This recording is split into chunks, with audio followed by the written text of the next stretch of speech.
Of course, as per usual, the song stops right as the ad comes on, but I will show you the kitties while while the ad is going.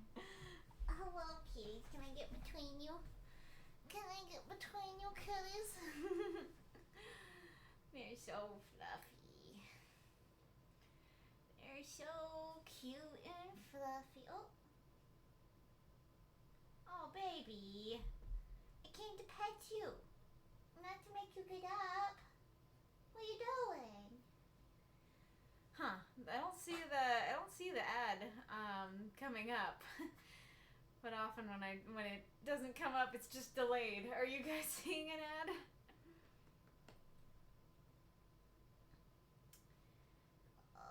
Baby cats. Baby cats. No ad. Okay. Oh, there it is. There it is.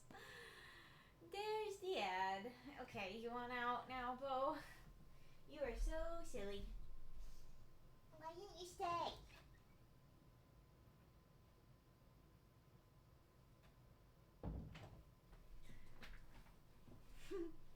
Hello, Bella. What do you think? Yeah, never mind. Is she glowing? My camera's so tiny I can't tell, but I think she is. I once again have the light off. We are just going by the light of the window and the screen again because, as I said, I think that works better. I think that I glow less. But I'm still uncertain. Oh, your whiskers are tickling. You're so cute. You're a cute little kitty. 1 second. Okay, I think you guys are back. Can I show us both? Kind of. Okay, yeah, if I crouch down, then I can show us both. Can you still hear me? Oh, I think my mic is turned down. Okay. Can you hear me? Thank you for the cheer, Death's Head. And I think Norman left one as well.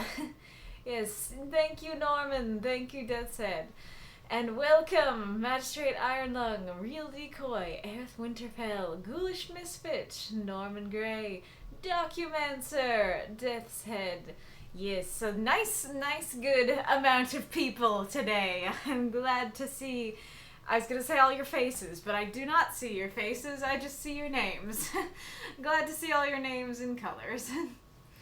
I can't hear, need to lower my volume. Okay, well that means I'm plenty loud then. I see confetti, I see a hype train. Ghoulish, thank you so much. Ba-ba-boom, awesome.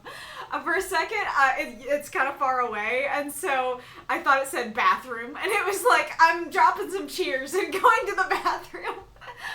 Amazing. Oh, Marx, Mako, thank you guys so much. You guys are starting off the stream with a bang today. With a baba boom today. That is awesome.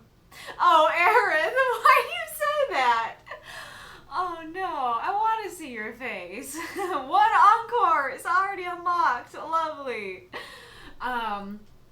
Alrighty, Roo. Well, I have quite a few housekeeping things to talk about, but I'm gonna do my little intro and show you the list first, and then we can talk about those.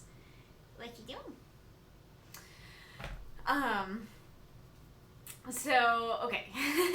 If you are new here, here's how it works. Every week we have a prompt that is submitted by, I was about to say patrons. It has been a long time since I said that. That is submitted by supporters and voted on by everyone. And then I'm all messed up today. Maybe it's because I'm on the floor. The floor gives me psychic damage. Okay, every week we have a prompt. It is submitted by supporters, and everybody votes for it. Then we all write 350-word microfiction for that prompt and submit it to the Discord. Then at the end of the week, 8 stories are selected to be read here on the stream. 4 of them are guaranteed submissions. They will be read no matter what. The other 4 are... Oh, that tickles. I don't know if you could see her licking my arm. The other 4 are generals, so they are encores. And encores can be unlocked through cheering, which you all have already demonstrated lovelyly, in a lovely way. So we have a calculating Wolf, Death's Head, and Mako, who will help us know when we have hit a story. Once upon a time, there was a bar. There is a bar no longer, but you can unlock 4 stories. It is greatly appreciated when you do that. The people who have their stories read appreciate it. I greatly appreciate it. It's just a really nice thing to do overall. Yes, and if you'd like to be in the guaranteed submissions when you post, those go to supporters / subscribers. So the $3 subscription on Discord allows you to submit prompts every week, and then the $5 tier on Discord and Twitch allows you to submit prompts, and then your story will be in the guaranteed section. And you can also post 2 stories. Only one will be eligible, but you can post 2. And then the $10 tier, the transformed one tier, that gives you access to all of that, and then you can post 3 instead of 2, and you can post 7-word prompts instead of just the usual 5. And you can have a tag for your universe if you want it, but you have to contact me to tell me you want that for that week. And also, so something new that has come up is that, oh, I see some more cheers. Thank you, Death Said. Hi.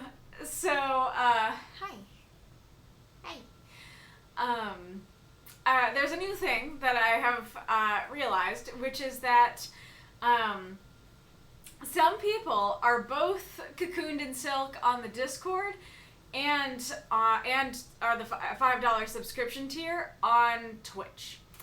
And so if you do that, that amounts to $10, and that makes you a transformed one. So anybody who is who has both of those, please let me know once you have both, so that I can know that your first prompt that you submit will go to the final vote. I don't think I said that, but that's a perk of the transformed ones too, that the first prompt you submit automatically goes to the final vote. So if you have both of those, let me know so that I can know to do that. I actually, that if you have been noticing that MakoCam's prompts have been making it through lately, that is why, is because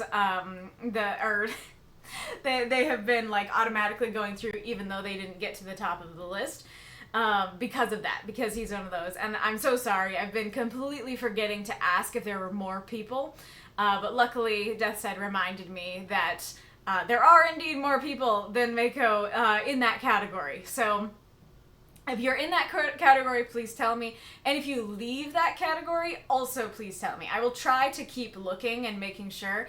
But I don't know, like, I would love it if there was a way that it would automatically be like, that Discord could be like, oh, hey, this person has both. Let me give them the role for both. And then I would be able to see, aha, like they are the special transformed one. But I don't think there's a way to do that automatically, the way that it works automatically with the subscriptions themselves.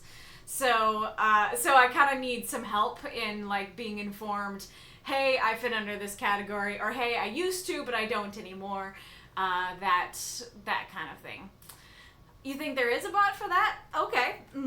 If you find the bot or find the instructions for that, then do tell me. You can post wherever in the Discord about it, and I can take a look at that later, but that would be lovely if so. Yeah. So, I think that's everything. So, our prompt for this week is Cloak and Dagger, and it has been one that has been gunning for the top for quite a while, and it has been in the making for quite a while. There have been many weeks where you have had with this prompt, and you guys have delivered some awesome stories that I'm excited to talk about. So yeah, excited about this. Let me show you the list for today. We have Marx, Death Said 419, myself, and Documancer in the guaranteeds. Then for the encores, we have DiceGuru, Galler, The Real Decoy, and Nightwolf. I might have spelled or capitalized your name wrong. I'm sorry if I did. But yes, so I saw that DiceGuru said he couldn't make it. So can somebody reply to his message and be like, "Hey, you're the first encore. We'll tag you when your story comes on." Oh, hey, that's me. That's awesome. 72% of the way to Encore 2 if anyone has some spare bits and still wants to unlock a second one before the reveal. Awesome, awesome. Well, not before the reveal anymore, but yeah, so we have DiceGuru unlocked, and then you're very close to unlocking Galler. I believe we can do it. I believe we can do more than that. I believe we can go further. Yes, so that is the list. But let me do some housekeeping stuff first. Thing one. I'm sorry that the previous stream is not uploaded yet. I'm struggling because I like to have things in order as much as I can. But there was some wackiness with the vampire stream and with the last Pride and Prejudice stream. And so usually I can just be like, all right, export to YouTube, ready to go, but I actually have to do some editing with those videos to get them up properly, and it takes forever to upload them after I've downloaded them, and so it's taking a while, and then I also have to mess with the previous stream a little bit too. So because they're all non-easy uploads and I have to do stuff with them, I haven't got it up yet. And what was the other thing? Oh yeah, and the other thing is just I don't want to do the last week's writing group stream before uploading the stuff that came before it, if that makes sense, because I can't fix it. Once they're in that order, they're in that order. So that's why the previous stream is not up yet, and why it's taken a while to get things up to date. Sorry about that. It's coming. Don't worry. It's not lost or anything. And well, now that I say that, I'm like, I hope I exported it properly, but I think I did. Okay, so that's thing one. Thing two is there might not be a stream next Saturday because I might be going to a book fair. So I saw this, saw this short on YouTube, and I can actually go over there. It won't be hard to find. To do book chat. Yeah, here we go. I already scrolled up to it earlier. This one, stream chat. So I saw that short on YouTube of this guy, and it might have been the first video I saw of him, which makes my reaction all that more strong. But he's just stop it. He's just showing off these books, and the first one he shows off is hi, yeah, I got a copy of Frankenstein from the 1800s, and I'm like, you what? And then he pulls out the next one, and he's like, I have a copy of For Whom the Bell Tolls and it's signed by Ernest Hemingway. What a beautiful signature. And I'm like, you have what? And then he's like, yeah, and then I found this first edition copy of 101 Dalmatians with a letter from the author. Ain't that neat? I'm like, huh? And so it's just all these amazing things that he got. I'm like, where did you get these, sir? And in the comments he said that he got them in a book fair in London, specifically in an antique book fair in London. And so I'm like, antique book fairs near me? And there is gonna be one near me next weekend, and as far as I can tell from looking at it, it is the only one in my area, and it is the only one throughout the whole year. And so I have no idea. I'm trying to set my expectations low. I highly doubt, especially because he's in Europe, in London, and stuff like that. It makes sense that he could find these really cool things. And so I'm trying not to get my hopes up. It's probably just going to be thousands of books that are cool, but I've never heard of. And so try not to get my hopes up that I'll find stuff as cool as what he found. But because, like, there is one nearby me and it's the only one of the year, I really would like to go and just see what is there. What was I going to say? Oh, and the thing is that it does happen on Saturday or Sunday, and so here are my options. I'll just be transparent about my options. Option 1 is I just don't go. Not the end of the world. It's something I'd like to do, but I'm not gonna be curled up in a ball upset if I don't get to go. Option 2 is I go on Saturday instead of the stream. Option 3 is I go on Sunday. The problem with this is that either it ends at 3 on Sunday, and I get home from church, like, I think between 12 and 1. And so either I go for like an hour or two. I go at the very end for an hour or two when probably all the books I want are gone and there's not enough time to look through it all anyways. Or I skip church to go. And I don't know if my parents are going to be okay with skipping church. I don't really like skipping church either. And so there's a high chance that I probably will go during the stream time. I don't like doing that either, especially because I already like had 2 missed streams recently. But as I said, this is like the only one that I know that's in my area for the whole year. And so it feels like this is an opportunity I shouldn't miss. And, like, hopefully, that means that you guys can get something cool out of it, because it means that I will be reading these books to you. Like, if I find classic books that I can actually read to you guys, then I would be reading out of these, like, beautiful classic versions of them. Mako says live stream the book hunt. That would be very cool. I'll think about it, but I don't know if I can because, like, basically, you can't see. I was gonna lift it up, but you can't see how big this computer is. Like, I don't think I can be like, okay, guys, looking for books, you know? And my phone does not have the storage to do that. So, I don't know. I don't know if I can, what was I going to say? Oh, yeah. I don't know if I'll be able to live stream it. That would be really cool, especially if it is in place of the stream. And so I'll think about it more. I'll look into it some more, but don't get your hopes too high for that. I figured to stream from the Twitch app. No, I stream from OBS. Marx says, totally get going to a once-in-a-year convention, lol. You should totally have fun. Aw, that's sweet of you, Marx. I guess, like, maybe the one thing I could do is make it more of a, like, pre-recorded thing, because my dad's phone might have the storage to hold a video, so maybe if we find something cool, it can be like, record me! And then I can, like, post that or something. Yeah, in real life streaming can be complicated.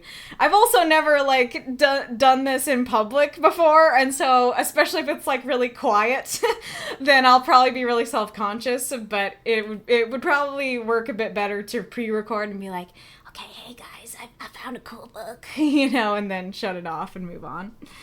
Yeah, just film it. Can I film it with a digital camera? Oh yeah, I might be able to have a camera. I have the camera that I use for the actual book reading. I don't know if I could use that. Yeah, with my parents' phones. So I was thinking of lag goblins. Oh no, is everybody having lag goblins? Hold on. Bookworm excitement, aw. And then I found the Necronomicon and actually became actually magic. Amazing. Yay for book fairs. Good expanded reading for Kaylee is important. Aw, that's sweet.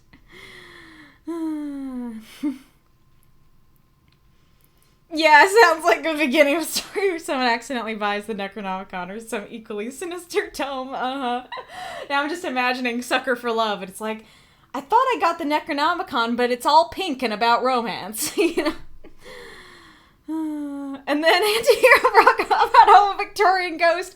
Yeah, this is my new friend. It's a ghost from the Victorian era. Nice. A ripoff of Jumanji where it's a book instead of a board game. It kind of makes me think of like the opposite of Inkheart, because Inkheart is like they come out of the book, but in this case it would be like you go into it. It's disguised as a normal run-of-the-mill book and doesn't look like the Necronomicon until you get it home, when it transforms and whispers to you at night in your sleep. Oh goodness. I mean, that's the thing. I feel like if I like go to this book fair and I see like this really cool looking dark and sinister tome, I'm gonna be like, I want that. Which is really funny. Unfortunately, I'm not reading that story of mine today. But one of my stories this week had exactly that image, where one of the characters picks up a sinister-looking book. And you have to finish reading the book to send all of the sinister creatures back into the book. That's pretty much what happens in Inkheart. I mean, not exactly, but yeah, that's awesome. Oh, Massa says, you deserve to have fun, though. That's sweet. Let's see. I don't know what the For Once No is about. Both book fair spooky time. Nice. I don't know what I'm fine and nah I'm good is all about.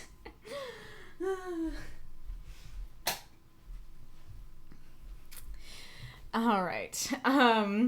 So that's order of business number 2 is about the book fair. And then order of business number 3.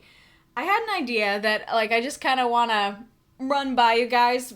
One, to just kind of see if you have any particular opinions, yay or nay. And second of all, just to kind of inform you, hey, this might be happening. Don't be alarmed if it happens. But I'm thinking of... So right now I have A Moth in the Archive, and I have... Oh, Kitty, you want in?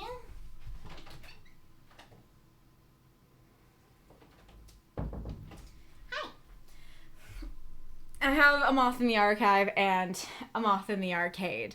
And I'm thinking that I might want to separate the book reading into its own channel. Or, like, well, so I might want to make a channel that's for the book reading. And it might be that I still keep the VODs here. Like, the Moth in the Archive channel, I think, might turn into more of a writing group and B VOD channel. And then what I can do is potentially edit them a little bit more and just post like chapter by chapter. So like go back to Pride and Prejudice chapter 1, edit it, and just post that as its own video on this new channel that's just for the book reading and make it a bit more like official and professional. Like I know that quite a few YouTubers do that. Well, they'll have like a VOD channel and then an edited video channel. And I wasn't like originally thinking I would do that. But I feel like I feel like that might get me more views if the videos are more edited and digestible. And then the other thing is that I want to start like a kind of reaction channel sort of thing, or more of a like TV and movies sort of thing. And I was going to keep it a surprise, but I think, I'll just tell you that my initial plan was to watch after I finished Pride and Prejudice, watch the Pride and Prejudice movies. Because I think that would be so fun to read the book for the first time, react to it, and then watch the movies with you guys. And then I can keep doing that. Like, I haven't watched the old Dracula movies at all. And so I can do that too when I finish Dracula. And in fact, if there is a movie for the vampire, that short book that I read a bit ago, then I might watch that first, actually, because that's like the first book I've completed on the channel is that. And so, yeah, I think that would be a lot of fun. And so that also very likely would be its own channel for that kind of content. Again, just to hopefully like get me more views to like spread out to a wider audience to do more of those, like, this is all one topic. Because like I said, originally I was like, I'll just stick it all here, that it, like the books will be here, the movies will be here and stuff like that. But as far as I know, the YouTube algorithm likes it when you stay in your lane, and it's like, this is the one thing you're doing, and then it like gives your videos to others because you're doing that one thing. And so I feel like that might be a good idea. I know, Aerith. I mean, there are lots of reaction channels out there, and like, if you guys know that they know something that I don't know, then you can feel free to check if I know or something like that. But I know it's like, you can't show the whole movie, and like, you know, if your video covers some of it for a lot of the time, like, that's good too. And sometimes, depending on what it is, like, you might have to mess with it a little more, like make it backwards or, you know, low quality or something like that. But yeah. Yeah, I haven't looked into how many Pride and Prejudice movies there are, but it would be a lot of content for that channel. They're gone for now, the lag goblins. The Vampire's Ghost, is that the movie for the vampire? I also saw that there might be like a British horror movie for it, and like, I'm unsure because I'm not good with horror movies. And granted, that might make it a fun reaction, but I don't like to put stuff in my head that's not going to get out of my head. So I don't know. I don't know about that one. If you have watched it, any of you, but especially Wolf, because you're probably the person who has, let me know how scary it is, how like, I don't know, how much it follows the book and stuff. Both for this movie that you just said, and then potentially for the recent British horror movie that I mentioned. Okay, so that's number 3, is that. So, and I don't know, because, like, the Dark Souls videos are taking forever to edit, and so I need to come up with, like, a better schedule to get stuff on each of those channels a bit more regularly. So I don't know exactly how to make that work, and how to make those uploads a little more regular. So, and I don't know when this will go into motion, or even like if I'll change my mind if it won't go into motion. But that's currently what I'm thinking about. So if you have any particular thoughts, if you're like, this sounds like a great idea, I'm excited, or if you're like, no, I think there's problems you're not considering, feel free to say any of your opinions in that regard. Okay, so number 3, and then number 4 is, would you guys be interested? So I've been thinking for a while that I'd love to do more fun writing events than just the writing group. The writing group is the top priority, of course. But I think it would be fun to have like some other events running that have like some different parameters and stuff like that.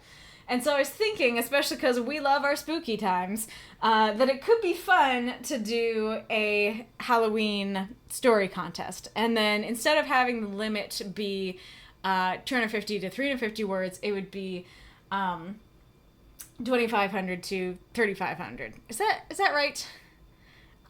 2,500 to 3,500. There you go. That many words instead. And then have you guys have a good chunk of time to do it, like a couple months to work on this. And I was thinking, instead of having it be like a prompt like we usually have, then instead it could be something like a word bank. That would be like black cat, vampire, cobwebs, that kind of thing. And then the amount of words that you use, you get a point for every word that you use in your story. And then I was thinking of like maybe setting challenges as well, like use a metaphor, use a synecdoche, like use these devices, make it wholesome, or, you know, just fun challenges and stuff. And for every challenge that you use, you also get a point. And then I don't know if that would be like the only metric for who like wins the contest, because I bet that some of you, if not most of you, would accomplish all of it. But, so there might be, I was thinking of, like, there might be another metric where, like, if somebody reviews every single story, then they get the right to vote at the end of the contest. Because I would have to, the reason I would said it as you have to review every story is because that makes me absolutely certain that you have read every story. Because I'm not going to let you vote if you've read, like, 5 of them and there's 20 of them. That's not fair. But if I know you have read all of them, then that feels like a fair metric to say, you've read them all, you get to vote, you know, for who the winner is, and in addition to the points. I'm not, yeah, this is all, like, thoughts that I'm having right now, but I've been thinking about it for a while, and so... Is that something you'd like? Do you see any problems with it? Do you have any other suggestions for it? Stuff like that. I'm not sure if I'd want it to be like, let's see, let's look at what the week of Halloween is all about. Okay, so Halloween is on a Thursday. So I don't know if I'd want to do it, like that like in place of that Saturday's stream that we do the Halloween stories, or if it would be like like you guys can go through Halloween, the contest ends on Halloween, and then next week then I'll read the winners on the stream and stuff like that. What was the... Oh, yeah, the other thing I was going to say is, like, because of, like, the points and potential voting and stuff like that, no idea how long it would take to pick a winner. And so I'm a little nervous about saying, like, I'll for sure read them on stream on the week of Halloween if I don't know, like, how long the voting is going to take and you know, how difficult it will be to get that winner ready to go, or the top 5 or whatever and stuff like that. The other thing I was thinking about, I have no idea if this is a terrible idea, but hey, I'm, like, kind of... I'm sort of informing you, hey, this is a thing that's gonna happen, and I'm sort of, like, brainstorming and asking, hey, do you like this, you know, stuff like that. But there are these little Halloween mystery boxes from Tea Turtle that I've had my eye on for a couple years, but I'm just like, it's just... I don't know, man. Like, they're so cute, and I want them. But either I get one, and who knows if I get the one I want, or I spend more money, which I probably shouldn't be spending on plushies. And I get all of them, but I get 8 extra, because, you know, that's how they make money off of you. And I was thinking, would that be a fun prize? If I just get, you know, the full batch, and then I have 8 extra, and then the top 8 of the contest all get a little plushie, and then maybe like the top winner gets to choose which one they get, or gets 2 or something like that. I don't know. Do you like the idea of cute Halloween plushies to your door if you win, or is that not something you're interested in? Aerith, I love plushies. Aw. Oh, wonderful. Let's see. So, well, I have not seen what you guys have been saying. So, let's see. Norman says, me and Deathshead had talked about this a while ago. It'd be fun to expand into larger word limit / time limit projects. Nice. Documancer, I love word challenges. Norman says, I'm intimidated about trying to write longer form stuff since I'm a little rusty, but I'd love to try and get back into it. And these word limits are limiting my sheer literary brilliance. I yearn to be set free. Aerith, the Halloween stories sound exciting. Marx, I'm loving the idea of the Halloween contest. I also love the plush. Marx, cute Halloween plushies for the win. Awesome. Okay, it sounds like you guys are enjoying this. These ideas. Wonderful. Glad to hear all the fun and support. So I'll try and get working on that so you guys can have some time. Did you guys have a vote on if you're like, I really want the stream to be the week of Halloween, or if it's like, nah, maybe make it like the first week of November or something like that? I see. Wolf has all the lists of the Pride and Prejudice movies. So it's 1, 2, 3, 4, 5. That's not bad. That's fine. Though I guess you did say 3 of them are television miniseries. So how long are the miniseries? Because I think some miniseries are like 3 hours, so it's like a long movie, and some are like 6 episodes, some are 12 episodes, so that could make it harder, but 5 sounds like a doable number to me. Alright, oh, there are more than these, but they've been lost or in another language or looser adaptations. Gotcha.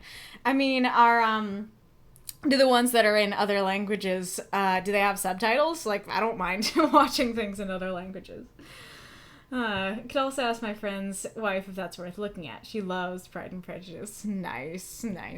Yeah, I just know that, I knew that there were a bunch because I've seen, like, Karolina Zabrowska, I think, she did, like, a tier list of the Pride and Prejudice movies. I do not remember, like, her rankings or, like, what really was in the movies. All I remember is, like, the scene of them in the rain. And I don't remember what they said or anything. But yeah, so knowing that, I was like, that'd be kind of fun to, like, after I read the book, I watch all the movies, and then maybe I do a tier list of the movies myself afterwards or something like that. That's fair. Said I'm neck deep in a 3rd short story writing contest on another Discord with a word limit of 1,500. That's fair. That's totally fair. But anyways, so yeah, it has been an hour and we have talked about all the housekeeping stuff. Sorry all that piled up. I actually have been wanting to talk about a couple of those things for a while and have been forgetting. This just happened to be the week where before the stream I remembered, and because of that it all came out at once. So hopefully that was enjoyable conversation, informative. Let us start. Let us begin. All right. I'm Just a Sexy Boy, Overly Familiar, Heavenbound AU, by Marx. What are you doing? Matt asked, opening his eyes. Mara froze. She'd been watching him sleep, her mind wandering about how truly appreciative she was to him, about how her life was a literal hell before she met him. She only now realized how close her face currently was to his.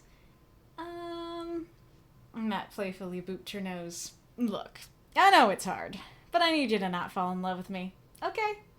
I know I'm a sexy beast, but you need to control yourself.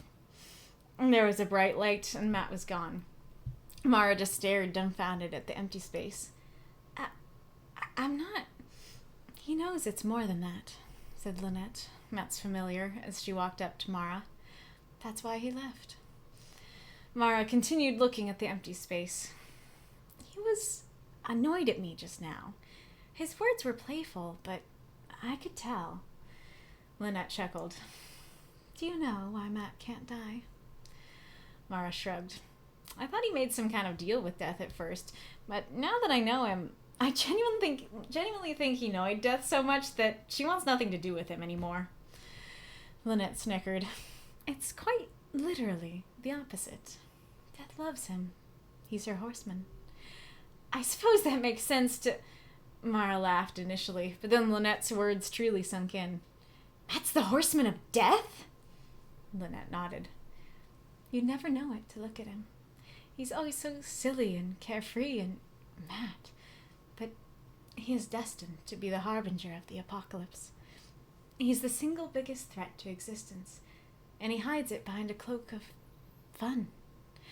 However, if he takes 2 more familiars, the fun ends. There will be 4. Mara bristled at the new information. He can have more than 1 familiar? Wait, did I almost become a horseman?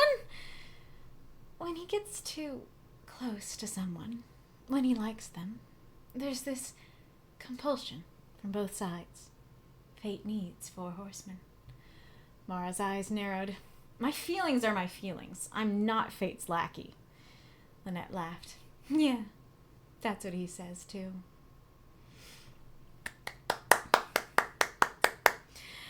Drop those monsters cheer for the story if you loved it. I think I tripped a couple times. So sorry about that. Going straight from announcements to stories. Might have made me trip. Okay, let me set my timer. Okay. Okay, so yeah, that's okay. This says how long the miniseries are. So yeah, those don't seem outrageous. Those seem doable. Hell yeah, wrestling fist bump. I did watch the video. Marx replied to my review this morning, and I asked what the title was from, and it is from wrestling, and I watched the video, and it was fun. Not really here. I'm glad you're ghost clapping then, Miko.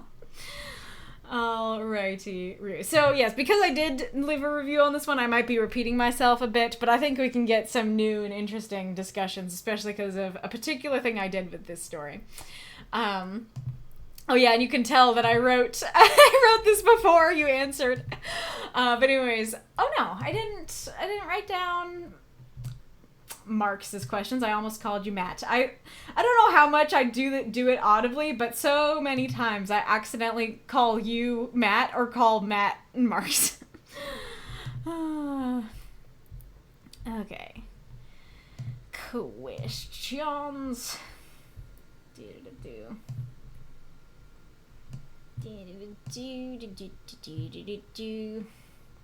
Right. Okay. Yeah, I remember hearing about that. Wolf says it is an Italian miniseries called. Not going to try to pronounce that, and it's 5 hours long. I do think I remember hearing about the 5 hour long Pride and Prejudice from my grandma. Okay. So here are the questions from Marx. Toast medium questions. This is such a simple idea in theory, but once I started writing it, I realized I needed to explain more things so that it all made sense. Was there anything that didn't make sense, or anything that was hard to follow? 2, one darling I had to take out back was that version of Mara is a dragon. Like, a huge dragon. So when she's looking at Matt sleeping, and he just casually boops her nose, it's a human-sized person booping a dragon and telling her not to fall in love with him. Which I, at the very least, found hilarious. But the words just weren't there. Was there anything you found unnecessary that I could have cut, or do you agree with leaving that out? So feel free to answer these questions as I talk about like my critiques and praise and everything, and I will come back to them. I switch Matt and Mara's names all the time for that very reason. Nice. That's interesting, because I don't think I ever switch Matt and Mara's name. But I just switch yours and Matt's. Alright. Okie dokie. So I thought the story was very fun. I am curious, as always, what made sense to newcomers. I'm very familiar with Marx's story, so what made sense to those who are new to the universe and what didn't? Was anything confusing, which is kind of his question. But yeah, I really like the atmosphere of the scene of just her. She's like watching him and appreciating him, and then he's like, "Hi, what you doing?" And then the conversation, like, it's interesting because it's just quite simply like a conversation in a bedroom, but there's like, it feels very dynamic and very interesting and engaging, and I like it a lot. Let's see. Oh yeah, that's. Ooh, okay. I think I might save this. Well, I guess I'll ask you guys a question as well. What did you guys think of the prompt use? Do you think that this fit the prompt or not? So that is creepy. But yeah, so I'll come back to this myself. So this here, little clunkiness in the phrasing here, because her mind wandering, you wander in something, in a place, in a thing. And so you don't really wander about something. You could wonder about something, but not wander about a thought. And so I think either thinking about how truly appreciative she was of him, or her mind wandering in thoughts of appreciation towards him, I think something like that would flow a little bit nicer. And then this is also nitpicky, but as far as I know in this universe, and he did seem to confirm in his response, so Mara is from hell, and so it's saying literally her life was in hell before. And so it seemed like I really liked that idea, but I felt like it stumbled a bit to say a literal hell as if there are multiple hells. And so I think that the joke, the reference would, or the reality would work better just to say about how her life was literally hell before she met him, because that is much more accurate. Come back to this. The boop is very cute. The boop is cute no matter what she is. I really like the conversation here, and like I said, definitely makes Matt seem extra cocky. It's interesting because, like, I'm very curious what you guys think of a line like this, because to me, I'm like, this is cute. I like it. Like, it's fun. It's like, hey, I know I'm sexy, but don't fall in love with me, okay? Like, that is cute. That is fun. But there's also, like, an arrogance to it that's a little bit off-putting. And so I'm curious if that's how other people feel, or if you're all in the side of cute, love it, or if you're all on the side of arrogant, don't love it, or if you're like me, somewhere in the middle. Let's see. Oh, okay.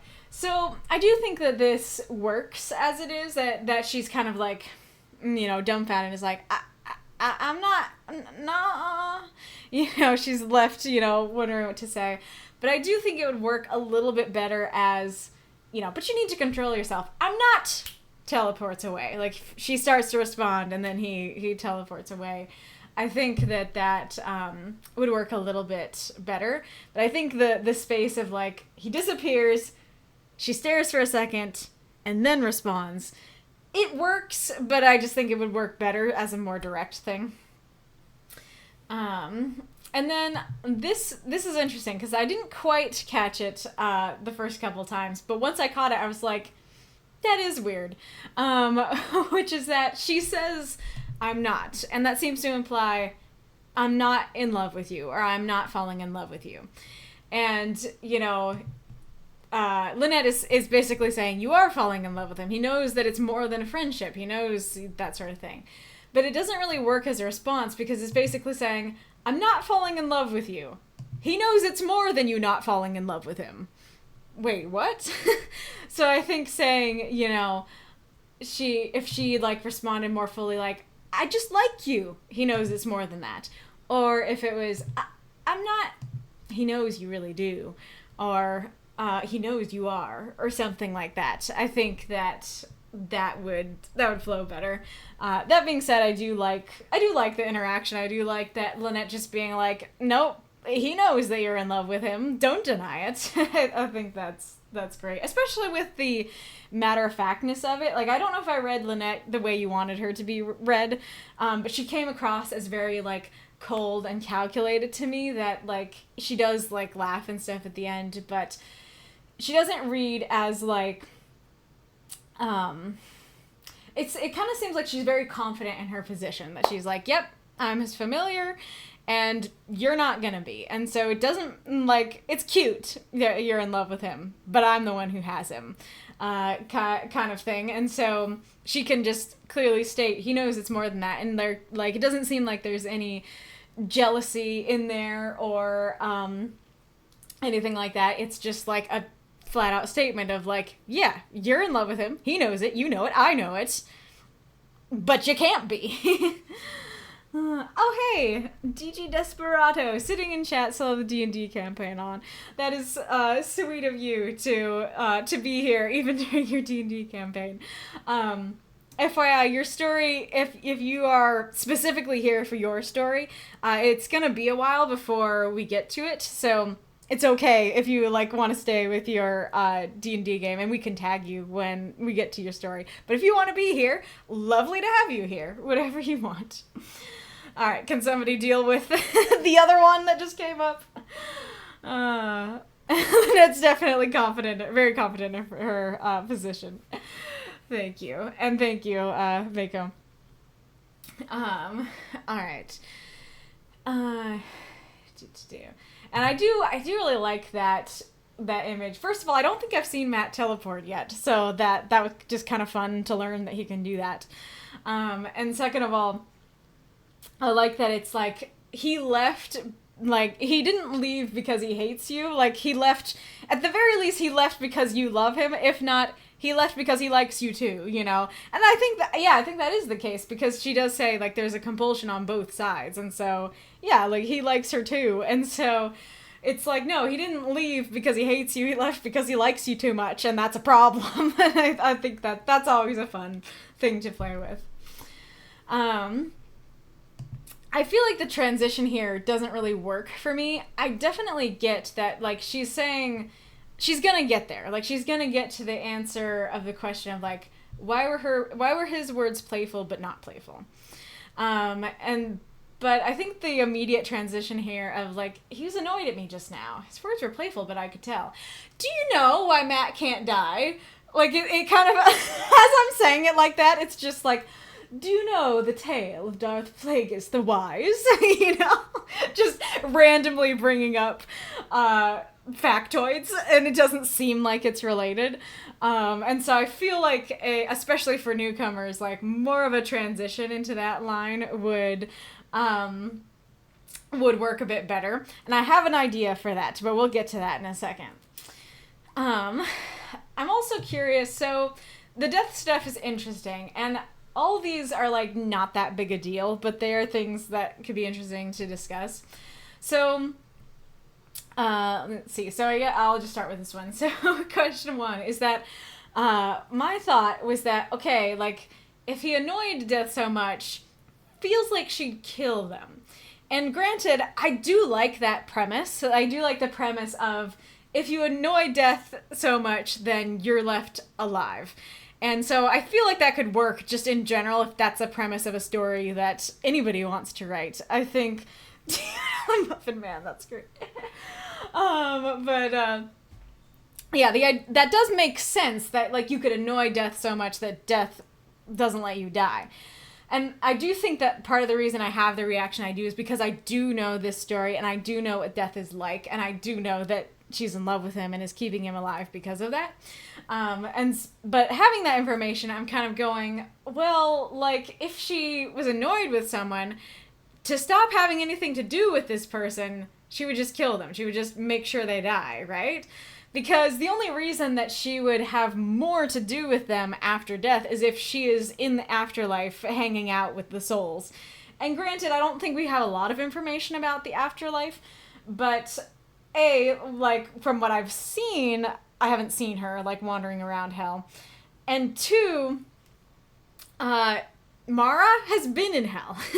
So she should know that if Death was wandering around hell, aka the afterlife, then, yeah, she would know that. And so she would know that, oh, hey, if Death doesn't like someone and doesn't want anything to do with them, she's just gonna send him to hell, literally. So... I don't know that I don't think the line is bad or anything, but it is a question that came up for me. And then related to that, the other thing is, like, if she knows that Death exists as a lady, and Death and Matt have some sort of a relationship, it seems a little odd that she's like, Matt's the horseman of death? And, like, especially with that italics, I think it would work better to say, Matt's the horseman of death? Like, they don't just have a relationship. They go directly to hell, do not pass go. Amazing. Yeah, so that's very nitpicky, not something that bothered me. Honestly, that was a comment from my dad. But that is something interesting that when I looked at it more, it was like, yeah, like, if he does know, okay, he has some kind of relationship with Death, he just learned that she loves him, it feels a little odd for Death to be the emphasized word, to be like, what? As opposed to him being the horseman is the wacky thing here, the new reveal. Okay, so I'll talk about the prompt thing here. So this is my favorite paragraph in the piece. Really liked it a lot. And my first thought was, this is another one of those stories where I was so enthralled in the story that I forgot about the prompt, which is great. Always one of the highest compliments I can give. But then when I actually thought about the prompt, it was like, okay, we have her watching him sleep. We have him disappearing.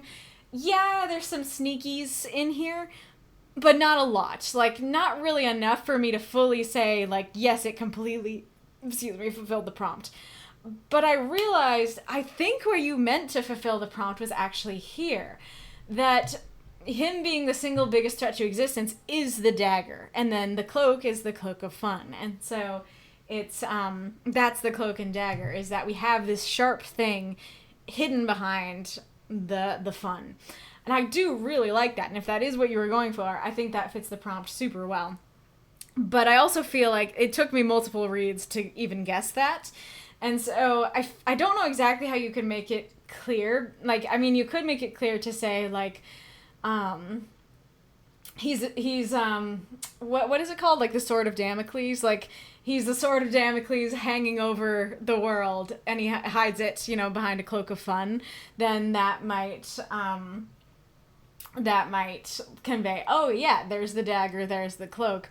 Because as is, I completely missed the word cloak, and even when I did, like, first notice it was there, at first I was like, okay, is that him trying to use the prompt as just saying the word cloak? And then I realized, no, he's using the word cloak to tip you off on the metaphor. And so I'm curious what you guys thought, if you felt like there needed to be something a little more to convey the dagger part, if it worked really well.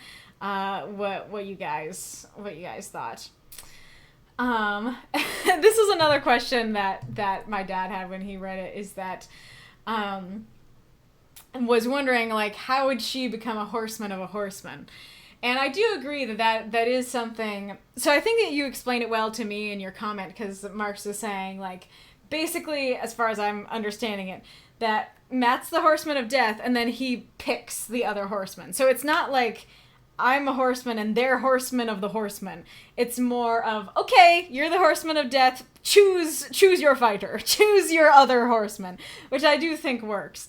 But I do think that's something in the larger novel that you should make clear, because that is something that's kind of been in the back of my mind, that it's like, it is a bit strange to me that instead of it being like, hey, we're 4 horsemen, all on equal footing, all with, like, similar things are going on here. Like, I'm bonded, I'm the mate of pestilence, kind of a horrifying sentence. I'm the mate of war, or something like that. And so we're the horsemen of, these creatures. Or war is the horse, and then you are chosen rider of the horse.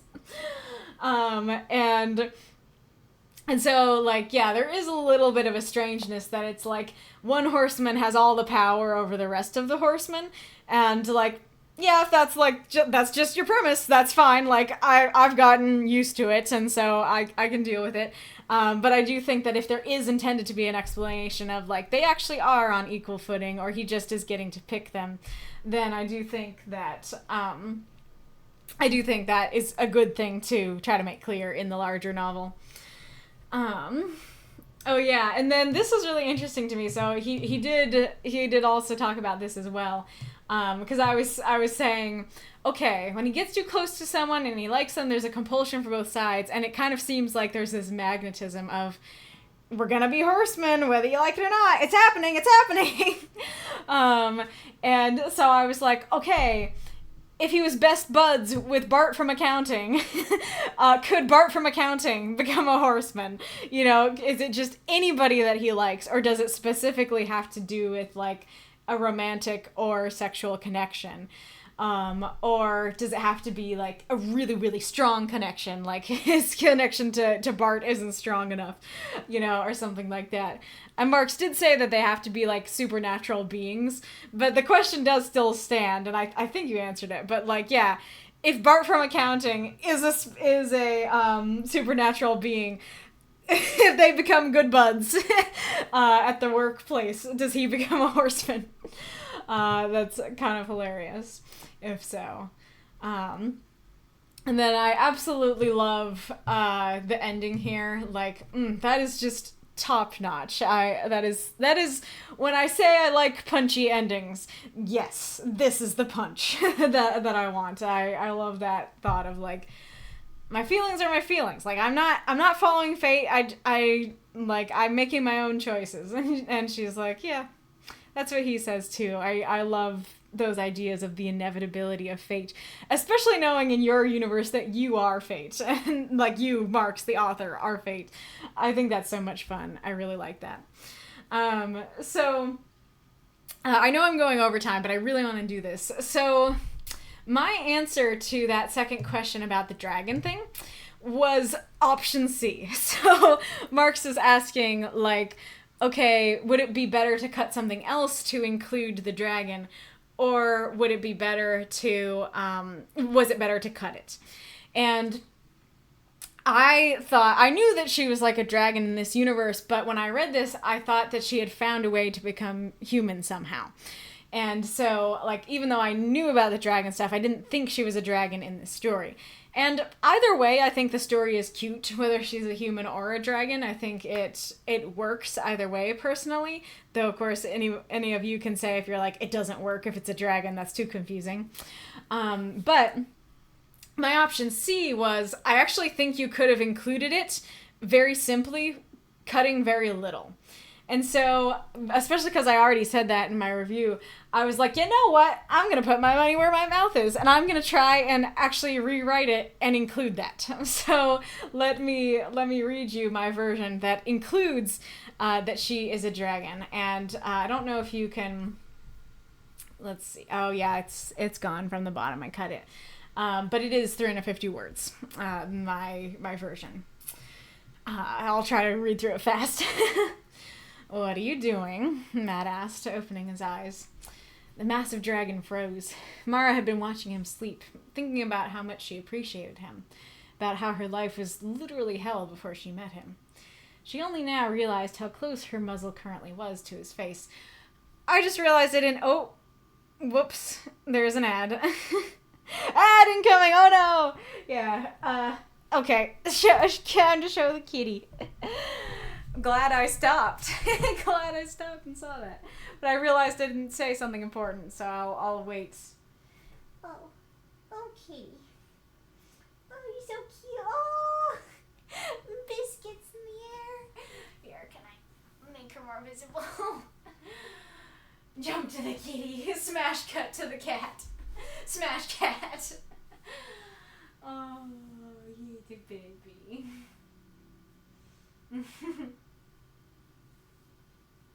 Oh, yeah.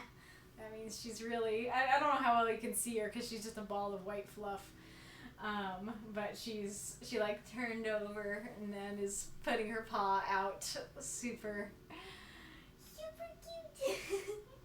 Super relaxed. Super lovable. Okay, I think the ad is over. But I forgot to say the most important part was that I think that you can... The other thing is that Mara acts very human. That, you know, she laughs, she nods, she shrugs. Even that first, sounds very human. It doesn't sound like a dragon to me. And so, of course, you can have her be, like, a dragon with human mannerisms. Like, that's not necessarily a problem. But it is something that, like, you have... Not only do you not have clues that she's a dragon, you have clues to the opposite. And as someone who has characters who either aren't human or who start not human and then become human, I'm very familiar with trying to write characters that aren't human and how different they should be within the writing of the story itself and how the mannerisms that they have. And like I said, you might not be going for that. You might be like, yeah, she's a dragon, but she just acts like a human, and if that's what you want to go for, that's fine. But that's the other big reason why I actually wanted to try this, is because I wanted to try writing out, okay, how would I write it so that her mannerisms come across more dragon-like and that it doesn't take too many words. Okay, so let's try again. Oh, kitty. I gotta get up. I'm gonna get up, kitty. Alright, here we go. Take two. What are you doing? Matt asked, opening his eyes. The massive dragon froze. Mara had been watching him sleep, thinking about how much she appreciated him, about how her life was literally hell before she met him. She only now realized how close her muzzle currently was to his face. I Matt booped her snout. Look, I know it's hard, but I need you to not fall in love with me, okay? I know I'm a sexy beast, but you need to control yourself. I'm not... After a bright light, Matt was gone. The dragon blinked at the empty space.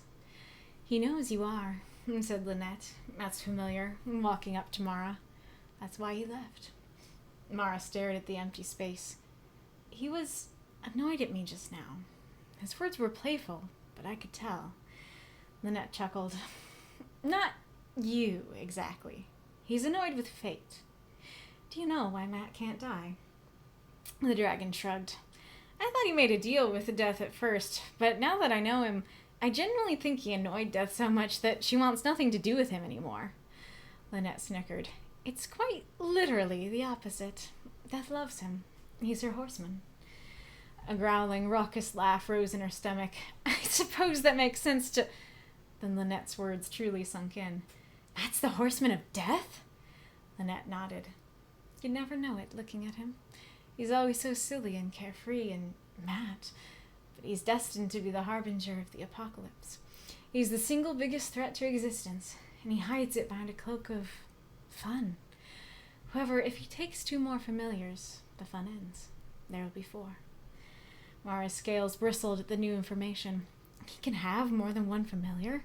Wait, did I almost become a horseman? When he gets too close to someone, when he likes them, there's this compulsion from both sides. Fate needs 4 horsemen. Mara's eyes narrowed. My feelings are my feelings. I'm not fate's lackey. Lynette laughed.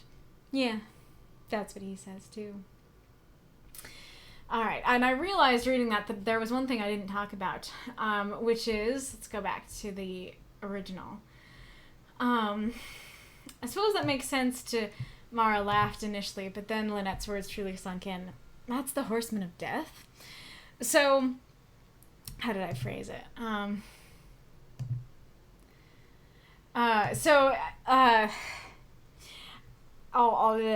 What I wrote down is like retroactive dialogue tags aren't great, but that's not exactly, that's a little too strong of a blanket statement, because you can have, here's the line, here's the dialogue tag. That happens all the time. That's not a problem. It's the fact that, like, this is meant to be her laughing. The next thing she says is not. This doesn't read as her laughing. And so then when you say, I suppose that makes sense to... Mara laughed initially. It reads like this. I suppose that makes sense to... Matt's the horseman of death? Like, that's how it reads. And I don't think that's how you meant it. I think you meant it as, I suppose that makes sense to... Matt's the horseman of death? That's why I did what I did there, that she laughs first. Here's the laugh. I suppose that makes sense, and then they sink in. I think that works better. But yeah, so, like, I thought that would be helpful to write out, like, I'm sorry I'm going over time for this, but I feel like this can be helpful information for other writers, for just in general, because, like, you say in the actual story, like, Mara bristled at the new information.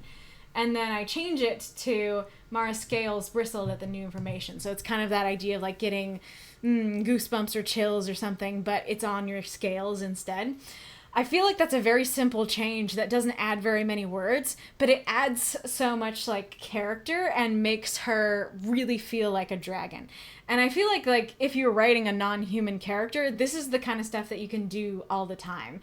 That not just saying that, you know, she bristled, but saying her scales bristled.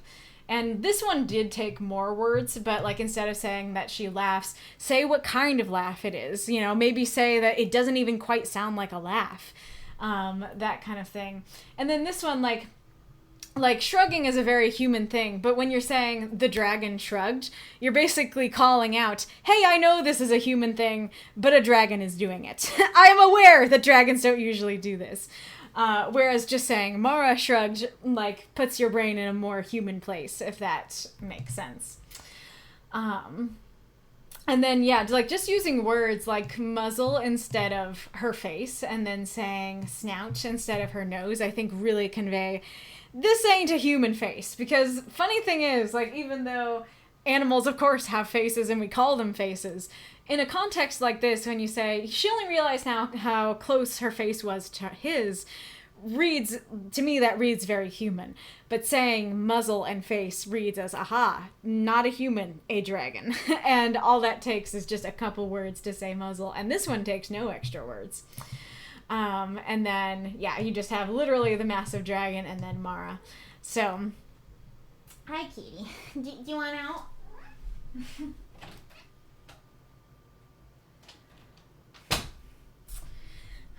yeah, so definitely, I mean, I guess I should write that down as a challenge, because I feel like that would be a fun challenge of, like, write a non-human character and do what I did.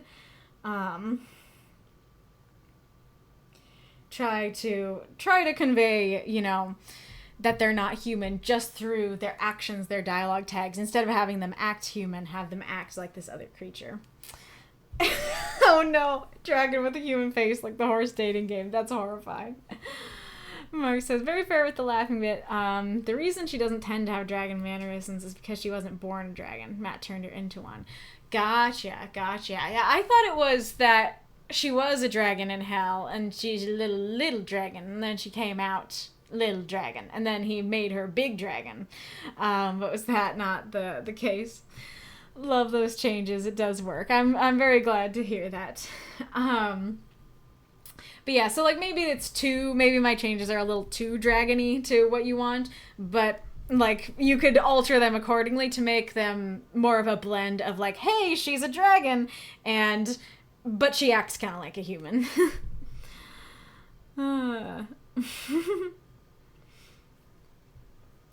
Alrighty, Roo. Yeah, exactly. Donkey and dragon from Shrek, very accurate. Hey, sexy lady, you want to spend some time with me? Go to hell. Tormented screaming. Exactly. That totally feels like something Death would do. Yeah, for sure. Okay, her form from hell was definitely more humanoid. Gotcha. That does make sense. Alrighty, Roo. This has been fun. Let us go on to Death's Head's story. If you have any questions, Death's Head, don't hesitate. I was trying to combine don't hesitate and feel free. And so I almost said don't feel free. And I was like, what is wrong with you? Feel free and don't hesitate. All right. Hidden Waters by Death's Head 419. An odd letter arrived for Califrac, the inn room he was staying. The green paper, scrawled with pink ink, spelled out a simple request, which Califrac read to his washerwoman Nail and grandson Dorgu. Wait for me tonight in the tavern's back corner alone. You'll know when I arrive. It sounds like a trick, Nail said hesitantly, leaning back in her chair. We should wait for a real nightly request. This might be a desperate plea, Dorgu said from the bed. You should do it, Grandpa. I shall. We've nearly run out of coin, after all. It doesn't mention being paid, Nail murmured. We'll know soon enough. Dorgu made an excited noise, while Nail shook her head, Califrac marching down to the main room. He settled into a dark corner, glancing up at Nail and Dorgu, watching him from the walkway overhead. Hopefully this is close enough to alone for the letter writer, Califrac thought. While musing on this, the door opened, revealing a figure in a long cloak, face shrouded in shadow. The stranger seemed to hover to his table and sat down with a damp squish. After a silent moment, Califrac set the letter on the table. Did you send this? Yes, good Sir Knight, the stranger replied in a resonant, feminine voice. Will you take a quest from me? Not for a stranger. But you've seen me once before. And she pulled down her hood, revealing the black-scaled face of the sorceress mermaid from the seaside tower, a rippling veil of water covering her like a second skin. She leaned back in her chair, her dark tail fins poking out from under her cloak. Though we did not speak at that time. I see. And what is this quest? There's a nobleman who has an amulet I need. You wish for me to steal? Steal? It was taken by force. Califrac strummed his fingers on the table. A powerful voice told him this was foolish. A more powerful emptiness in his purse told him he had little choice.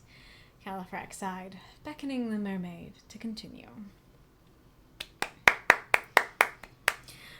Those moths and monsters, cheer for the story if you loved it. Feel free to not hesitate. Yeah, exactly. Awesome. Alright, this is a great story to Death's Head. So there's something in general that I realized about your stories that I wanted to say first thing. Thank you for the cheer, Ghoulish. Which is that, and of course you or somebody else can correct me if I'm wrong, but I don't think that I've ever critiqued you on your stories, like, not making sense because they're part of a larger universe. I think you do an amazing job of writing stuff in a larger universe, but making every story stand alone. That, like, I don't know, I might just be forgetting the time where I said that. But I was just thinking about that with this story, that, and I was especially thinking of it because, like, I haven't read the Jellyfish in a Bag story, but this story works perfectly well without it. And I did hear and I did ask about it, and somebody described it to me, and I totally planned to go read it before the stream, and then, as per usual, when I need to read a prequel, I forget. But I'm hoping to still do that. So after the stream, somebody text me, be like, go read the Jellyfish in a Bag story. So yeah, somebody described it to me. It sounded fantastic. So I haven't read that story, but this made perfect sense to me. Nothing about it felt like I needed to know exactly what happened in that tower, or even that I needed to know, like, more about these characters. And granted, I have read other stories about these characters. And I guess, like, it's partially because I think Califrac's story really fits with this format, because it's like, what's our quest of the week? It is kind of like a monster of the week sort of thing, where it's like, okay, new quest, who dis? Kind of thing. And so I think that really, fits, that really works with this format. But that being said, like, I feel like that's not an issue that you have. And the thing is that a lot of us have that issue. I think that I've had that issue before too. And so that is a huge compliment that you have either never or very few times had the issue of needing more context or giving us too much context. And so that is a cool thing about your stories. Galler's encore is unlocked. Lovely, lovely.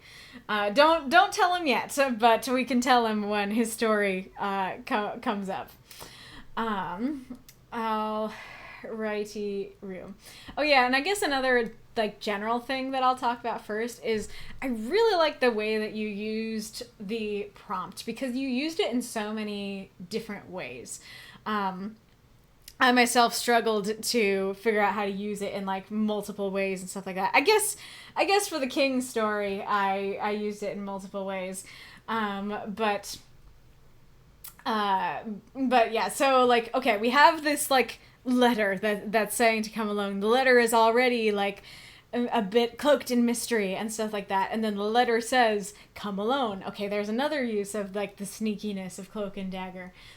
It sounds like a trick. We don't know if he's gonna get assassinated. Another thing that's Cloak and Daggery. And then, like, we go there and we're in the corner and she literally has a hood. She has a cloak. And you don't describe it as a cloak, which I did like. At least I don't think you did. Where was that?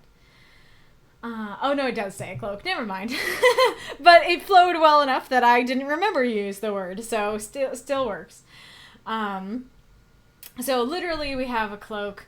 And then we also have what I think is the coolest use of the prompt, which is that I'm asking you to do Cloak and Daggery things. I'm asking you to go steal. And I think that's really cool, because it kind of, like, we have this whole atmosphere of Cloak and Dagger shrouded in mystery, and then he is pulled into that at the end. It's like, you're gonna have to do this too. And I think that's really cool. I like that a lot. Okay, let's just begin from the beginning. So I don't know if this is nitpicky or not. I kind of go back and forth on if it's, like, that big a deal. But the green paper scrawled with pink ink, it feels notable. And the thing is that, like, there's one sense in which, hey, it's just a fun detail and it helps you imagine, and so what's the harm? But the other side of it is, well, the harm is that it feels like it's going to be explained, or it feels like it has some significance. It's so strange that it feels like it has significance and will get explained, and it's not. And so I think that, you know, even if you quite simply said, like, the green paper and pink ink particularly caught his attention, and you showed, yeah, the whole point of it is that it's attention grabbing. The whole point is that it not only grabs your attention as a reader, it grabbed his attention too. And it's not really important to what, it's not really important like what it is or what it means. What's important is that it's attention grabbing. That could potentially work. I don't know if I'd still be critiquing it if that was the case, but I do think just saying it grabbed his attention could work. The other thing is that it might be made out of seaweed. I don't know what the pink would be, but like the paper might be green because it's seaweed, which I do like. But it wasn't clear, especially because like at the beginning, we have no idea that the character is going to be a mermaid. And so I think saying like, you know, the green paper scrawl with pink ink, it looked to be made out of seaweed. I think that would be a great addition. And I know that might feel too on the nose or like, oh, I don't want to spell it out for people. But I actually think in that case, spelling it out a little more explicitly would work, because immediately I'd be like, ooh, made from seaweed. Well, this is curious. This is interesting. But as is, because I have no idea that there's going to be a mermaid in the story, I think it's just like normal paper, but it's green, and normal pen ink, and it's pink. And like, I'm like, what does this mean? What is this about? I'm confused. Or not I'm confused, but just like, I'm drawn in. I want to learn about this. And stuff like that. So I might be being too nitpicky about that, but especially if you are going to use words to mention the specific colors of these things, it feels like that should come back, or it feels like that should have some significance or explanation. That sort of thing, because it is so notable. I think if you didn't have the pink ink, I think if you just said it was scrawled in green paper, I think it would have been fine. It would not have been as notable. And so I think with that one, it would have been fine to not say that it's seaweed and just be like, okay, green paper, whatever. Like, maybe this rich noblewoman likes green and had green paper. But the fact that it's two strange things right next to each other feels notable, and like I need a little bit more. I really like the conversation that they have. They really play off of each other super well. He's just reading it, and then Nail is like, hey, I think this is a trick. Like, let's wait for something a little more honorable and official.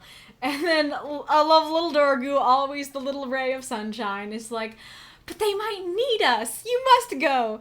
And I do love the fact that it's like the naive grandson's request that he's like, yep, sounds good. And it makes sense because, like, as he says, he's not doing it because his grandson suggested it. He's doing it because they need money. But I do think it's very cute that it's just like, you should do it, Grandpa, Dorgu said naively.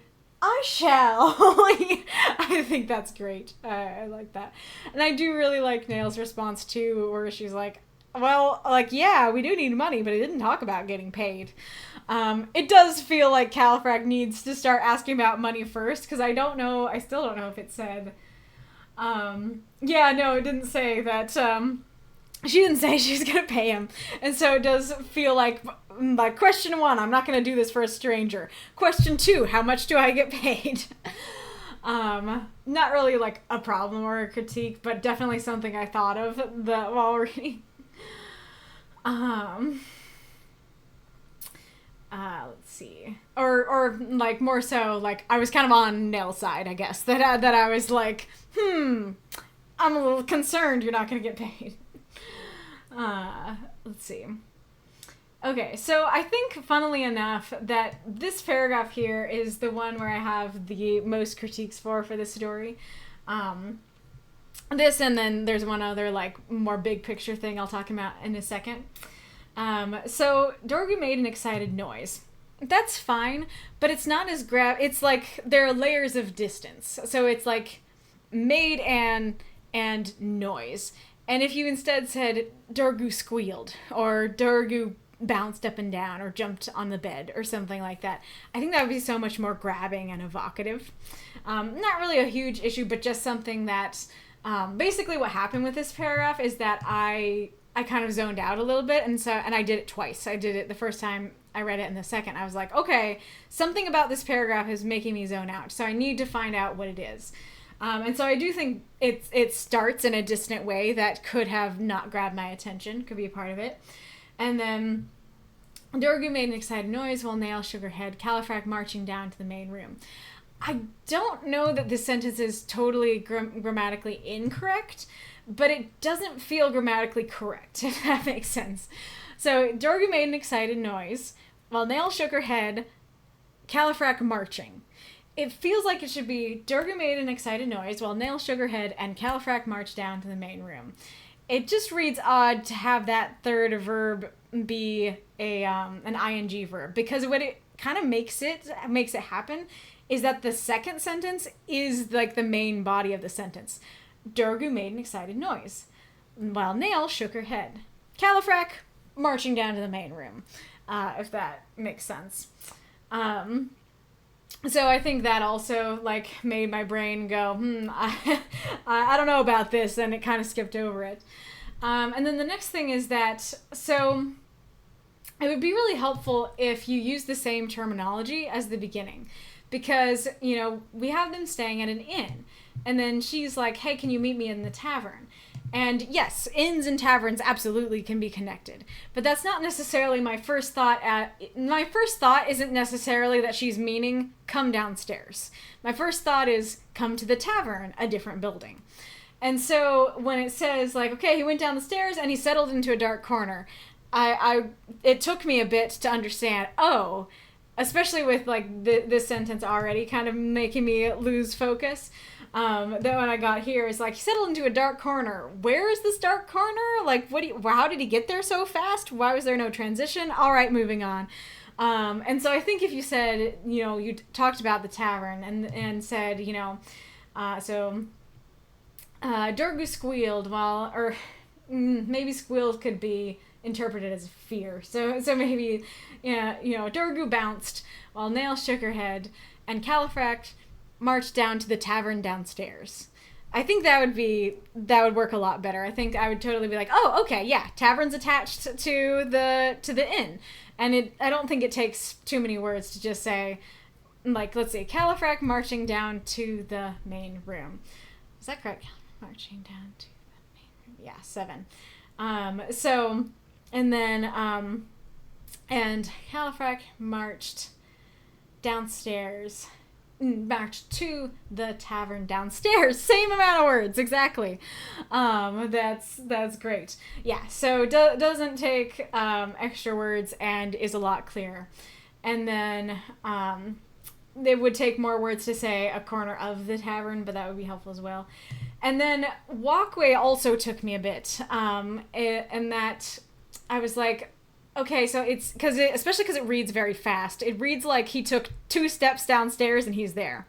And so it reads, at least to me, like they're waiting from on top of the stairs.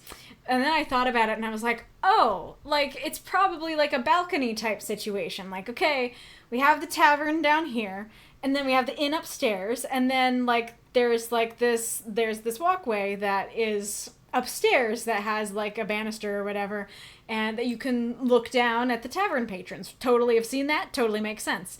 And I think if you just use the word balcony, that would help me a lot. That balcony would convey that idea of like there's this upper area. Walkway can mean a lot of things. Walkway can be, you know, just a path, a street. It can be stairs. It can be the balcony. Like, it can be a lot of different things. And especially when I was very unclear as to, you know, I had some issues with the first sentence. I was unclear what was going on with the dark corner, how he got there so fast. And after all that, then just having a vague word like walkway, I really wasn't sure what I was supposed to be picturing, and it took me a while. And so, yeah, like, let's see if I reread it in that way. Dorgu bounced while Nail shook her head, and Califrac marched to the downstairs tavern. He settled into a dark corner, glancing up at Nail and Dorgu, watching him from the balcony above. Yeah, I think that would be clear. Mezzanine would also be correct. Yeah, that was something I asked about on my dance story. I was like, what does this mean? It is mezzanine. That is the correct word. Yeah, so mezzanine would also work for me as well. That might be something not everybody gets, but that would be super accurate and would conjure the right image. Let's see. Oh, okay. I guess I'll talk about the other bigger thing immediately. Let's go down a bit before we get there. I do like that idea of, like, I hope this is close enough to alone. Like, they are watching, but it's just me meeting her. So I do think that's kind of fun. And I do like that he's taking precautions. He's not just like, I will naively go down there. It's just like, okay, you guys can still follow, but, like, I'm the only one at the table. Kind of fun. And then I think part of the reason that the word cloak didn't stand out to me, which was good, is that face shrouded in shadow is a very evocative image. So I liked that you didn't just say, the figure has a cloak, y'all. That you said, you gave it more body to the sentence in the description. So it didn't feel like, oh, this is here for the prompt. It felt very natural as to what's going on. I like the hovering and the squish, knowing what's happening. Okay.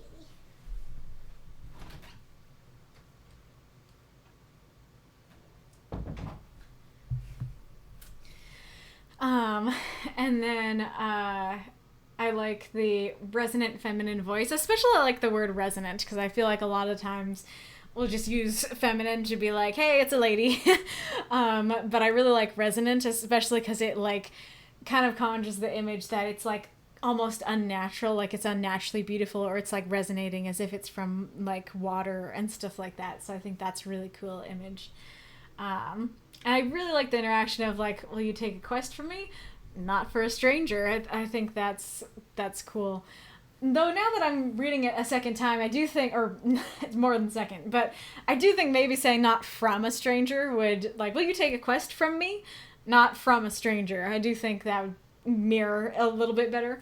But all that being said, I do really like that it's like, hey, like, I'd love to take a quest, but I'm not going to take one from a stranger. Good precaution, good response. I like that. And I do really like the explanation of, hi, kitty, here. Baby. Here is the bow. Glorious. So cute. Alright.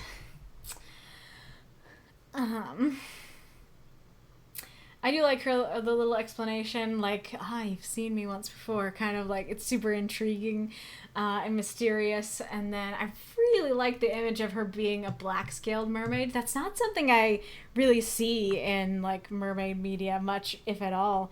And so it, I really like the image it conjures, that she's kind of like a dark mermaid or a super powerful mermaid.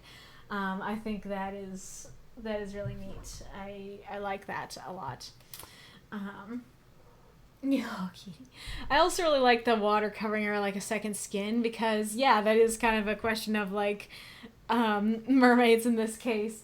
And I like that it's not like, here's a bubble wandering through the tavern, or like, please, Sir Knight, I only have so much air. But it's just, like, very subtle. It's just like there's just water, like, covering her like a second skin, and that's all. And it's there, but it's not super obtrusive, and it's just there to keep her alive. I really like that image a lot. Do you want out now? You just came in. You want out? Zoom! I wish you guys could see how he sometimes just bounces and runs. I do like the image of her tail fins poking out. I'm curious if it's meant to be, because you did say, my first thought when I first read it is that she has, like, human legs, but they have fins on them, that they're all scaly and they have fins. But then as I was remembering that you said she hovered, that maybe she is like full mermaid with a mermaid tail and is like she has floating technology basically. So curious about that, but either way, I do really like that image. It's like very flowy, beautiful image. This isn't a huge deal, but there is an element where he doesn't say that he remembers. And so I definitely got the impression of he's like, oh, yeah, I see. I remember. But because he doesn't say he remembers, there is a chance that that it means or could be interpreted that he doesn't remember her. That it's just like, I see. Totally don't remember you, but I see. You know? So I guess, like, instead of saying, I see, maybe he could have said, I remember, or I remember you. Remember is a lot more characters than see is. But hopefully you could find another place to remove them to be able to add that in, just a little shorthand of like, oh yeah, I remember you. Also a bit nitpicky, but I do think that there's a nobleman who has an amulet, I need returned to me. I think that would sound a bit natural, and I think it would still work with the rest of the conversation. I need returned to me. You wish for me to steal? Steal? It was taken by force. Like, hey, I need it returned because it was taken. I mean, I guess, like, it's not as evocative, or not, I don't know if evocative is the right word, but it's not as striking as, like, I would like an amulet from a nobleman. It's like, you would like someone else's amulet, so you would like me to steal. So saying, I need it returned to me does kind of, like, reveal it maybe earlier than you want to. But I do think it would still work, that it's like, I need it returned. It's like, I'm still stealing. Hey, I said I needed it returned. I need it back. It was stolen in the first place. But I do really like, as I said before, I do really like that, especially that use of the prompt. I think that takes the story to another deeper level of, you know, Califrac is this honorable knight, and he's taking his honorable request, and this one is not so honorable, and I like that. And I like that it's like, you know, you're stealing from a stealer. You're stealing the stolen thing. And so is that technically stealing, or are you just returning it, you know? I like the image of him throwing his fingers on the table, and the compare contrast of one voice saying it's foolish and then the emptiness saying it doesn't matter. I think that's a lot of fun. I like it a lot.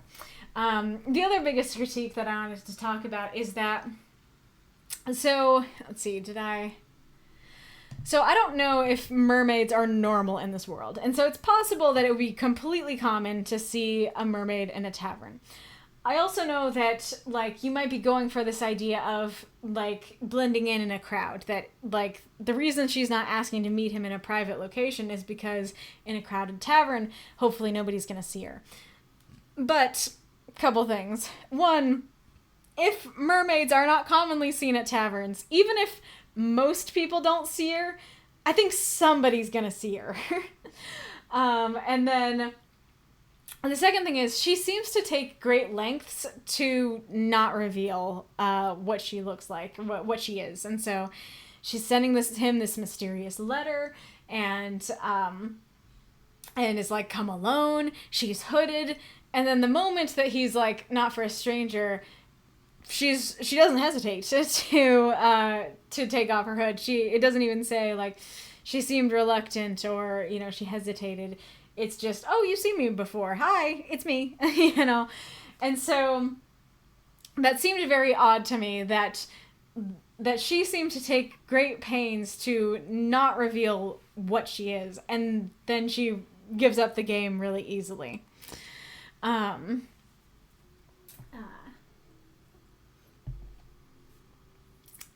So I do think that, like, I don't know exactly how you could do that better. Like, one, you could kind of call out, like, you could call it directly. Nobody would notice in the crowded tavern, or, you know, call out that she's reluctant, or both. Like, I know all these things would take words, but I do think that this is probably a fix that would require words. And if they are alone in the tavern, like, it's unclear how many patrons of the tavern there are. And I don't know if that's worse if they're alone, because, like, one person could walk in and just see a mermaid there. But yeah, so that was the other thing that struck me as like, if this isn't a normal thing to see, it feels weird that you requested to meet in a public place and were fully willing to throw off your guise, your cloak. Yeah, I really like that, and I really like the through line. I feel like this would be so fun in a novel to like, oh yeah, like there's the quest of the tower, and this is really wacky and fun, and then she comes back. I think like this is a great little through line, a great little story. I liked it a lot. Let's see. I just see Wolf saying on the not so private chat, correct, your verb tense has to agree. You can't go, I buy carrots and am able to speak Spanish. Oh yeah, like that's maybe a better way to say it. Let's go back over there. Yeah, so maybe that's also part of why made stuck out to me, is like made an excited noise, shook her head, marching. C mod, but bounce, shook head, marched, works very well. I don't know if I said thank you for these cheers, but Ghoulish, Marx, and Magistrate Ironlung, thank you for the cheers. Alright. Yeah, Decoy caught that the green paper was seaweed. Yes, and then Dissed says the paper is seaweed and the ink is made from coral. Gotcha. So that's the pinkness. Decoy, pink ink obviously means awesome gel pen. Nice. You thought it was clear that it was seaweed. That's fair, like, Decoy did get it, so maybe, and you guys can feel free, other people can feel free to weigh in, like, did you immediately get, aha, this is seaweed, or once you read the story, were you like, no issue, totally seaweed. Quotes from Kaylee, no issue, totally seaweed. This says, I guess in my mind the upper floor walkway over the dining room of an inn is just ingrained from so many fantasy novels. Yeah, mezzanine would be so more accurate.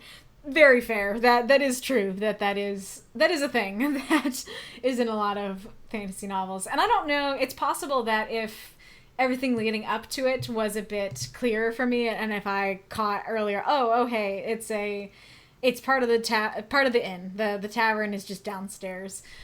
Maybe walkway I would have gotten the right image, but I do still think even if I would have gotten it right, that saying balcony or mezzanine would have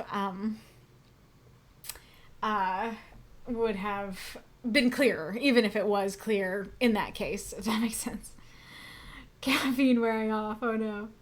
Yeah, good point. I'm surprised octopus ink wasn't used. Yeah, so that could create the scenario I talked about before, where if it's just green paper, then it doesn't stick out too badly to need something more. So yeah, if she just used black octopus ink and it seems more normal, that could work. Yeah, prompt 211, no problem, totally seaweed. That's great. It makes me think of like an ad, like an infomercial. You got problems? No problems anymore. Totally seaweed, here to save the day. Yeah, that could work. Green seaweed, green paper smelling of salt. Yeah, I think that could work. For sure. Thank you so much for submitting, Death's Head. This was lovely. Alright, now we're on to mine. Kitty? Is there a kitty outside? There is no kitty outside. There's just a kitty inside. Also, the kitty, oh, you can't see it, but she has her foot dangling off the side. And so, here, can I lift it enough for you to see? And there's her little foot dangling off the side, and it keeps like bonking the back of my knees. So I'm like, what is this? Oh, it's a kitty foot. Alrighty.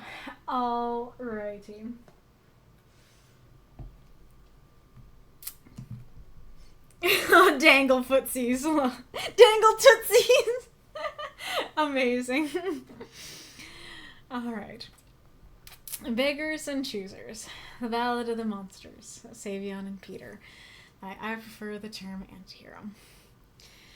Peter and I wove through the market, the smell of fresh produce and body odor mingling. My gaze must have lingered too long on the sweet stall, because Peter asked, I'm messing up too much. I'm gonna redo it. Peter and I wove through the market, the smell of fresh produce and body odor mingling. My gaze must have lingered too long on the sweet stall, because Peter asked, "You want one?" Oh, I must have hesitated too much, because before I could say fine, he was gone. I sighed, scanning the crowd. A grubby little boy ran by, scampering up to a man. Mister, could you spare a few coins? I want to buy one of those sweets." He pointed to the stall. "But," he began to cry, "my daddy doesn't have enough money." "Don't tell me." The man jerked his clothes from the boy's grasp. "That's your daddy's problem." As he brushed by, the boy trailed his finger through the air, and a dozen sweets worth of coins lifted silently and subtly from his pocket. The boy walked towards me. I blinked, and Peter stood there, tossing the coins. "You wanted something sweet?" I put my face in my hand. "Not that badly." "I asked nicely," he pointed out, "and he declined your request." "Not nicely." "That's much more than you need." I lowered my voice. "We didn't need the money in the first place." Peter shrugged. "It's a rudeness tax." "And you weren't rude?" "Only in response. I taught a grown-up a lesson. That kids will steal. That cruelty has consequences. It doesn't always." "You're right. I was too soft. What would you have done?" He leaned forward, whispering, "Killed him?" My eyes widened. I pulled him away from traffic, hissing, "I don't do that anymore, and neither do you." "I'm undecided." "Peter!" He sighed. "Savion, I created a world of fun and games where reality bent to my belief. Then I lived in a prison of illusions. It's been a long time since I've walked the world of grown-ups. I'm trying. I'm trying to be nice. I'm trying to stay sane. I could be so much worse. Let me pick my battles, please." I sighed back, raising my head to observe the stall. "What's the closest thing to chocolate they have?" I clapped for myself. Throw up those moths and monsters. Cheer for this story if you loved it. I'll check again for the cat.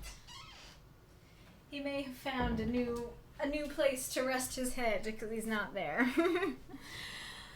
All right. Another one of those days where I worked on other people's stories before mine, so the only question I have is the questions I copied over. So for newcomers, was anything confusing? Did you understand that he created an illusion at the beginning? So yeah, like, did you understand the boy was an illusion imposed over Peter? 2, for people who know my universe, this is the first time you've seen Peter and Savion interact. What did you think of them interacting? 3, did the illusion theft sequence work? Kind of an addendum to question 1. Just like, did it make sense or was anything confusing? 4, something I struggled with throughout this piece was being unsure if Savion was acting out of character. The thing about Savion is that he's a very moral person, but he's also villainous, and it's actually in part because of his morality that he became a villain. The thing that makes this scenario complicated is that that guy is exactly the kind of mean human Savion still wouldn't like. So I was torn between, would Savion be like, "You're being a bad human for stealing," or would he be like, "Good job, I agree with your judgment/actions, he deserved it." So first question is, did Savion seem out of character for those who know him? Next question is, I had another potential ending. I folded my arms. Do you know why I don't just kill mean people anymore? Because becoming human zapped the fun out of you? I should say the instead of they. Because it didn't work.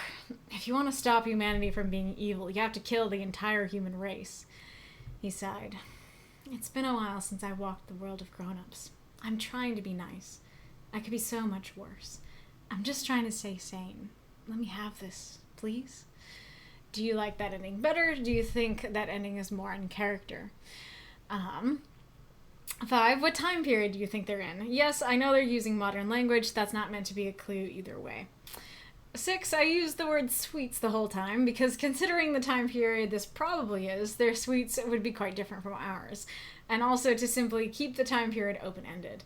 Did that work or stick out? Did Savion's last line read as odd as well? 7, I also had another potential line addition. I'm trying to be nice. I'm trying to stay sane. We're gods, you and I. I could be so much worse. Let me pick my small battles, please.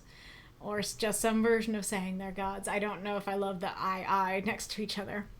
Would that addition have added or detracted? I like the clarification of not just I could kill him and not even just, I've killed many before, but I could bring the earth under my rule with a snap of my fingers. Stealing is nothing. But I don't know. It also kind of sounded like an odd and oddly arrogant addition. And then 8, any other questions, comments, critiques? Yeah.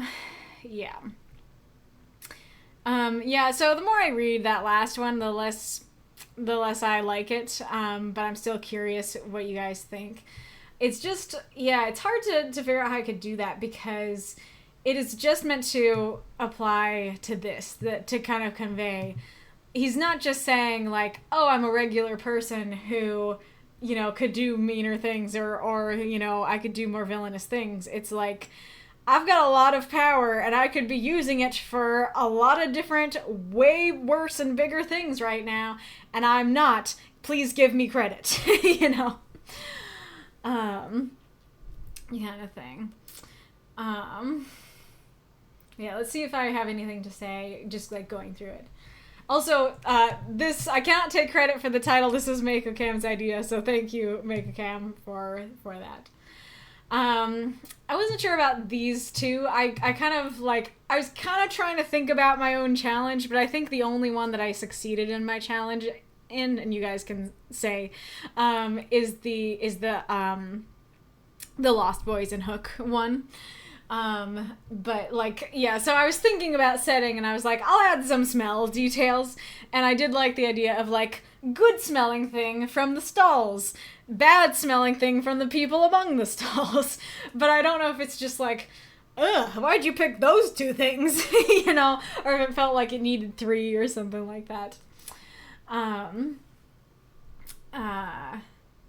then just kind of like I said, does this stick out even from the beginning? Does this seem to go by, too fast? For some reason, usually my own story, so it's kind of hard to make me laugh about like the written word in general. And my stories don't commonly make me laugh. Sometimes if I'm like trying really hard to write a comedy, I can get something. But for some reason, this line, like you might have seen me trying to hold it back after it. I have no idea if it's funny to anybody else, but there's just something very, very funny about, that's your daddy's problem. kind of thing. I also, so a dozen sweets worth of coins. I didn't like the cadence of this. This seemed odd, but I couldn't figure out how to rephrase it because I definitely wanted to convey like, he's not just stealing what he needs, he's stealing excessively. He's stealing more than he needs. And so I don't like, I don't know, the cadence, a dozen sweets worth of coins lifted silently. I don't know, but I don't know how I could fix that. And then did him blinking work? Because originally I was going for the idea of like, that, you know how sometimes they'll have it that like, you're like in the subway and somebody's standing on the other side of the tracks and you're on this side, and then the subway train goes by and suddenly they're a different person standing in place of where the other person was. I kind of wanted to go for that sort of thing where it's like people walk by the grubby little boy and then it's Peter, but I couldn't figure out how to describe that without too many words. It was just like confusing and weird. And so I was like, I blinked is a very simple shortcut. So did that work? Is there a way that you would have described it that could have conveyed the other line better? Let's see. I feel like the most awkward part is this part. I don't know if that worked for you guys. So like, yeah, it's a rudeness tax. You weren't you weren't rude in stealing back. Only response. I taught a grown up a lesson. I don't know, like that feels childish, but in an like unnatural kind of way. I don't know. And you guys can can let me know if this flowed weirdly to you. Let's do. Yeah, and I was very curious. I was part of the reason. So I don't know if I mentioned this before, but I tend to like to read the stories that I have the most questions and concerns about on stream. In the past, when Benji read the stories on streams, I wanted my best stories to go through. But now that I'm reading them, when it's a story that I think I did well on, I have less to talk about. And it's just like, yeah, I think I like this line myself. Do you like this line?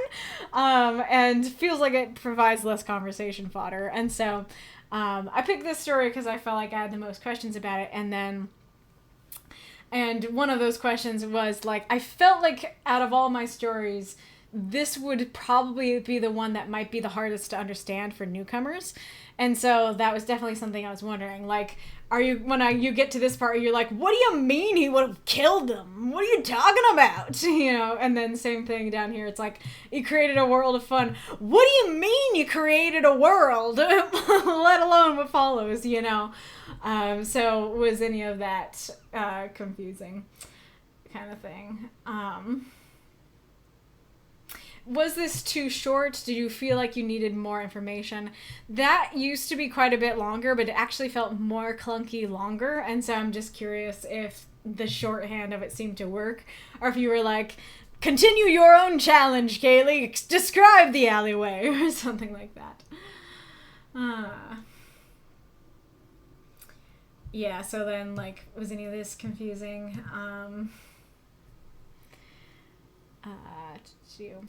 Yeah, the more I read this line, the more awkward it reads to me, because I think him saying at least, what do you think? Like, what do you think's the closest thing to chocolate they have? I think would sound a little more natural.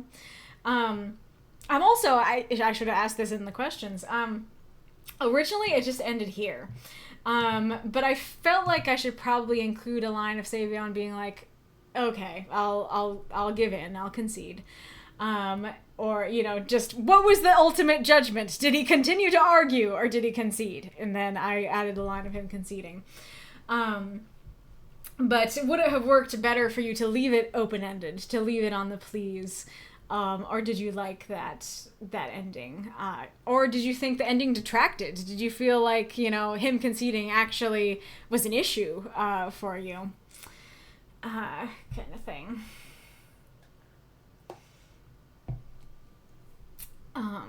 Here's the little foot. Oh yeah, I don't know if other people liked it, but I like the idea of, like, because there's this idea, right, of, like, pick your battles, pick which battle you want to fight. And so I like the idea of, like, Peter doesn't like it here. He doesn't like being in the normal world of grown-ups. It's better than being imprisoned, but it's not great. And so it's kind of, I like applying that saying of pick your battles to this, where it's like, I want to battle against the world of grown-ups. I want to battle against the attitude of grown-ups, but I'm going to pick a small way. I'm going to pick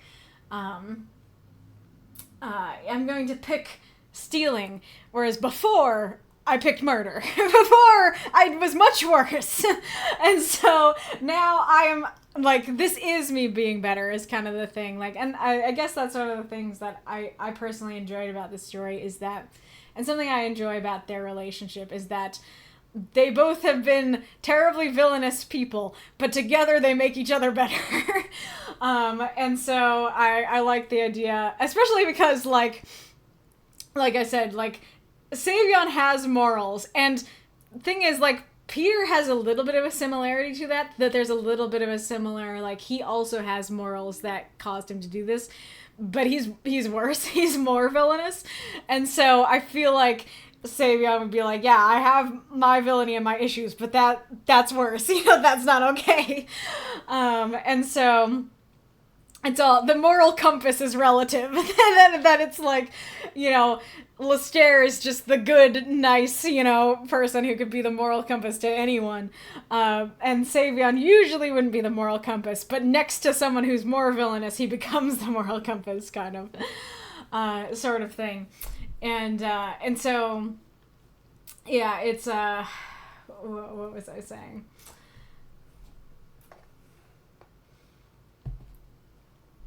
I think I was talking about the let me pick my battles thing. Oh yeah, where it's just like he created a world. He killed people, not just people. He killed children to deal with this problem, and so this is him being better. This is actually him genuinely trying to improve and be a better person, even if it's still a sucky thing to do. And I guess that's another question, is like, where did you land at the end of the story? Were you like, that was a sucky thing to do, it makes Peter look like a pretty sucky person, not a fan? Or were you more on the side of, this is a little ambiguous? Or were you like, I don't think it's okay what he did, but I get why he did it? Where did you land? And like the morality of it, I guess. All right, let's see. Folks been saying, thank you for the cheers. we have different doggies. We have a corgi, and is that a beagle? And applause. Thank you. Era says, I didn't realize there was an illusion over Peter during the theft. I just thought it was Peter begging in his normal form. But I have to say, I found the discussion of the morals of theft interesting. Same with Peter's honesty and struggle with dealing with adults. Thank you. Yeah, I guess that's like, and you can say, because you're the one who wrote it that way, I guess it's not necessarily a hindrance if you, like, thought that it was Peter and thought it worked. But knowing, oh, there's an ad. Kitty time. We need, like, a song for kitty time. Ugh, go on, there. Hello, oh, yeah, wake you. Make you sneeze. Pretty kitty.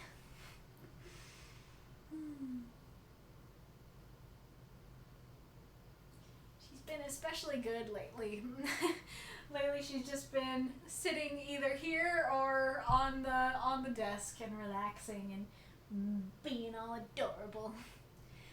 Being all adorable and fluffy.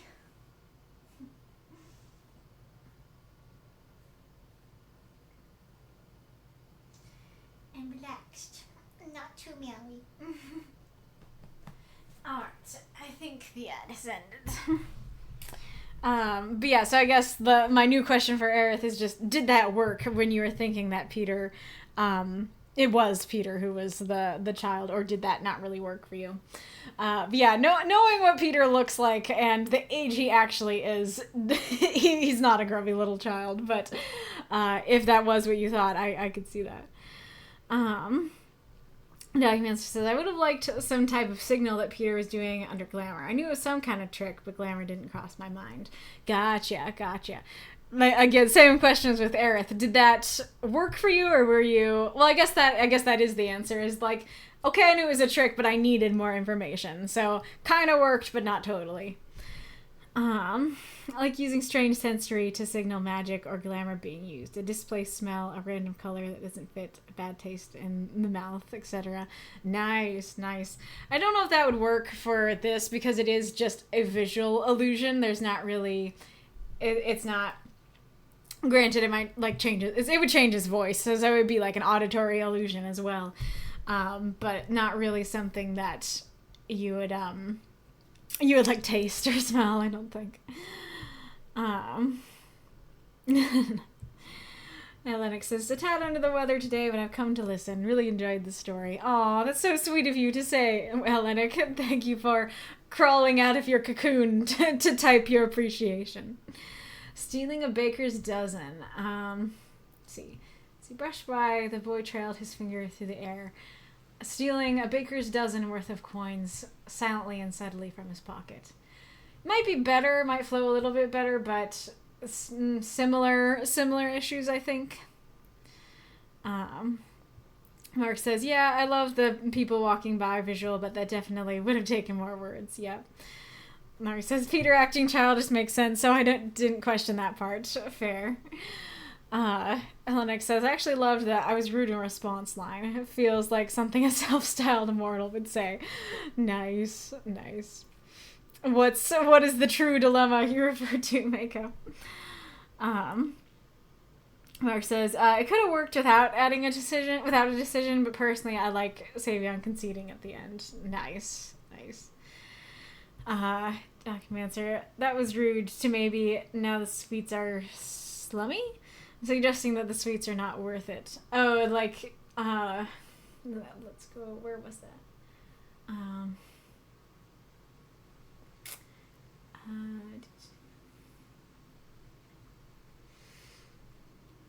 Yeah, I don't know. I feel like that would only work if granted, I don't quite know what you mean by the word slummy, but, I feel like that would only work like as he's eating them. It would be like, now they don't taste very good because of what you did, as opposed to saying like, you weren't rude. You were rude. Now they don't taste good.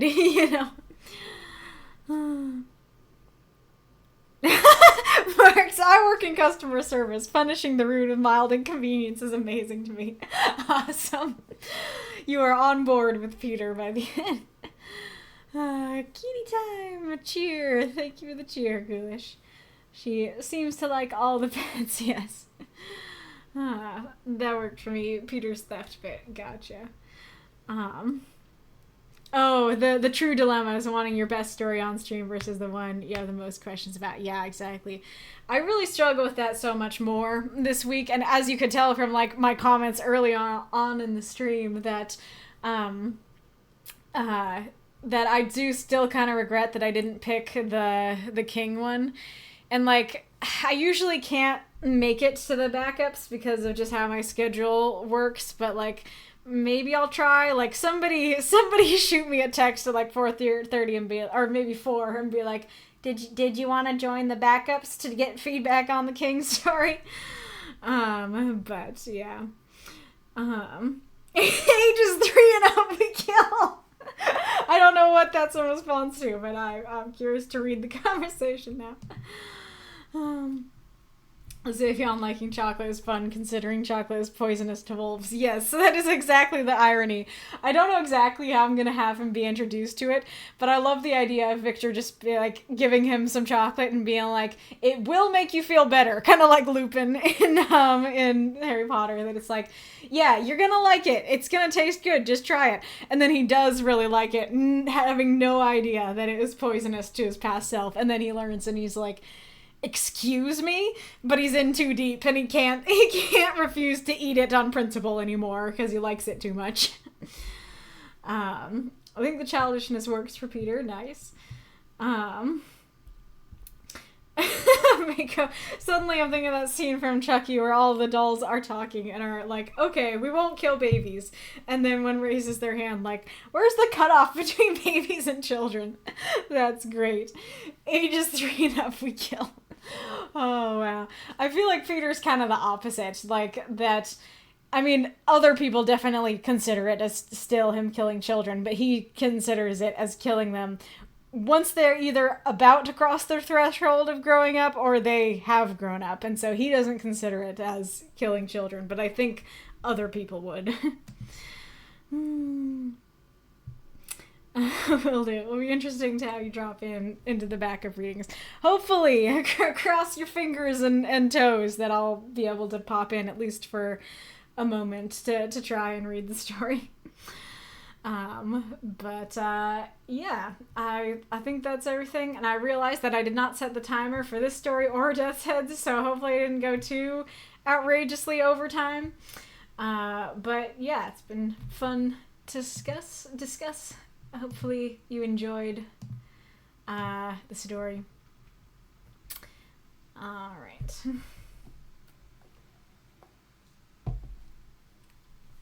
When Thunder Strikes by Documancer. Hiltrude could always hear her sister screaming and crying when thunder struck. Heavy pulses rushed through her throat as thunder rolled over the manor. The head of the manor had maids bring out the good carpets for the banquet, but the aristocrat hadn't even realized that one of his daughters had arrived. To steal from him, no less. Why would he? Her disguise was flawless. From the bronzer on her delicate skin to the sausage curls, she erased all sense of Hiltrude Douglas. She would get her father's beloved ledger.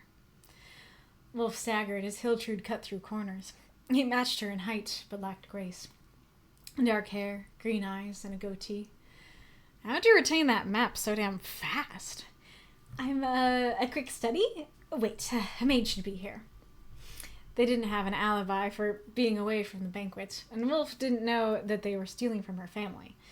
Hiltrude took him by his tie and stole a kiss. The, oops, we aren't supposed to be here, alibi worked every time. Except she had given this alibi in front of the maid approaching. Several times. Hiltrude broke off from a dazed Wolf, who peeked over her to see a woman as old as time itself. Miss Douglas, will you be announcing your arrival?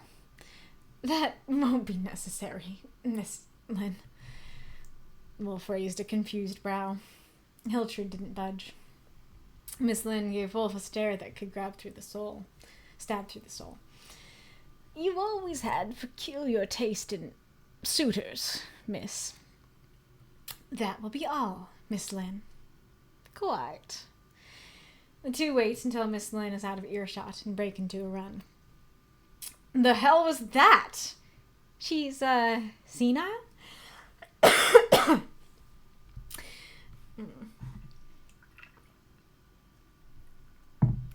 Thunder crashed and the lights fluttered. She gripped Wolf's hand as they stood at the door. She'd never entered before. True, we got 10 minutes. Ed is waiting outside. And she pulled out the stolen key and twisted the knob. The kicking and screaming of little girls wrung her mind as she pushed. A handsome study, but modest. Clear wood furniture, simple carpet, and her mother and sister's art on the walls. Throw up those moths and monsters, cheer for the story if you loved it. Sorry about that. I got a tickle in my throat and I was like, push through the tickle, keep on going! And I couldn't do it. Eventually I had to cough it out and drink some water.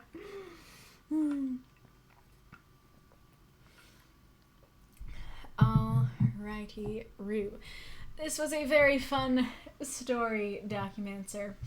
I will warn that I do have a lot of critiques for this story, and I do hope they're helpful, but as always, if what I say is, like, hurtful instead of helpful, do your best to ignore it and move on with your day. Thank you for the cheer, Magistrate Ironlung. But the main things that I have to praise is that I think you did a fantastic job. Whoa! Thank you for the big cheer, Mako. Appreciate it. I think you did a fantastic job with the prompt that, I think you did a fantastic job with the prompt here. Like, this story feels so Cloak and Dagger. Those are so the vibes. I love the atmosphere and the imagery of this piece. We have the thunder over the mansion and we're sneaking in and we're like sneaking into our own house. And like, there's multiple layers of sneakiness because, like, we have the general layer of sneakiness of we're sneaking into the house, and then we have the sneakiness of her being the daughter, and her companion not knowing that she's the daughter, and so she's trying to not only like steal things and hide, like, physically, generally, she's hiding her identity as well. And I think that's very cool, and so the whole story just has the right vibes. Thank you for the timer reminder, Aerith. Totally was gonna go again with that one. Though granted, I think we're actually making surprisingly good time today, because last time we were at 6 or after 6, right? And so it's like 5:30 right now. So even if I do go for 10 extra minutes, then that'll be at 6, which is, I think, pretty okay. I think we're making pretty okay time. Oh, look at that cute little red panda. What is that? That's adorable. All right. So yeah, and like I say in my comment here, like, if I have a lot of critiques, but like my biggest praise is that you did the prompt really well, that is a very good positive to have. that is definitely what you want, because I could have critiques and have one of them be that the prompt isn't great, but it's like you have a great shining positive, even though I have a lot of like more critiques in the details of the story. What is that? Oh, okay, it's a song about thunder rolling. Gotcha. Their little kitty feet, Little kitty legs keep knocking against me. I feel like this is not how she commonly sits, because I feel like this is not a problem that I usually have. All right.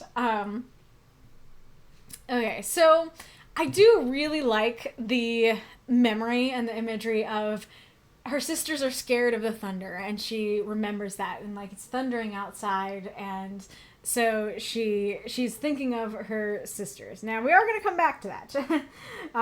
But I do, in general, really like that that image and that idea. I think it adds much more like depth and meaning to the story, to have it not just be like, oh, like, we're stealing something from somebody I don't even know. We're stealing something from somebody I know, and I'm thinking of my family and my memories the whole time. And I think that's very cool. That being said, though, and we are going to come back to that at the end, unfortunately, it's not something that's focused on very much. And in the end, it feels like it has little to do with the rest of the story, even though I feel like it's actually maybe the most important part of the story. And as I said, we will come back to that. But even though it's like maybe supposed to be the most important and meaningful, by the end, it feels like it has little to do with the rest of the story. And it also is the first line. And so it feels like, hey, here we are arriving at the story. We're going to tell a story that has to do with the memories of her sisters and being afraid of the thunder. And 90% of the story is not about her sisters and being afraid of the thunder. And so I don't feel like it's as like grievous of a first line as it could be. I don't feel like, especially because it does come back at the end. It's not like it's there and then never comes up again. But it is unfortunate that it feels like in the end, this thing that I think is supposed to be important ends up feeling unimportant and feeling like it's maybe not the best first line. I do really like the image of the thunder. I like heavy pulses as the description of it. So for this here, the head of the manor had maids bring out the good carpets for the banquet, but the aristocrat hadn't even realized that one of his daughters had arrived. So somebody did something, but implies that the two are related. Like, it implies that the two are related, that the good carpets are related to her dad not knowing she's there. But I don't see any relation. And so, saying something like,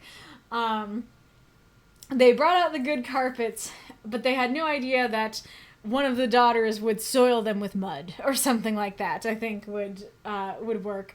It also is a little odd to specify the carpets. I feel like, honestly, I feel like the plates are like the good plates, the good silverware, the good tablecloths, stuff like that would make a bit more sense than the carpets, if that makes sense. Not a huge deal, but definitely something that I was like, what do you mean the good carpets? Especially in a big manor, I feel like you're just gonna, you bought your good carpets to have, and so you're gonna leave them there and not like redo them. But granted, I don't know a whole lot about like grand noble living. But anyways, and then this one's a bit more nitpicky, not a huge deal, but something to talk about. The aristocrat hadn't even realized that one of his daughters had arrived. I think saying something like, the aristocrat didn't know one of his daughters had arrived, or had no idea, or the aristocrat wasn't expecting one of his daughters to arrive. I think that would sound a bit better, because as is saying, he hadn't even realized one of his daughters had arrived. But the whole point is that she doesn't want him to realize, and so that kind of forces you to have this line of, why would he? And granted, I do kind of like the playfulness of that. I like the playfulness of, like, he hadn't realized. why would he? And this could be like a comment I'm making because I have read the story and know where it's going. But I do think saying like the aristocrat didn't know one of his daughters had arrived would be a bit more objective and wouldn't require you to be like, why would he? Though you could still keep it even with that as well. I do really like the image. I like, their disguise is flawless. The bronzer on her delicate skin, the sausage curls. I do really like the evocativeness of it, especially the, like, specificness of sausage curls and stuff. I think it gives this very strong image that I like a lot. But at the same time, it does feel like it's not really a good enough disguise because it isn't hiding her face and it isn't even changing her hair color. It's just changing her hairstyle. And so it feels like having your skin be a little bit darker, which is a little iffy of a concept, but making your skin a little darker with bronzer and then changing your hairstyle.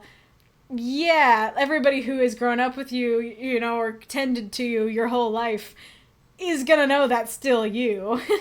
And so it feels like maybe other things should have been described, or even something so simple as like a mask or something. Though, granted, a mask might seem weird, this kind of thing, unless it's a masquerade ball.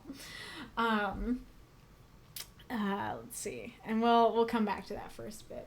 I do like the sentence, though, of, like, erased all sense of Hiltrude Douglas. I really like the way that it's described, even if the specifics left something to be desired.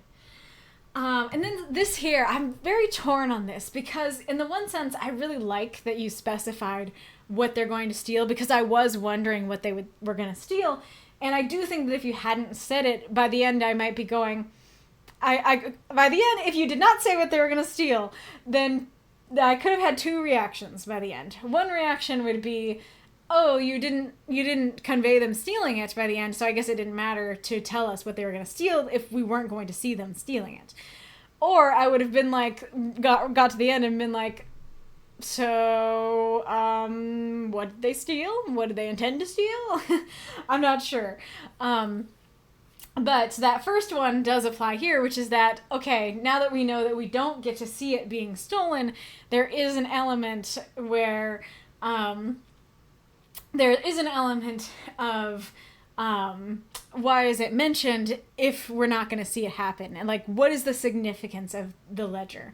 I do especially like that you say beloved, because it kind of gives the impression of, it doesn't matter what it is. It matters that he loves it, and I'm going to take something he loves. And so I do like that quite a bit. But, yeah, so I'm torn on it. Because in one sense, I like that you mentioned what they were going to steal. I like that you mentioned it was beloved. But on the other hand, it ends up being unimportant. And so it ends up making me wonder if it needed to be mentioned. And I know you are responding in the chat, but I'm going to wait until I go through. Especially because, like, my comments at the beginning tied to my comments at the end. I'm going to go through all my comments and then I'll look at what you had to say. So you can feel free to keep responding if you'd like. Oh yeah, so we already have, let's see, like, is this a quarter of the story? It's hard to tell because it's a lot of dialogue, but like a quarter of the story, if not more, has already gone by, and we haven't been introduced to a key character. And so Wolf kind of seems to come out of nowhere, and I think that it would work better to introduce him much earlier, say like, Hiltrude and Wolf marched confidently through the manor. Hiltrude could always hear her sister screaming and crying. Like, I think that could work. Or you could have it, standing beside her thief companion or something. Her disguise was flawless. I know it would cost you words, but I do feel like it's necessary to say that he's there, because as is, I very much was like, there's another person. I totally thought she was doing this by herself. It might have helped to simply say her companion, Wolf. That might have helped. I'm not sure if I still would have had the same issue, but I think it could have helped because part of the thing that makes it so jarring is like, Wolf staggered, and it's like, did I know that Wolf was even here to stagger? This one is nitpicky, but cut through corners, usually when you say the phrase cutting corners, it means taking shortcuts, and often taking a shortcut you shouldn't take. You're cutting corners where you shouldn't. And so I don't think that's really what's going on here. It's possible that she is taking shortcuts because she knows the house. In that case, I think saying, you know, well, staggered as Hiltrude ran through shortcuts, or just, ran through shortcuts, I think would work. Because as is, it kind of conjures the image of she's like weaving around table corners and stuff, as opposed to, cutting through the corners that are present, as opposed to taking shortcuts. It's an interesting thing. So he matched her in height but lacked grace. Dark hair, green eyes, and a goatee. I don't know if this was here because of my challenge, but unfortunately I feel like this doesn't work for the challenge because it really isn't important what he looks like, and those words could have been used elsewhere. It kind of feels like you didn't describe the setting where you should, and I will talk about that in a second. There's a place in a moment where I really felt like I needed the setting, or you could have done more of the challenge. Didn't really need to know what Wolf looked like. Let's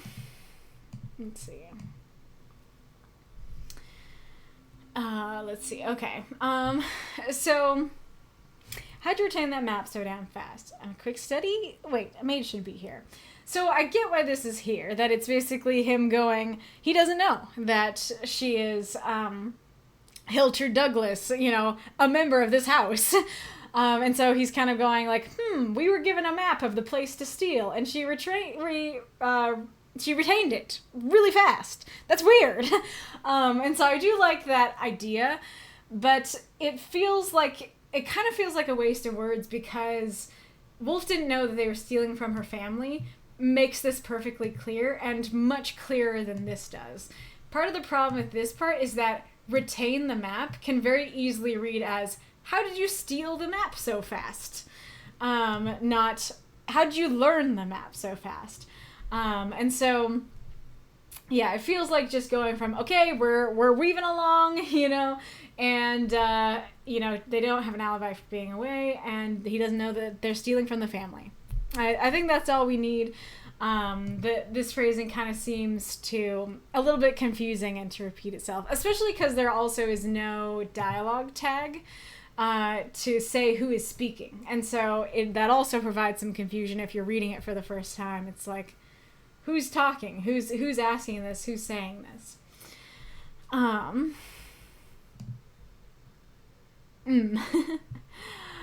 This is a very funnily phrased comment. If you can read it, it says, "You would if you were you."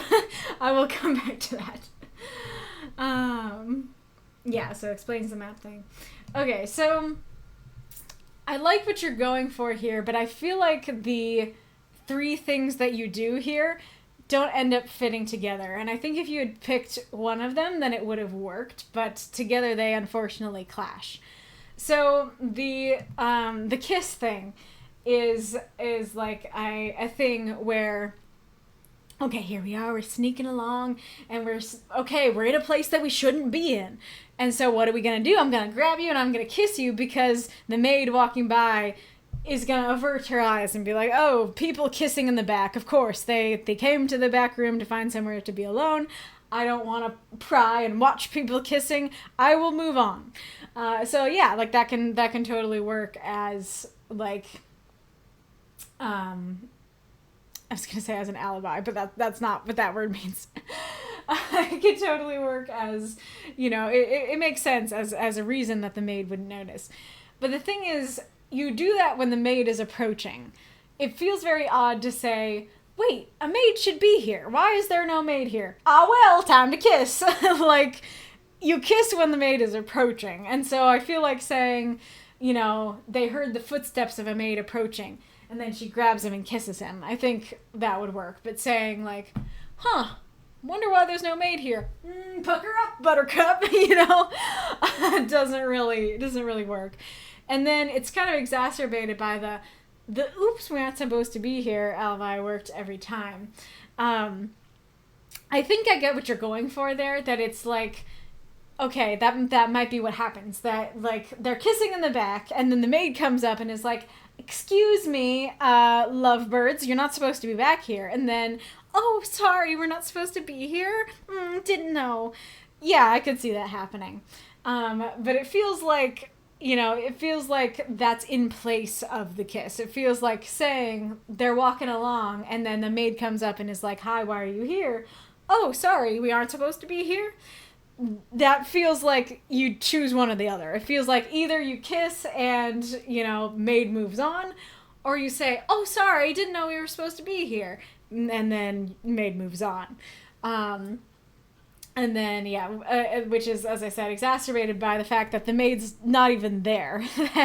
that they're wondering why the maid isn't here and going, maid should be here, as opposed to, uh-oh, maid coming, let's do something, I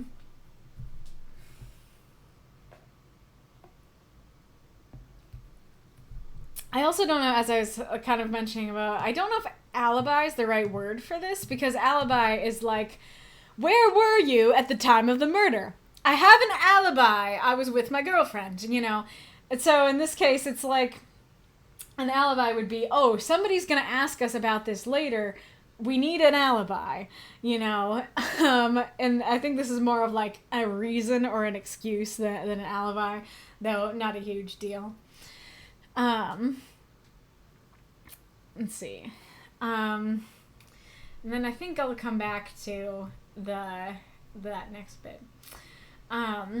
So I think my single biggest critique for the piece comes down to the fact that the maid recognizes her.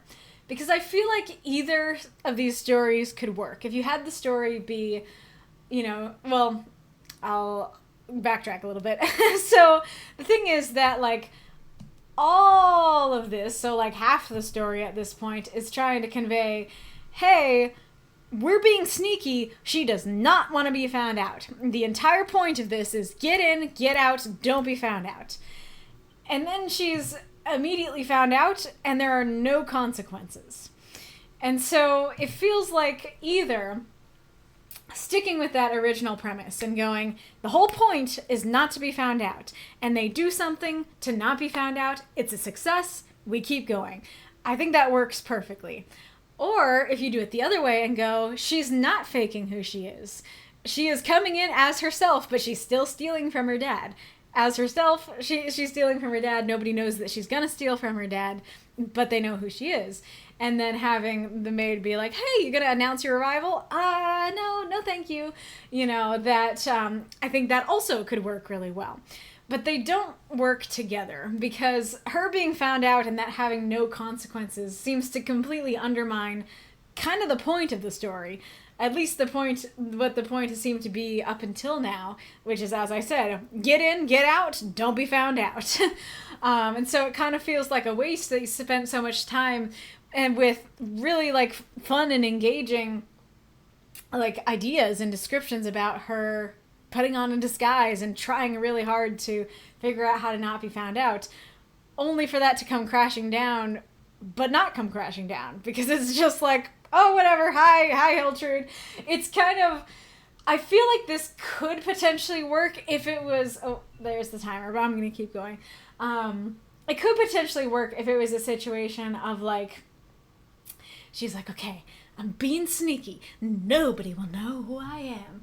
And then the maid walks by and is like, hi, Hiltrude, and then keeps going. But it's basically a situation of she's like, thinks she needs to be sneaky, but nobody cares. That could work, but that's not really what's conveyed here. I'm trying to think how you could do that besides that, quite simply.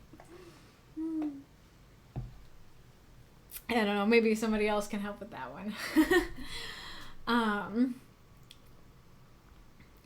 So what was I going to say? Hang on a second.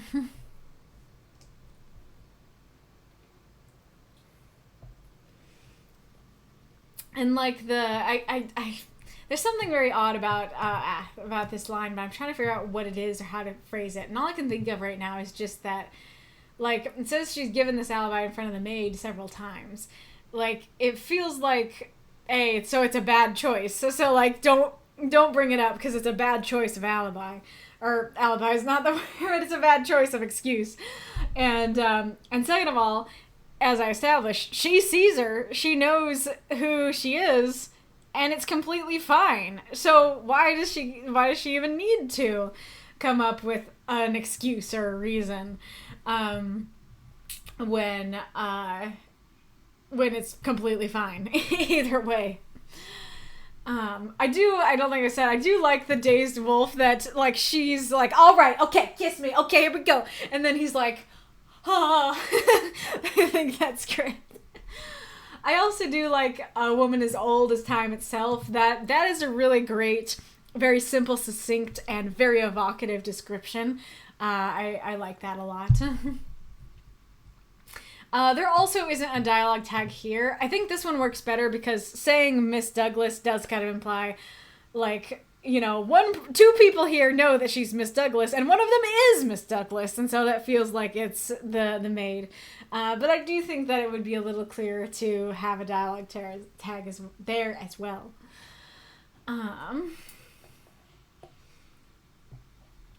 I do like the stare that could stab through the soul. Sorry, I messed up on that when I read it, but I also feel like I don't completely know the meaning there because, like, is it basically meant to convey, is it either, like, you are not right for the lady of this house, you little hooligan. I don't know if it's that, or if it's like she knows, here she is stealing again, and here you are, an accomplice to the crime, and I don't like you because of that. Either way, it's fun, but I'm not sure I quite get what's meant to be conveyed there. And the quite also does seem like she knows what's going on. Like, she's like, quite. Moving on, you know. And I do like, I will say that even though I have problems with a lot of the dialogue, I do like the cadence of it, and I do think it flows quite well for the most part. Like, how'd you retain it so damn fast? I'm a quick study. Sound that works very well in the sound of it and the cadence of it. And then, you know, you have peculiar taste in suitors. That'll be all. Quite. You know, I like that a lot, and I also like the, how was that? She's a senile? I can very much hear the cadence of that and how it's said and stuff. So I do really like the way, the sound of it, the cadence of it, the way that you wrote it in that way.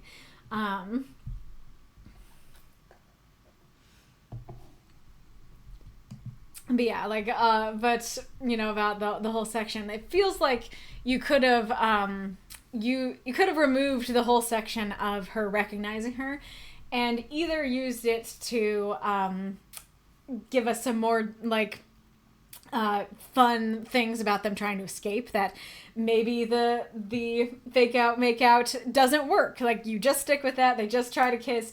It doesn't work. And then the maid's like, excuse me, what you doing? And she's like, sorry, we aren't supposed to be back here. And she's like, no, and I will send you to the master or where, whatever. And, you know, there's a little more suspense of like, oh no, how are they gonna get out of this pickle? And stuff like that. I think that you could use the words like that, or you could use the words to explain the ending more, which we will get to. But yeah, as is, it seems to really undermine the piece that she's just found out, and it's not a problem.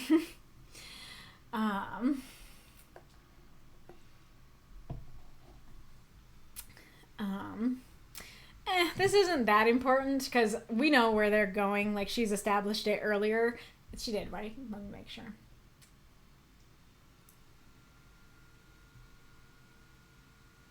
Huh.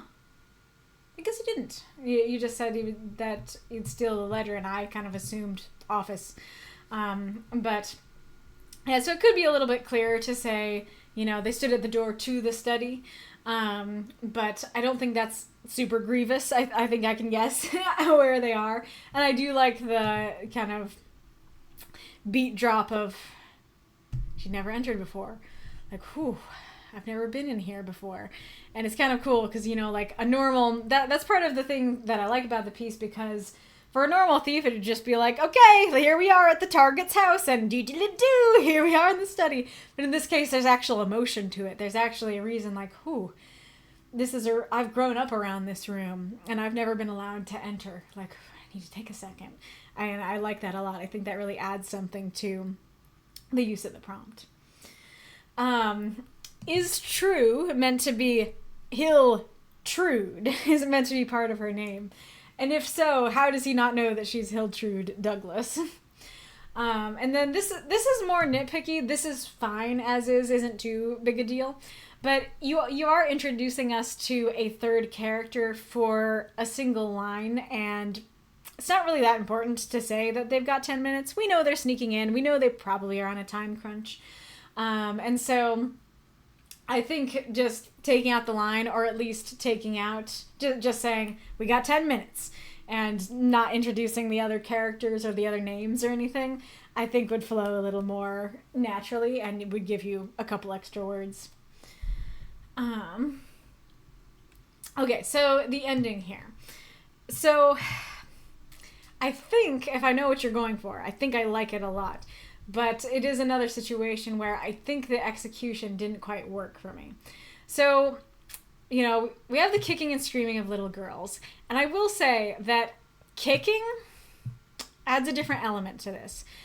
Kicking makes it start to read as abuse. It makes it start to read as, because, let's go back to the beginning. She could always hear her sister screaming and crying when thunder struck. So it kind of imply it is a strong reaction, but it's like, okay, yeah, I could see little girls being afraid and just screaming and crying and running to the study, you know, or wherever they're supposed to go. And, but kicking means that there is something you're resisting.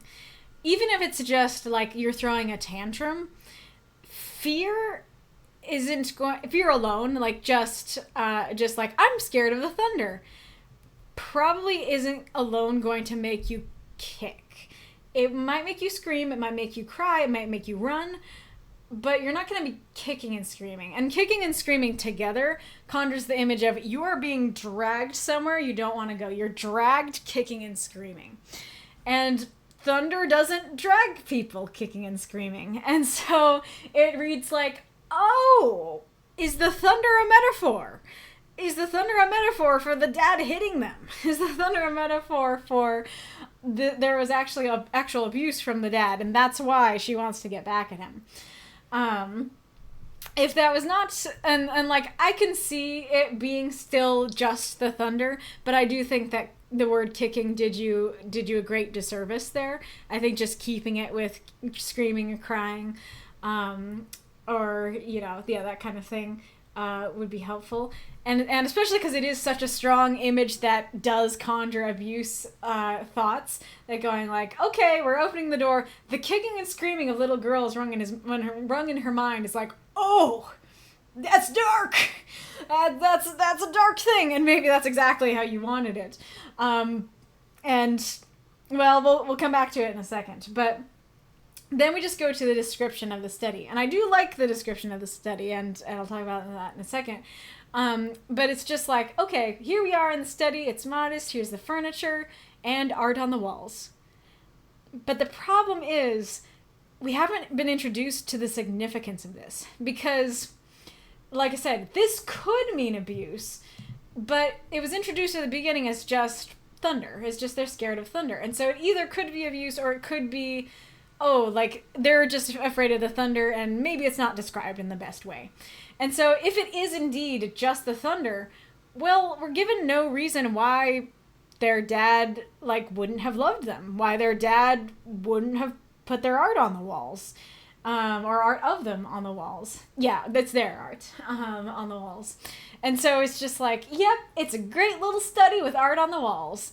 And not knowing the significance of this, I feel like there is significance, and again, we'll talk about that in a second, but it feels like there's significance that I'm not getting. And so it reads like, okay, here's the whole story. It's all about stealing this thing. And so, okay, if we get to well, I don't know. I was going to say if we get to Decoy's story, then maybe we can talk about it, but maybe this image wouldn't quite work for that. But it's basically the idea of okay, here's this whole story about how we're going to steal this thing. And there is more emotion to it, but the ultimate goal is steal the thing. And it ends with, okay, we get to the room, and it's a really cool room. The end. it feels like the story is left hanging because we don't know the significance of there being art on the walls. We don't know the significance of this description. And so it feels like we've arrived. And it's like, oh, you are gonna steal something? I kind of thought that's why you were here. I kind of thought that was gonna be the climax, So to the part that I think you were going for and the aspect that I like is that, like, I think what you were going for is, even if he wasn't abusive, it seems to conjure the idea of her dad wasn't very affectionate. Her dad did not show love to her and her sisters very well. She can't enter his study, stuff like that. And so she's thinking, Dad doesn't love me. And so she's thinking she's going to get into this study and it's going to be, either just like neutral and drab, or there's going to be something negative she sees in there. She's like, yeah, I don't like my dad. I want to steal from him.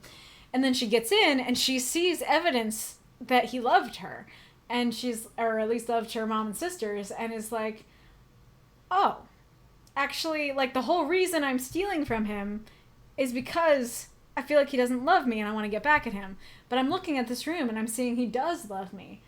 So maybe now I don't want to steal from him. I don't know for sure, but I think that's the image you're going for. And I do really like that, if that is the case. I really like I said, like, I do like the emotional aspect of it. If it's not just a story about we're stealing a thing. It's about a relationship with her dad and her mom and her sisters, and it's about this house, and it's about, why is she stealing this thing?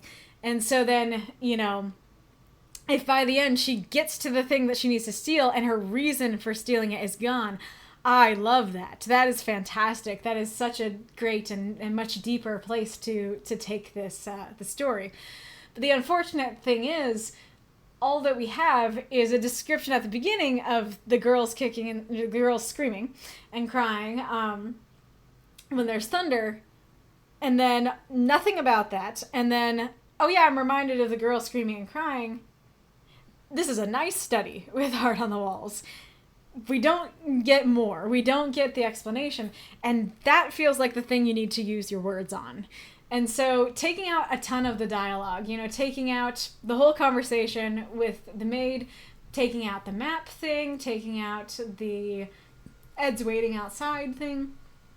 You could take out all of that and just add some description of, okay, how do they get past the maid? Add a little more like, ooh, oh no, are we gonna get caught? And it could be there's a little struggle there. Maybe they start to get caught but get away, or maybe it works. They just do the fake out, make out, and we move on. But either way, if you get those words out, then now you have the words to convey the emotion, and it could be the whole time that you could be talking about. Her as she walks through the halls, like maybe like at the beginning we have the memory of the thunder, right? And then, and now we see the maids are bringing out the good carpets, and she remembers them bringing out those carpets when she was young, and she could never step on them because if she stepped on them, then, she would get mud on them. And then she's like, she would get her father's beloved ledger, the ledger that he loved more than her, or something like that, or the ledger that he would work on instead of comforting her sisters afraid of the thunder. And then, they walk around the halls and the corners through the back passageways, and she remembers, these passageways, or like she remembers playing in them, or she's not supposed to play in them, or something like that. And then she gets to the study and she's remembering the thunder again, and and so all of it, you can talk about how she feels unloved by her dad through these memories. Or you can talk about what is the significance of the girls being afraid. Like, if that significance is he never comforted them, you can talk about that. And you could even say straight up, like, like I did have that example of, like, the ledger he loved more than her. That tells you exactly what you need to know, if I'm right. And so then by the end, once we get to, their art's on the walls, then it's like, like, we've seen the memories the whole time, and we see how angry she is at her dad and how unloved she feels by him, and then we get to the end and it's like, oh, actually, maybe he did love me, and maybe I shouldn't do this. I think that would work really well. What was I gonna say? Oh yeah, and I also I forgot to talk about the other setting thing, which is that we don't know where here is. Like, okay, a maid should be here, but we haven't even talked about leaving the banquet hall. So I thought we were still in the banquet hall, as far as I know. Let's see. That's the other reason why I thought the cut through corners was around tables, is because it's like, okay, yeah, the banquet, and then like, yep, we get the, yeah, so cut the corners. And then away from the banquet. Like, okay, so like we do have a clue that we're away from the banquet now, but we don't know where we are. And then, oh no, that's after. Yeah, so we all we've heard about is the banquet, and so here still seems like the banquet. And then we do get the clue afterwards of they didn't have an alibi for being away from the banquet. But I think that using the words that you used to describe his appearance could instead be used to describe where is here, even quite simply as like they're in the back passageways of the manor, you know, or like we see the darkened curtains, you know, fluttering in the rain and the wind and stuff like that. That kind of thing. But yeah, let's see what folks have been saying. DiceGuru, are you here? And DiceGuru says the session ended.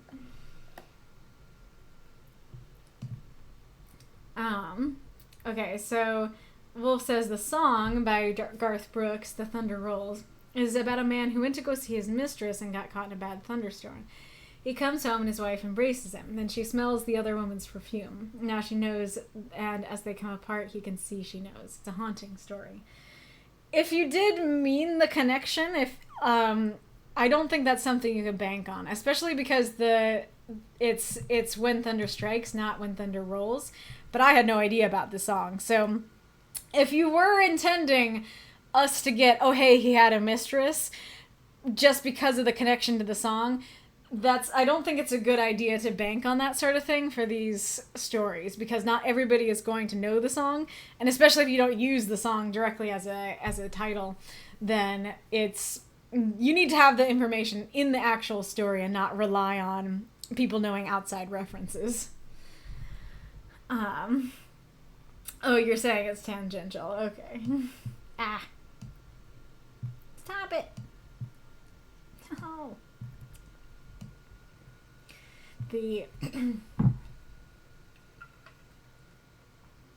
This computer, when I try to move Discord to be smaller and into the corner, it's like, did you want Discord to take up the whole page? Did you want it to take up half the page? It's like, I wanted it where I wanted to put it. Thank you very much. Okay, let's go to the beginning.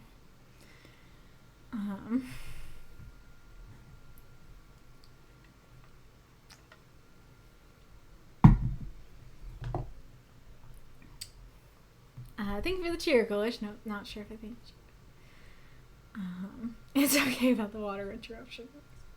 Just a quarter of the way to the third encore, Deathside said, and then we could drop to giant cheer. So are we now at the third encore? More than halfway there now. Okay. Line 1. The thunder and her sisters crying, screaming, kicking at the door is supposed to allude to her father not being there for them in tough situations. Tried to add the subtext as best I could, kind of alluding that his sister's paintings are there, that he is thinking about them, but not in the way she expected or wanted. Yeah, the kicking definitely did not convey that properly. I think if you had conveyed they're kicking at the door, then I do think, well, I was going to say I do think that would have more properly conveyed what you were going for. But if you just said kicking at the door, it could have conveyed that they were locked inside, and that would also be an abuse image. So I do think you'd have to be clear, like, you know, her sister's crying and screaming at the study door, you know, trying to get into the study, or begging for their dad's help, begging for their dad to come out or something like that. I think you would need more words to convey that, because simply screaming and crying when thunder struck without any more context is too subtle. It's not enough to convey. And like I said at the end, like, you did add kicking, but it gave the wrong impression. It didn't imply kicking at the door. And granted, that is even though that is better that to say, oh, they're at the office door to get him to come out. If not abuse, that is neglect. that is straight up neglect to have the father listen to them screaming, crying, trying to get him to come out, and being like, I'm gonna keep working on my ledger. And that might be exactly your intent. If you did intend him to be like fully neglectful, then that works perfectly well. But that's a really strong image. And if you just wanted it to be, oh, like he's not super loving, that's a little too strong to just convey he's not super loving. The good carpets. I was trying to add more texture in a different way in the equivalence of Ma, bring out the good china. Okay, so that was the intention. Mako says, I'm going to be real. I did not get that from the first line. Appreciate the... so I guess Mako agrees. Appreciate that. Documancer, his daughter to arrive. I have mixed feelings because the darling is why would he line. It's supposed to show more subtext of his ignoring his daughters. Like, yo, your daughter's here and you don't even notice, but your maid does. Okay, in that case, I definitely think you should have cut the disguise entirely. Because if the whole point was... Because you're like... Because immediately it says, why would he? Her disguise was flawless. Which means no one should recognize her. Which means the maid shouldn't recognize her. And so if you're wanting it to be, hey, he doesn't love her, he doesn't even recognize his daughter is there, then cut out the disguise, just have her arrive at him as herself, and have him not know that she's there. Have him not even notice. I think that would do what you wanted it to do. Beloved Ledger, I think, was an element of a want, of a goal. You mean saying what Hiltrude's goal is? Yeah, that makes sense. He loves it and he focused on it more than his daughters, hence the word beloved. Yeah, okay, so that I did get the right impression from that. Rather than beloved daughters, beloved Ledger. Well, if I was having difficulty plugging him into the story with the pacing. Fair. Nice. Cutting corners is supposed to signal her knowing the house to show that she actually knows, so Wolf's statement is backed up with warrant.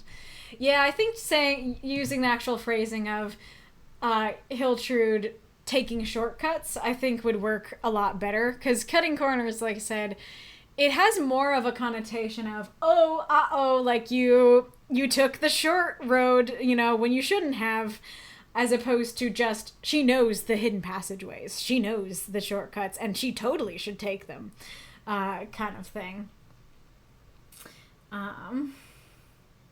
Wolf says over here, little fists against the door drowned out in the thunder. Ooh, I like that. That's a great image for it.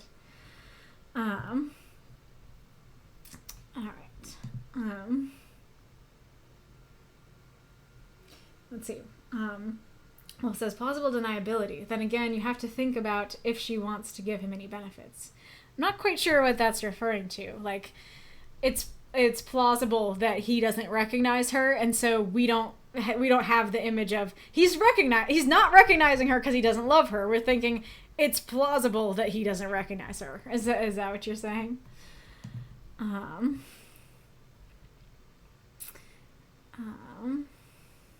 Descriptions, old habit I'm just trying to weasel around with.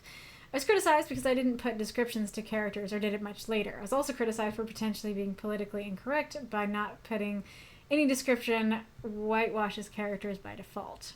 I'm trying to figure out how to weigh these concerns while fitting the word economy.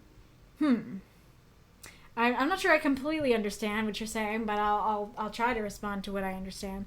So there is a difference between long-form writing and short-form writing. In long-form writing, these could be potential issues. The problem is that with these writing group stories, there are differences. Because yes, in a long-form story, yes, you should, in my opinion, describe your characters. And that is something in a long-form story that I would criticize and be like, you should really describe your characters.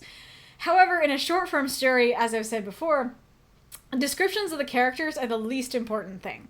And basically in these 350-word stories, every word needs to have some importance to what is going on. It basically needs to have some importance to the plot. And if you happen to have extra words left over, which is unlikely, then you can maybe add some fluff in there. Maybe you can add some things that don't have to be there.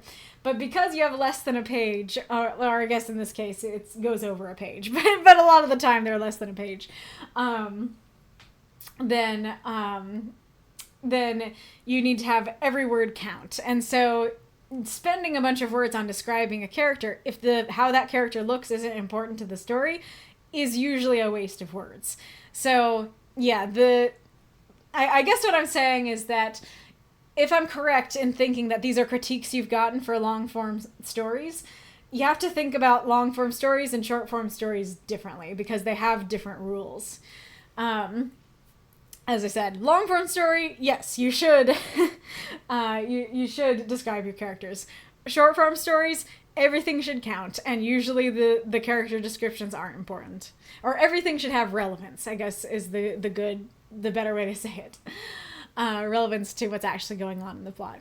And as for, like, I don't know if people, like I said, I don't know if I completely understand what you're saying, but it sounds like people might have been a little trigger happy, because it's like, I don't think it's politically incorrect to not describe your characters. Like, there are books that purposely don't, so that you can describe them, so that they can imagine that your readers can and read them however you want.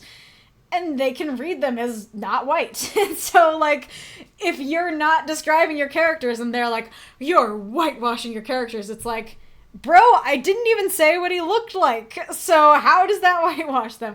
I could be totally wrong. Please correct me if I am wrong about that.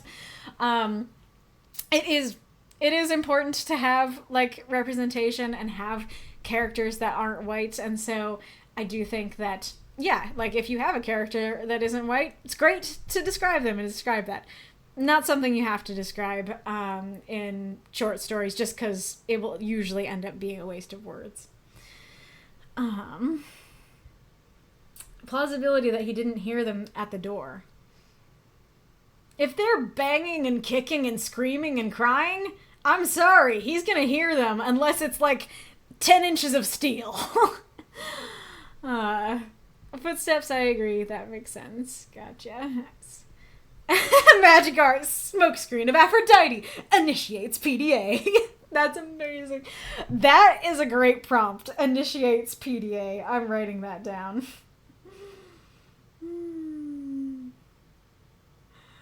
I love that. Oh, cat is meowing?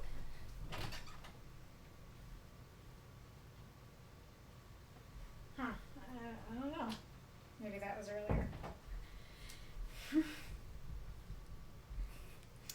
I see an ad.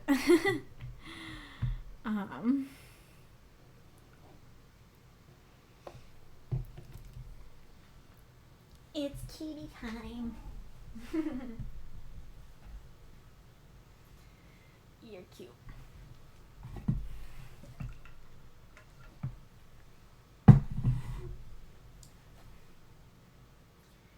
Little kitty, little cat, cat.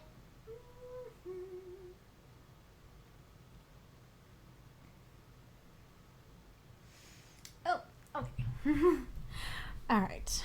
I tried adding more allusion in later mentions of her sister and her father being dismissive of her. I think I could tighten it more if I had the word count. I think I already addressed where you could take out words to add that. Miss Lynn, she's known Miss Lynn her whole life. No disguise would confuse her. I'm trying to figure out how I can imply that the maid won't be saying anything because even she has her own qualms about how her father treats her. If it were any other maid, they would have reported her.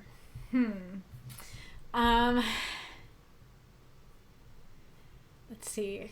I do think that could help if you had that in there. I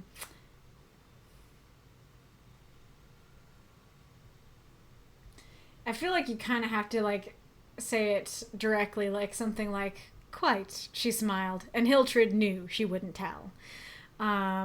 Or, I guess the maid could say something about, could say something that has a double meaning, that she could say something about, I don't know exactly what the phrase could be, but I could see there being a phrase that could be interpreted one way, but also be interpreted as I'm not going to tell. I guess actually you could probably say, I won't tell your father who you've been kissing or something like that, kissing in the back. Then we would go, aha. So that probably means she knows what's up and she's not going to tell, kind of thing. But even knowing that, like, I do think that would help, but I do think it just muddies the waters to have somebody recognize her. Like I said, I think that, yeah, and now that I know what your intention was with the beginning, I think just taking out the disguise and having her arrive as herself, having her dad not know she's there, having the maid see her and be like, what you up to? And then her being like, nothing. I think that would work better.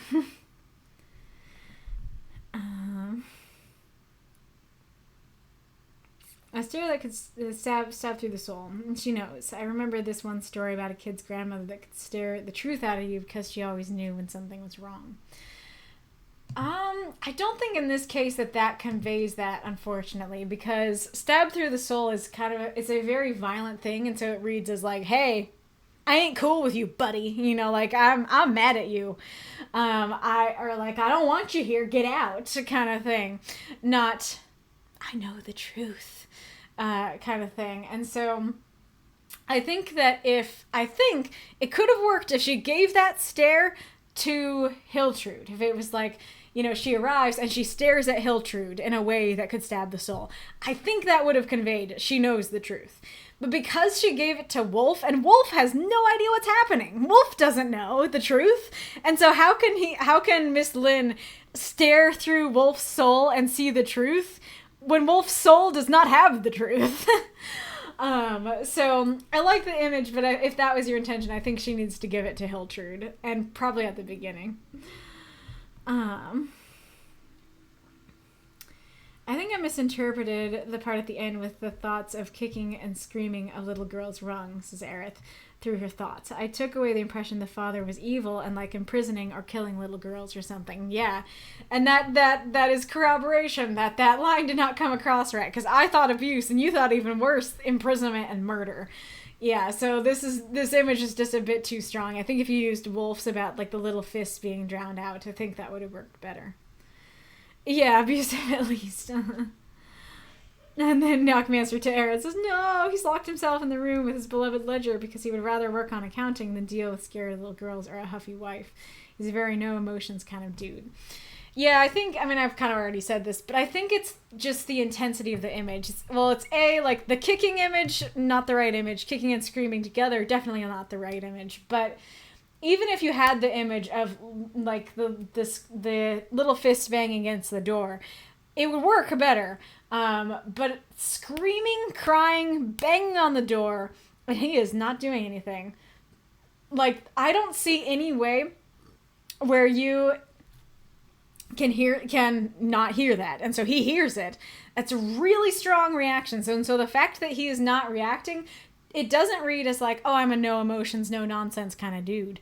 It reads as like full-on neglect. It reads as full-on, yeah, he is, not good to his daughters at all. So I think if you wanted to give more of that no nonsense, no emotions kind of guy, you'd have to tone down their reactions. That you'd have it, you could have it that the girls are screaming in their own rooms and he doesn't come to comfort them. Or, let's see. Just do the crying. Don't do the screaming. If, they're crying at the door, like, please, daddy, still bad, but not nearly as loud as huge of a reaction as screaming. So I think, yeah, toning it back, would help. Yeah, I totally misinterpreted it, says Aerith. The phrase kicking and screaming totally sounds like someone being dragged somewhere, kicking and screaming. Exactly. No, kicking and screaming a locked door. Yeah, I think the problem is that you ran into an idiom there and granted, like I said, it's just a very strong reaction, even if it wasn't an idiom. But the fact that it is an idiom for someone being dragged somewhere shot you in the foot there. Yeah, Miko said, I think you could have specified banging on the door during the storm. Yeah, exactly. Yeah, pounding on the door, banging on the door. Mm-hmm. Felt like she was getting the ledger to punish her father and reveal his evils that were in the ledger kind of thing. Oh, yeah, that would totally work. Because, like, yep, these are the people he's murdered. It's the thing he cared about more than his family. Mm-hmm. Yeah, did he really care about the ledger, though, or his business? Good point. She never knew about the paintings. Yep, that's what I thought. So she always assumed that he only cared about the ledger, which alludes to his business. That makes sense. So it's like, yeah, he only cares. This is the business room, and he only cares about the business, and there's no paintings on the wall. But kind of, I know I'm harping on this, but the fact that he could hear his daughters banging on the door, kicking and screaming for his help. Honestly, him having their pictures on the wall doesn't mean much.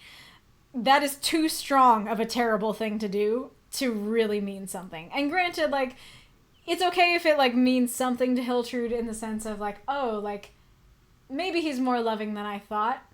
Doesn't excuse what he did. I'm still stealing from him. You know, that could work. But that is so bad that the pictures on the wall doesn't mean that he loves them. It almost seems more performative. It's like, I'll put their pictures on the walls, but I don't want to see them. I'll see their creations. I'll see their pictures. I don't want to talk to or comfort them as people, which is really bad. So maybe I don't want to steal from him. Yes, this is correct. It's supposed to be an emotional turning point, a relationship about her sisters in the house and why she feels she needs to steal from him. I do really like that. To be clear, I do really like that idea a lot. I actually didn't mean the song. It was unintentional. His name is Wolfstan. Was just another name that I got from the same century of baby as Hiltrude. Gotcha. It's definitely neglect, which is her main motivation to steal from him. It's plausible that he doesn't recognize her. I don't know what that's in referred to.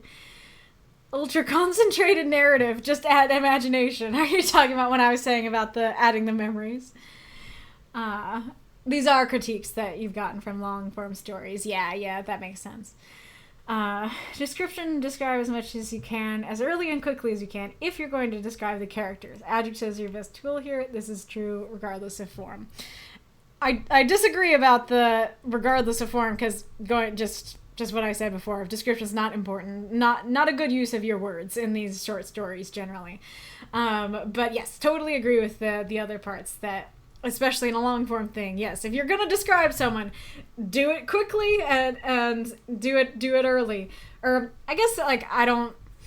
Maybe I wouldn't necessarily agree with the quickly, because that would say, like, describe them as little as possible, which I wouldn't agree with. But yes, describe them at the beginning and do that and use your adjectives. Yeah, exactly. Decoy. You're whitewashing my characters by imagining them white. Exactly. Rumpel says, regarding the white default, that's a case-by-case thing. I barely describe my characters, and I've never had anyone say my cast is whitewashed. As Kayla can confirm the lack of description I use. Yes, indeed, I can confirm, for sure. I didn't describe them. If you think of them as white, that's on you, bro. Exactly. Documancer. People probably were trigger happy, but when I said I do this in my own work because I wanted the readers to get their own impressions of the characters, because I know so many people are ruined by movies because they had a different image. It's supposed to be an engagement technique, but it didn't work for someone, even though I left vague descriptions. They said that people won't be interested if they don't know what they look like. So he said, she said situation. So, like, I don't want to go too much into this because I'm already much more over time than I thought I would be. But that is something that is specific to the person. Some people really don't like descriptions. Some people don't like laundry lists. They want you to describe things, but don't do it in a laundry list. Some people don't like you to describe things at all and would rather you left it ambiguous. Some people really need descriptions and some people, like, are fine with them being laundry lists.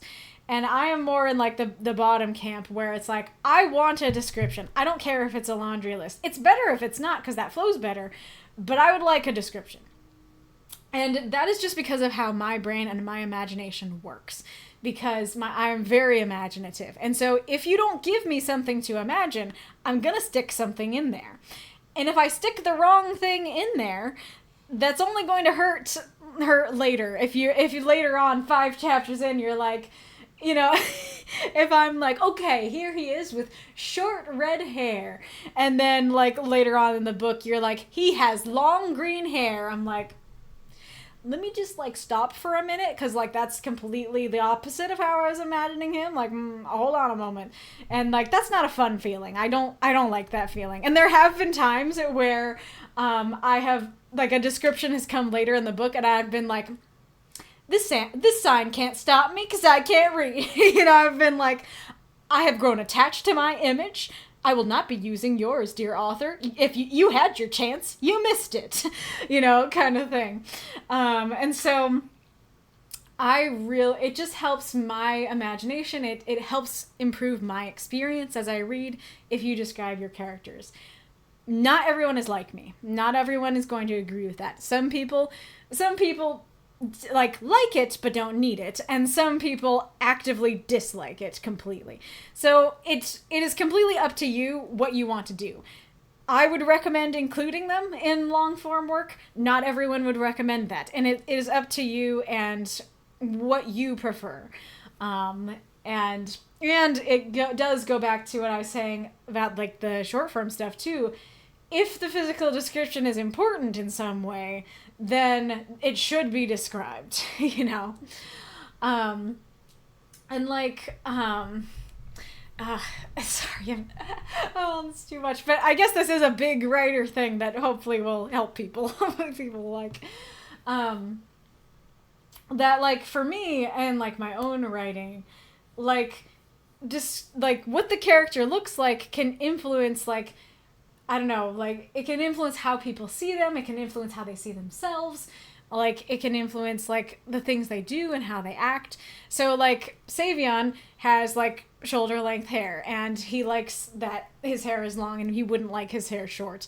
And that's, like, a character thing, that how he feels about his own appearance. And he also has, like, heterochromia, and that makes him recognizable, and that's kind of a problem when he doesn't want to be recognized. And so, sure, could I just not describe that at all? Totally. But I feel like it adds something to the story to have those details of, like, he plays with his hair when it's nervous, and, like, he can do that because it's long, or that's, like, one of the only things he likes about his appearance. Same with the eyes, kind of thing. That's more evocative, that adds something for me. And like I said, not everybody ascribes or subscribes to that. And so it is up to you what adds to the story for you, what you like, that kind of thing. But that's how I personally feel about it. I think I let a little bit of my own childhood neglect into some of the piece, and it's clashing with the nuance of how neglected he was. Oh, I'm so sorry to hear that you went through that, Documancer. It's supposed to be a pause, and then she would probably still steal from him. Okay, so it is that version of like, oh, like that's a pause, but he still sucked. I'm still stealing. Okay, that could work then. Norman had to run for a work emergency, but is back. Welcome back. Mako says, so wait, I may have misunderstood something. I thought Hiltrud was talking about her little sisters, not herself. Was she banging on the door, or her sisters? Documancer says, her sisters. It's another layer of how she's different from her siblings. That is potentially something. I don't know if that would be a big enough issue to cause some of the problems that I was mentioning about, like, the kicking and screaming and stuff. But there is an aspect of, like, it doesn't apply to her. And so you are kind of wondering, okay, this is what your sisters and your mom did. What did you do? And same with the art, too. Her art isn't on the walls. And so it's like, okay, this didn't apply to you. So does that mean, like, you're really protective of them and you really care about them? Does that mean he was more neglectful of you than them? Does that mean, like, it didn't affect you so much and so you don't actually care as much as they would? You know, it's a little unclear. And so it would be a speedier way to get to your point to just have it apply to her directly. And be her own memories. But I do think it works to have it be her sisters. There's just more nuance and difficulty to that could cause issues. She's very protective of them, and she feels more neglected. Interesting. Why does she feel more neglected to them if she wasn't the one banging on the door? Let's see. Oh, interesting. Could he? Maybe he's hard of hearing and she doesn't know.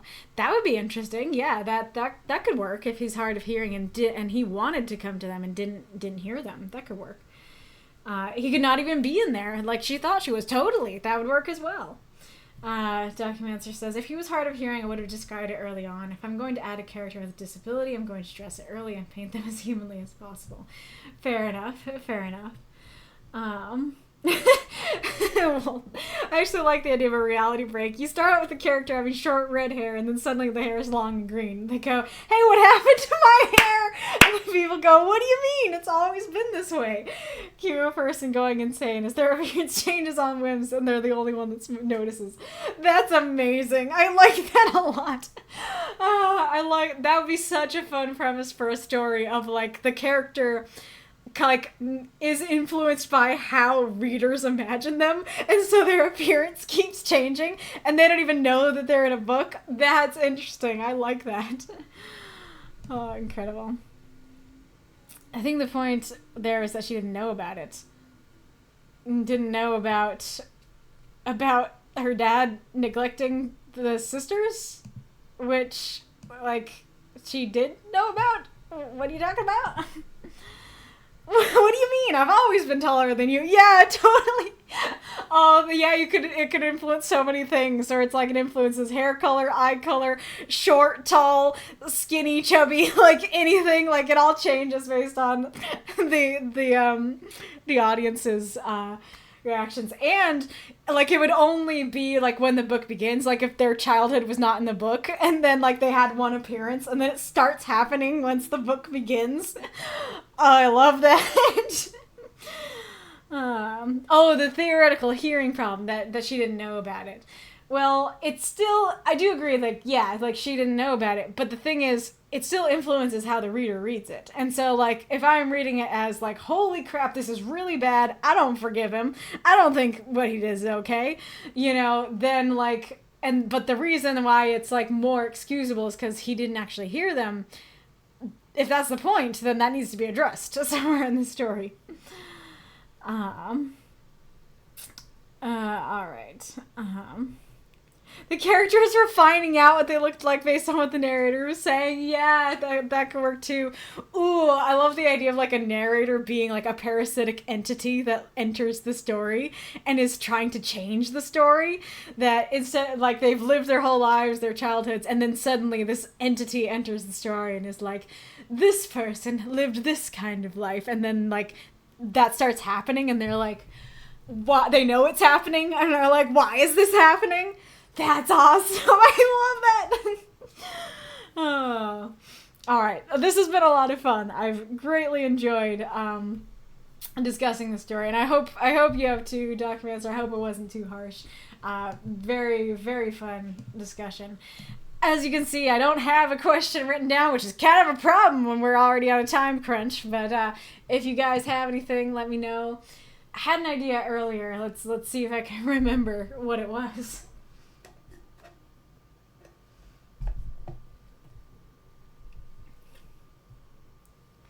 Where's my coat? What do you mean? It's right there. That coat is brown. Mine's black. You've always worn a brown coat, dude. Amazing. Dang it. I really should have written it down when I was thinking about it. I was thinking I remember, but of course my brain goes to weird places. Yeah, you can look in the pins. I mean, I guess I could look in the pins too. Oh, that's a challenge. And then tension and pain is what we did last time. Not too harsh. Thank you for taking time on my story. The fact that I nailed the prompt made my day. Oh, I'm glad to hear that, Documancer.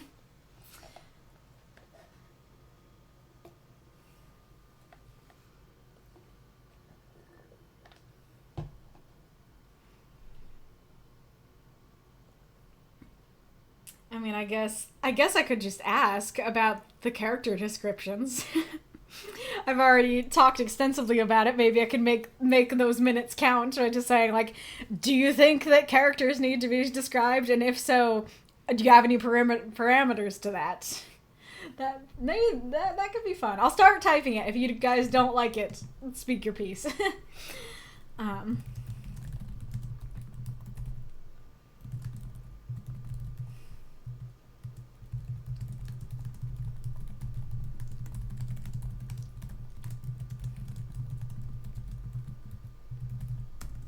Yeah.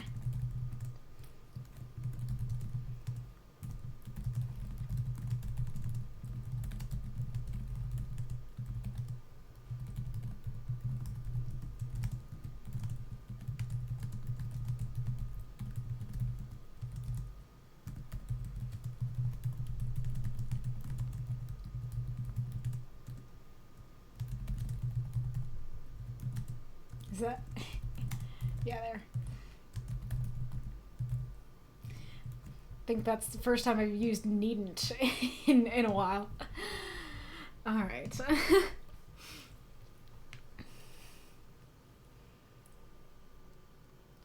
Okay, let's try that.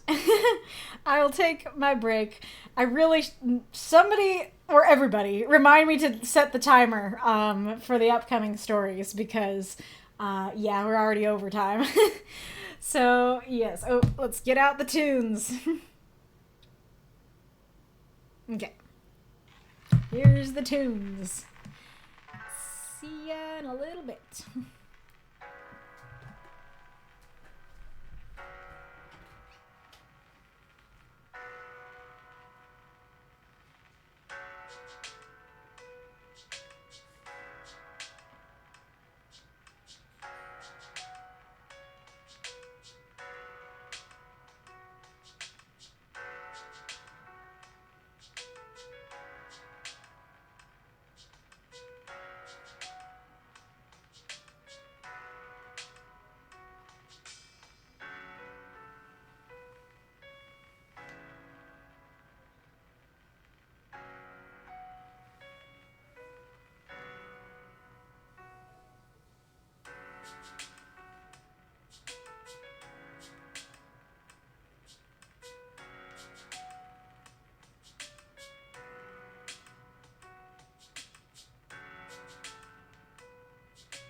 I'm not quite back yet. There's one more thing I need to do, but I realized something.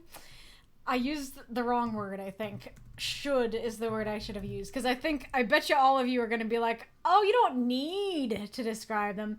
Not what I meant. I meant, do you think they should? Is this something that you should probably do that you would recommend? All right. Intermission over. We'll one more thing to do.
Okay, I'm actually back. Sorry if so feel free to redo your answer if you're like, oh, I don't like my answer, knowing that you actually meant should. You can just like go up to your other one and either delete it or just put like redacted, wait for a new answer, or at least you can do that in the Discord. But yeah, sorry I didn't quite phrase it right. In the not-so-private chat, Massa says, speaking as someone who's really bad at adding descriptions in news writing, I think that to some extent, character descriptions should be given at some point. Okay, so you did have the correct word in there. When it becomes relevant, and with an eyedropper to some extent. Don't exposition dump someone's appearance, because that's rarely ever an appropriate writing tactic. Definitely avoid purple prose when it comes to the character's appearance. But knowing to some extent what a character looks like is helpful to the immersion process. I tend to mix character descriptions when I do them in with actions. Ramona's ponytail whipped her cheek as she turned her head. Ryan adjusted his glasses before speaking. Christian's hazel eyes blinked in surprise. Your mileage may vary. Yeah, I think that's great advice, that using them naturally with, whatever, like just instead of saying like Ramona had a ponytail and this color eyes and this and that, but just saying her ponytail, whipped around or something is very natural, and it gives your reader something to imagine. That can be difficult going with the idea of they should be described early, because if you're waiting for the prime opportunity to like put it in the like action tags or whatever, you might end up doing it late and run into the problem I was talking about before of like, well, I'm not gonna choose that description because I like mine better. So I would still personally say you should still make sure you do that early, but I do really like that. I do like that way of doing things. I think that's a great way to do things. What do you mean with an eyedropper? What does that mean? And I also like that you're like, I'm not good at this, but I think it should be done. That's great. And yeah, like, exposition dumping is rarely a good thing to do, no matter what it's applied to. And like I said, if that's how I'm getting it, if that's the only way I'm getting it, I don't mind too bad if that's how I get it. But I do agree that that's not the best way to do it, and just generally isn't the best writing tactic in general.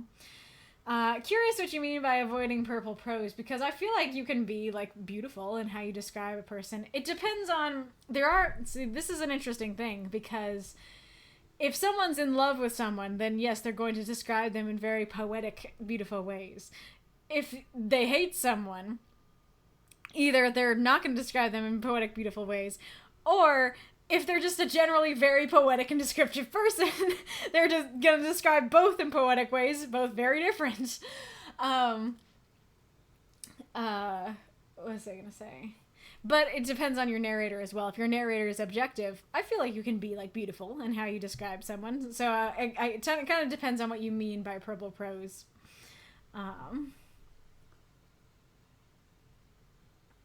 Wolf says, I want to encourage it, especially someone who is visual. For what we do in the writing group, I don't think you need more than one identifying feature. Rot has long red hair. That's all you need to know about her appearance. Sometimes you can do this by just describing a group. My Valkyrie sisters are always 3 strange blonde women, and that's all you need. As for writing in general, it depends on how much of the character's appearance matters to the story. For example, Anthony Horowitz never describes Alex Rider as anything other than a 14-year-old British boy in Stormbreaker, as far as I remember, but describes his blonde hair and blue eyes in Snakehead because Alex has to go undercover as an Indonesian refugee and has to change his skin and hair color. Personally, I think the maximum you should describe for a character is this. 1 or 2 of these is fine. Stature, build, skin color, hair color, notable accessory, clothing item, eye color, anything more, and just hire an illustrator. Hard disagree on that last part. Because, like, I'm sorry, I'm getting a little heated about that. Because, like, I guess I'll just, like, use, let me think for a second. Because for some characters, all of these things are going to matter. And, like, in my case, like, Savion is one of them. The fact that he's thin will come up. The fact that he's tall will come up. The fact that he's pale will come up. Like, all of these things will come up and have some sort of relevance. And granted, I have a unique story where, like, he didn't have this appearance before, and so it's going to matter in a way where it might not matter for other characters. But, like, I totally disagree on the idea of like, oh, you met your quota. You described the hair and eye color. You don't get to describe skin. You don't get to describe their clothing. Get out, hire an illustrator. Like, hard disagree of that. So with an eyedropper, bits and pieces at a time. Gotcha. Yeah, that could work. Edited to show hierarchy of description, the top being more likely for someone to notice. Oh, you're saying 5 is the maximum. Oh, you're not saying like, gotcha. Okay, that's much better. I don't have so strong of a disagree on that now. Though I still would disagree, but a lot like a lot less. That like. I do think that, yeah, these are all, like, the major things to describe that are worthy of being described, and, like, you don't necessarily have to do more than that. But I think that, like, and this is kind of something that is always true, like, in general, I don't think there are any hard and fast rules in writing, and generally I think when you try to put them in, it's going to do more harm than good. And so saying, that's the maximum, never do more than this, it's always going to hinder the story. I don't agree with that. I feel like there are stories where doing more than those 5 could be relevant. Those 5 are the most notable things and are the things where it's like, okay, like, you probably don't need to describe more than this, this probably is enough. But, you know, I do think there are stories where it's fine to do more than that, or could be relevant to do more than that. And so I think saying that's your maximum, never do more, is a disservice. Let's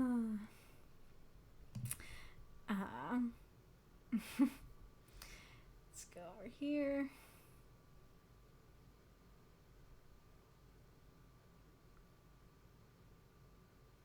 If he's like me, then he's wearing noise-canceling headphones. That's amazing. Talk about the other story.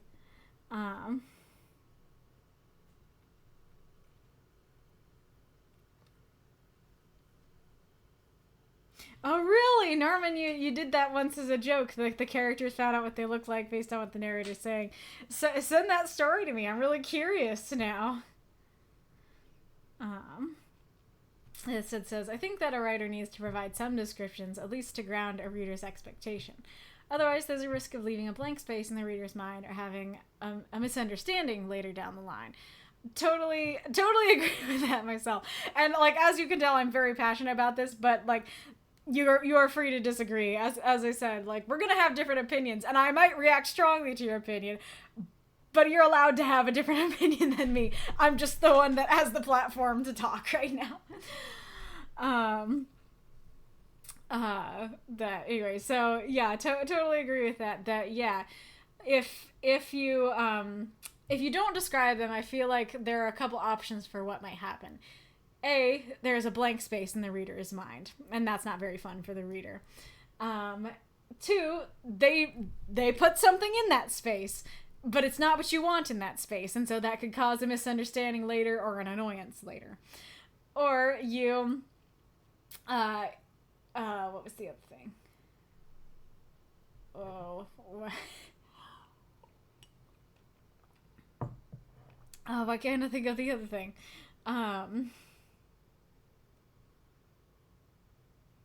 Yeah, I'm not remembering. But yeah, so it could be a blank or it could be wrong. And oh, I remember the other thing now. The other thing that it could be is they can be, this is something I've seen happen in my critique group. They will be generic NPC character. There will be nothing unique about what they look like because nothing unique was described. And so the reader's mind will go to basic default, character appearance, which I have seen happen. If that's what you want, if that is your intent, then that actually works quite well to do what you want it to do. And if you want your character to seem like basic NPC appearance, then describing them actually can make them seem a little less basic NPC. But that if you would like something a little more unique, if you wouldn't like them to be the most generic person that your readers could think of, you should probably describe them. Yep, and Marx is going, wahaha, because yes, his story is the one I'm referring to. Norman says, is it odd that I simultaneously think character description is important, yet I almost never describe my characters? That's alright. That's fair. I mean, especially with these, short writing group stories, I feel like that could be a thing that you run into, that maybe it's just not something you think about when you're actually writing, but, maybe as a reader, you're like, well, I do think this is important, though. Yeah, I would have said, no, I do that all the time, and I have to actually get myself to do otherwise. Nico says, I think describing a character is very reliant on author intent. If they have a specific image of them, or the characters have traits related to their appearance, then they should at least give hints wherever possible. If it doesn't matter to the author how they're imagined by readers, or even who would play them in live action, then there's no need. That's interesting. Yeah, that makes sense. And that is kind of like what it all comes down to. Like, there's a post I wanted to read to you guys a while ago. I'll see if I can find the post quickly if I put it somewhere. Not that one.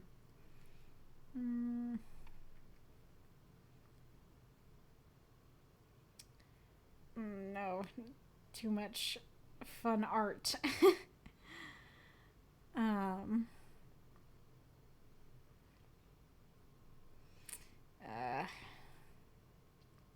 Maybe I can't find it.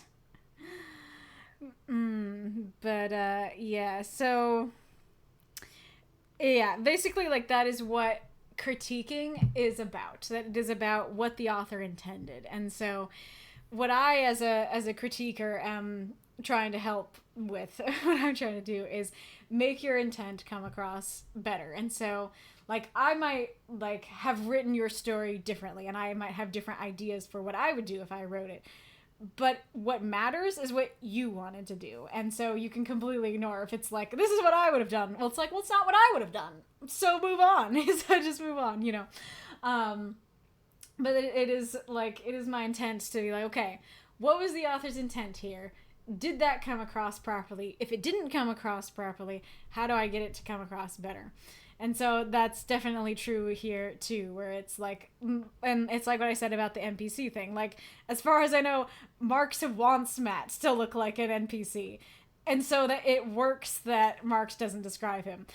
Do I like that that's what that he doesn't describe him? Personally, no, I don't. But it's not my story, and it's not Marx's intent.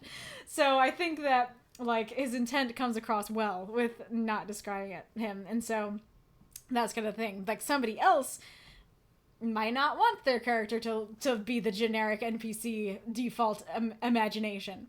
And if that's the case, then they should describe the character, but it all depends on what you want. And if you're like, I very specifically want my readers to come up with different images in their head, and I don't want them all to have the same image, then don't describe them. Yeah, it all, and like I said, I can have my preferences, and my preference can be, I like it when the author describes their characters, and I think that's important. But that doesn't mean that other authors will have that desire or preference. And if it is their intent, you know, for their characters, for you to imagine, each reader to imagine them differently, or for people to imagine them very generically, and then not describing the character serves their intent better than describing them. And so that's what they should do. Plus, seeing fan interpretations can be fun.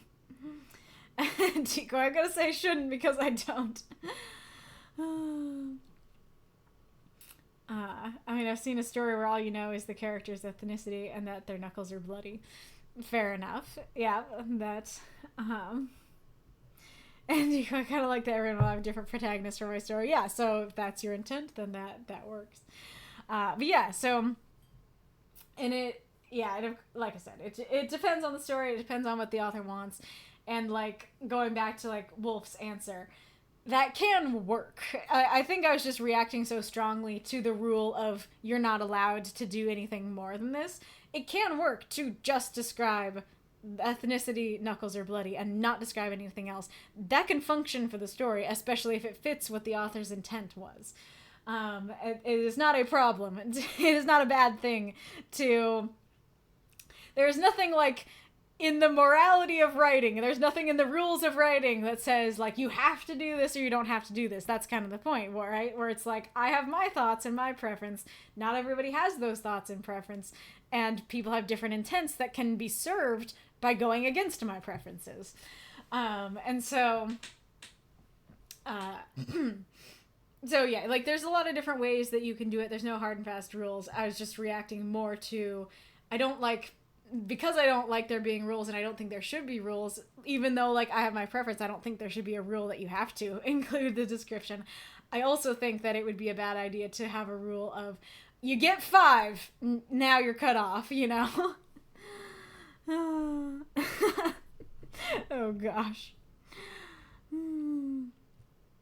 Yeah, Norman says I might make this a personal challenge in one of my future stories to actually get description from the characters since I rarely do it. Yeah, I guess that could be a part 2 to the challenge I did this week of, let's see, so, yeah, like a different, it's kind of similar to the one I did this week, but a different thing. This week my challenge was describe the setting or an object, and then I could make my next challenge specifically describe your characters. But that's going to be so much harder because the challenge would still be, don't let me come to the stream and say you should have taken out this description so you could use those words elsewhere. So I think that'd be much harder than the setting and or object description. But that would make it a challenge. Ooh, NASA says, funny thing, genre break has faceless characters that are generic NPCs. Or in anime terms, usually you don't see their eyes or any other facial feature because those characters don't matter. Wolf says that the faceless are fun. I mean, so long as you're not using paragraphs on paragraphs to describe clothes, is not really a rule. It's more of a suggestion. Fair enough. Fair enough. You want out now, kitty?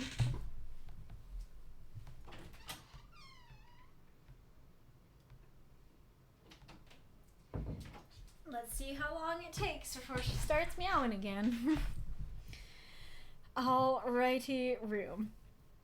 This is a fun description. Hopefully you guys found it enjoyable. Sorry if I got too heated about it. Hopefully it was fun. But yes, time to actually set timers. Alright. Leaving Well Enough Alone by DiceGuru. Solomon's hands shook as he fumbled in his coat pocket for the silver coin. His pulse quickened and his breathing tightened. It was a curious thing. He had played a role in espionage, disinformation, and the occasional orchestrated mugging, all in the service of the Toulon Parliament. But this was different. He had never tried interrogating a corpse before. By his reckoning, he had about 10 minutes before the constabulary arrived. At least he had a forethought to cover his hands and face while moving the body. But Solomon was not a fit man. If they caught him, it would all be over. But he had to know. He rolled the coin over his knuckles 4 times, then held it flat in his palm. In a quick motion, he placed the coin to the body's forehead, spoke a word of power, and swiftly took the coin back. Air forcibly rattled its way back into the body. A mockery of life animated its movements once more. Solomon cleared his throat. He had to speak clearly and with authority. Otherwise, it could rip out his throat. "Do you know who killed you?" he demanded. The body's torso lurched forward in indignation. Several beats of Solomon's heart later, it relaxed and replied, "One of the shadows got me under the lamplight." It gasped. "Tell me why," Solomon asserted. "I had just left the parlor," the corpse choked. "I had just finished signing a contract with the Weatherford Foundation, signing over my estate to them." Solomon wrinkled his brow. "Wait, but you're one of the minor lords of Parliament. Shouldn't your estate go to your sons?" The corpse rattled in a dry fit of laughter. "Those bastards have been stealing from my coffers since they learned to walk. If I left it to them, they'd lose it to gambling." "Where's the contract now?" Before the body could answer, the lamplight in the alley went out. On reflex, Solomon readied his sword cane. The shadow was still around, and it didn't want any secrets to leave this alleyway. Throw out those moths and monsters. Cheer for this story if you loved it. DiceGuru, it is time! Oh dear, as I'm running a combat encounter. It's a boss fight too. Carry on without me, wordsmiths. Oh no. Well, you can catch the VOD at least.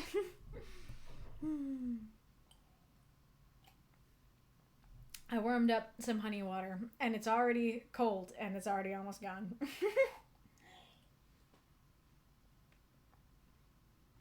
Now it is gone. Solomon, yes, I'll die. Oh yeah, since we were just talking about physical description, I do think it's funny that this is one of the few stories that does have a physical description. And I think it's especially interesting because Solomon was not a fit man could actually mean a number of different things. It could mean he's really skinny. It could mean he's really chubby. It could mean he's neither of those things. He's just not muscly and fit. And so I think that's really interesting that this one does have a physical description, but even that could still lead to completely different... it's interesting because it's a negative, right? We know what he's not, but we don't know what he is. That is not a praise or a critique for the story. I just find it really interesting after our discussion. Thank you for the cheer, Magistrate Ironlong. How are we doing on the encores? Have 3 been unlocked or only 2? I really like this story. I'm not gonna have a whole lot of critiques for it because I think it was super solid and worked really well. But kind of sallow, sickly appearance, possibly. Yeah, that could be it too. Yeah, so it could be skinny, chubby, normal, just not fit, and it could be sickly. Yeah, that's another option. Yeah, so, yeah, let's get started. I like the description of him fumbling with the coat pocket of a silver coin. I think that is, that's a really good first line because it doesn't tell you too much, but it gives some intrigue immediately of, okay, there's something he's nervous about, and what is this coin about? Which I think is cool. Have I been glowing this whole time? Don't know how to fix it. I like the... Yep, there's the Bella. There's the Bella.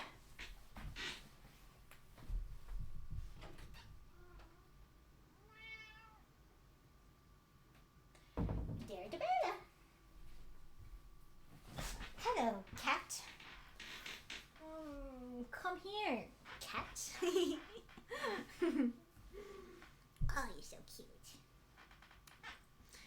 Oh, so cute.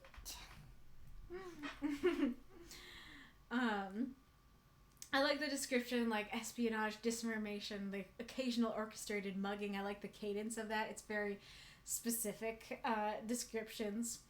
And then we get the background of like, okay, what has he done? And then this is a new thing. That's all fun.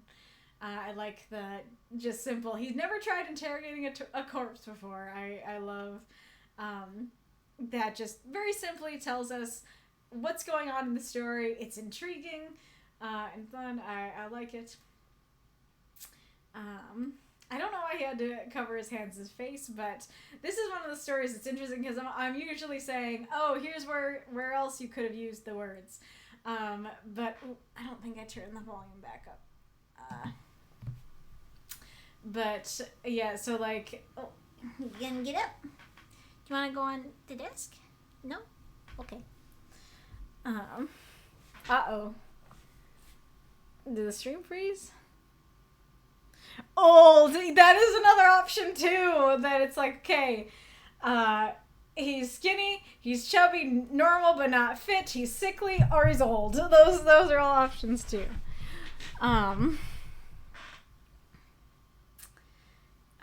Let's see. Okay, just two stories by your calculations. Gotcha. Yeah, so am I frozen? Am I here? Am I here for anyone else?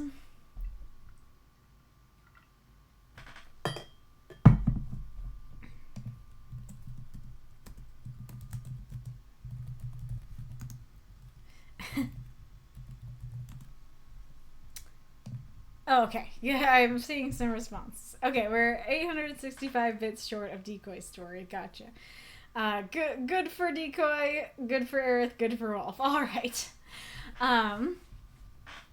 Yeah, so,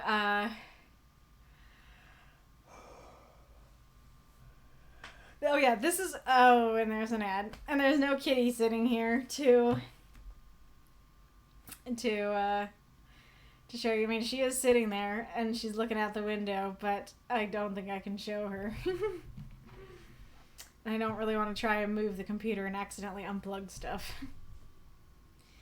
You're cute, kitty. You're very cute. Do you see more birdies today? Or do you see something else?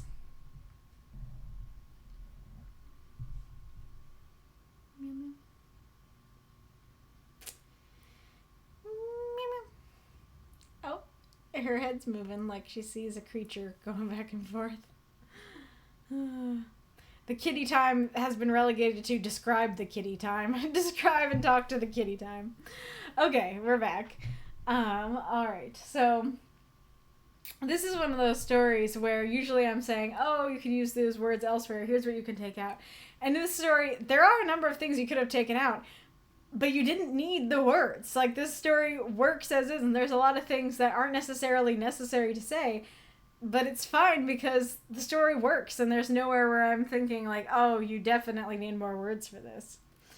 I had fun watching Birds with Bella. Aw, that's sweet. Yeah. Yeah, so, like, the coin is a great example. Like, in another story where you needed words, I might be like, oh, you could shorten down the description of, like, the coin tricks. But as is, I think it works, and I like it. I enjoy that extra thing, and I like the way it introduces the magic. Like, you don't have to say, like, anything in depth or technical to be like, okay, he swerved the coin around and said the magic words and we're good to go.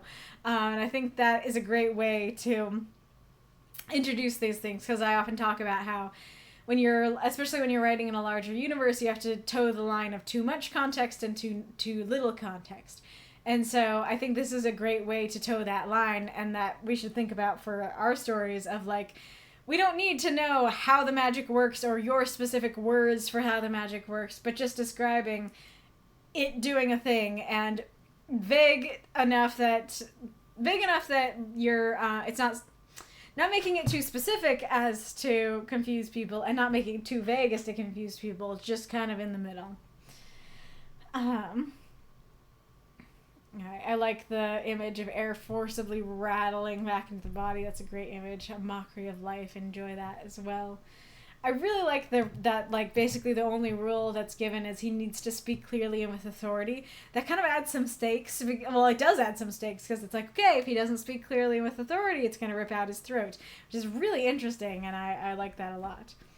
I really like several beats of Solomon's Heart later. This is such a great writing technique to tell time, not with a moment later or a few seconds later, but with an emotional thing that you're getting across two bits of information with one line. That you know, he's nervous and his heart is maybe beating faster than he wants it to right now, and a little bit of time has passed. It's conveying two things with one thing, and I think that is fantastic. This also is a great thing that we should all think about for our stories, which is that the capitalization really does something here.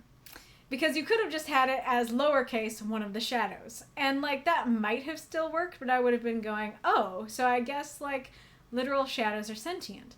But in this case, because it's capitalized, I know it's a title, and it's a title that is established in this universe. And what's I gonna say? Oh yeah, it's a title established in this universe, and so it could be a literal shadow that's come to life. It could just be an assassin, and the assassin group is called the Shadows. You know, it could be, it's like some other kind of person or group or something like that. Whatever it is, I know, oh, this is an established thing in the universe. I know it's some sort, I know it is capable of killing. It's a thing, it's capable of killing. And that's all I need to know. And I love it because that capitalization doesn't take any words, doesn't take any extra characters. And so, but it does a lot of heavy lifting and like helps me to go, okay, do I know what one of the shadows is? Like what it is, what it means? Not quite, but I can get from that capitalization, this is an established thing in this universe, and even if I don't know exactly what it is, I get the meaning in the story. And I think that's fantastic. Thank you for the cheer, Mako. Oh yeah, and then at the end he does say, where's the contract now? And I do like the suspense of that, like, ooh, where's the contract now? But it does seem to kind of answer that question, which is that it's probably with the Weatherford Foundation, or they probably have a copy of it, right? I do like the little like, why would I give it to my sons? Like they're little leeches. I think that's fun and adds character to the corpse and the story. I will say that my biggest I guess complaint with the story, or question or critique, is that the stakes are established that he needs to speak with authority or his throat's gonna get ripped out. Those are great stakes. It makes me think, ooh, okay, so is he going to succeed, or is he going to slip up? And this doesn't read as authoritative to me, and so it feels like he slipped up. Like, wait, but you're one of the minor lords of parliament. Shouldn't your estate go to your sons? Like, it doesn't read as like, shouldn't your estate, like, you are one of the minor lords of parliament. Your estate should go to your sons, or something like that. It doesn't read authoritative. It reads, wait, huh? Excuse me, what? And so the fact that it's set up, that the stakes are great, they're set up, makes me feel like your throat's getting ripped out, buddy. And so the fact that he didn't speak with authority and nothing bad happened Oh, there's a kitty. Come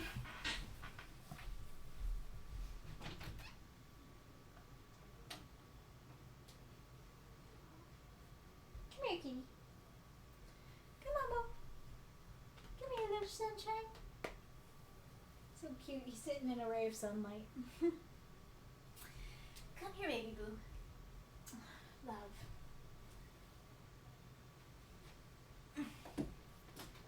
Okay, if it won't be like that. I think he's like, I don't want to go in. I want you to come out. Oh, cute.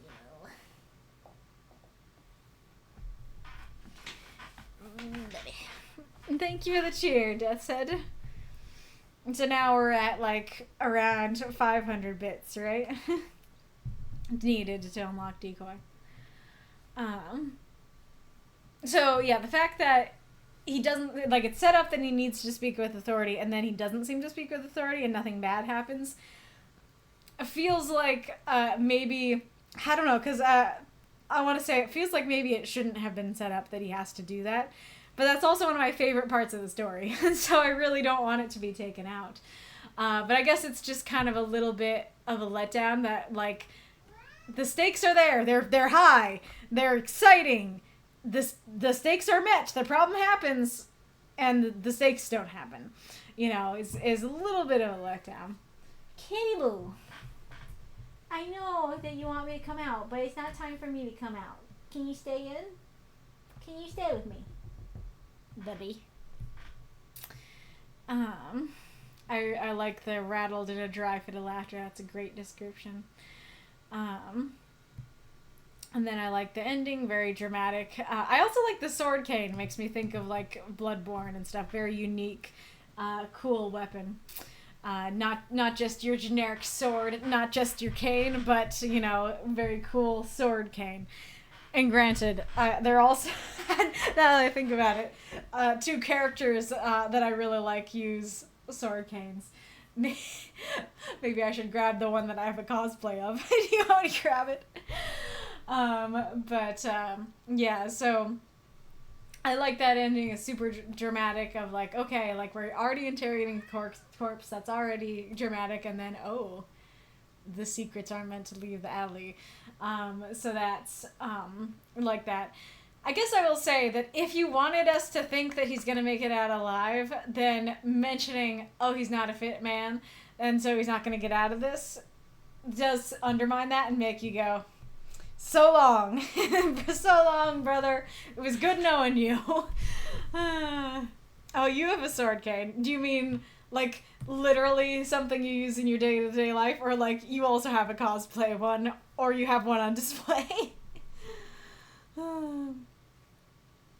You provoked another hype train. Nice. Hi, Mr. Bull. Oh, yeah. Yeah, very much enjoyed the story. Really like the I think it's really interesting, the use of the prompt, because we talk about like espionage and stuff like that, but that's not what we're doing here. And so it's kind of comes down more to the ending and the seeming assassin at the end. Thank you for the cheer, Mako. Which is fun. But yeah, just really good, really solid story. Liked it a lot. Yeah, let's go on to Geller's story. I possess a sword cane, a real sword cane. Definitely been unloved for years. Fair. If you have a picture of it, you should send it, because that is awesome. Baby cat. Fine. Okay, fine.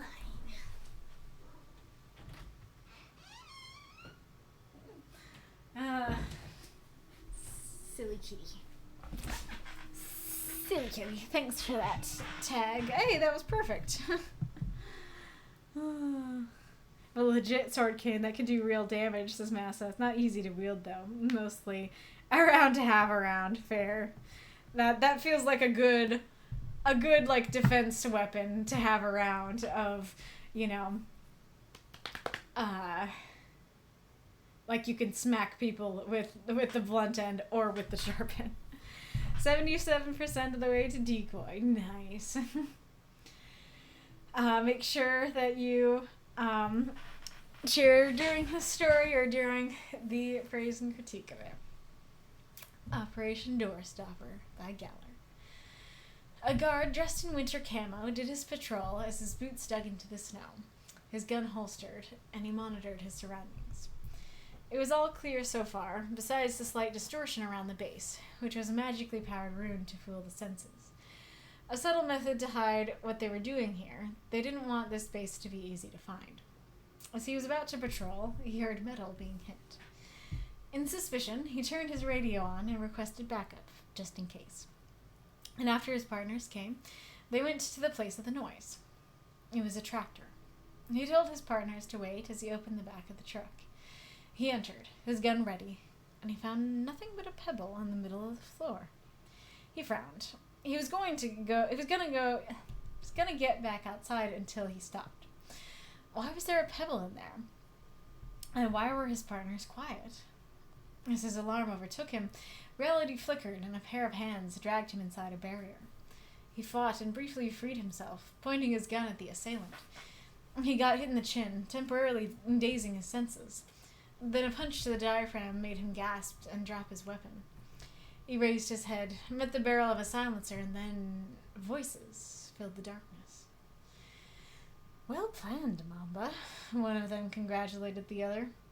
The same could be said about you, Wild Hunter, he replied. A good way to call for their attention. That said, it wouldn't have been possible without Uriel's subspace pocket, Wild Hunter said. It was a simple thing to do. Her voice reverberated coldly. However, this was the easy part. True, Mamba said. Let Operation Doorstopper begin. Throw up those moths and monsters. Cheer for this story if you loved it. Hey, there's some cheers from Mako. Is that enough to bring us to the end? I'm also seeing a sword cane from Wolf. That's awesome. Would you be okay with me sharing it on the big screen? Interesting. Mine is a head shaped like a cobra, says Massa. Yours looks older. Nice. Not sure how old it is, just know there's duct tape involved. Nice. Very cool.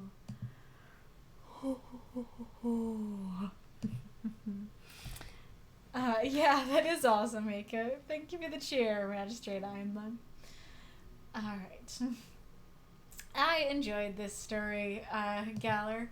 Not mailings, review. I really like the atmosphere of the story. I feel like a lot of your stories are more dialogue-centric, which is fine. Like, a lot of my stories are dialogue-centric. And maybe you were going after my challenge, come to think of it. But this one, I think, was a lot more descriptive than a lot of your stories end up being. And I think you did a great job with the more description and action based story. I really enjoyed it. It definitely had the right vibes as well. It definitely had the Cloak and Dagger vibes, and I think that's great. And so, yeah, let us begin. So I like the beginning. I think I can very much imagine, the winter camo, the sound of his boots in the snow, and looking around. I think that's great. I do think there's a little, grammatical issue there. That's, so a guard dressed in winter camo did his patrol as his boots dug into the snow, his gun holstered as he monitored his surroundings. The "and" is a little awkward in there, but I like the image. And then I'm going to come back to this, but I actually quite like your way of describing the rune. I think it's very natural. I think it works well. It's like, okay, there's a rune that hides what they're doing here, makes it hard to find. I think that's great. I like that. So he's about to patrol and he heard metal being hit. In suspicion, he turned on his radio and requested backup just in case. First question, not that big a deal, but definitely something to think about. If he was patrolling, shouldn't his radio have already been on? And then the second thing, the bigger thing, is that this isn't really enough of a disturbance to make sense that he's calling for backup. like, you know, if he heard gunfire, then that would be a reason to call for backup. But just, oh, I heard a ding against metal. that doesn't feel like enough to be like, backup, you gotta come here. Like, okay, officer, why? I heard a weird noise. It's like, go investigate it, kind of thing. So, and the other thing about it is that backup also doesn't do anything, and we're going to talk more about that in a second, but there's all this description of like, okay, here's a weird noise, and then calls for backup, and then backup doesn't do anything. And so it feels like the story would be improved simply by removing the backup. Just have him go try it, and go see what's up. Oh yeah, so the part of it is in the next sentence, like, he calls for backup, and then he tells them to wait. And so that feels a bit odd. Also a smaller thing, but partners feels like a weird word for it, because partners is a very specific thing. Like, yeah, you have like maybe a partner that you're guarding the base with, or a police partner or something like that. Generally, backup isn't a bunch of partners, you know, it's just like backup or the other officers. Yeah, so then the next thing to talk about is, it was a tractor. He told his partners to wait as he opened up the back of the truck. Those two things aren't the same thing.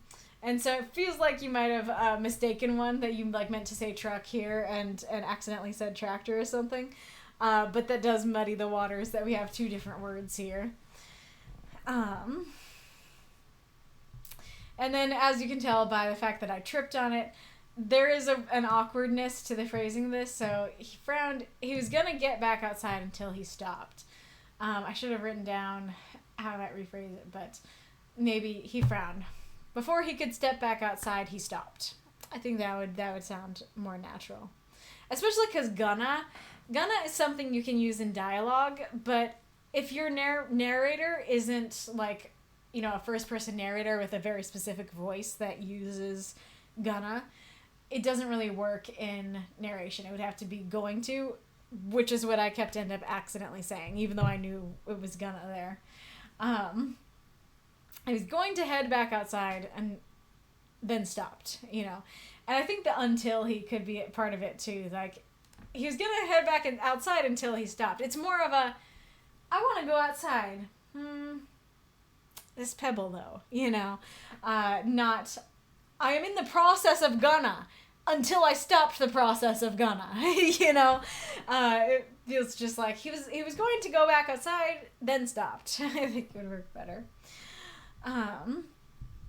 And so the next thing is that, like, there are two times in the story where it feels like this isn't significant enough to warrant this reaction. So the first time is, hearing a metal clang doesn't feel significant enough to call for backup.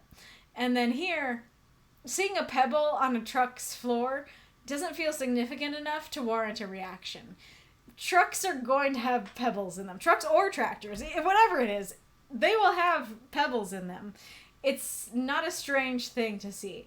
Now, if the floor was like perfectly immaculate and pristine, and there's one pebble, okay, that might be worth noting.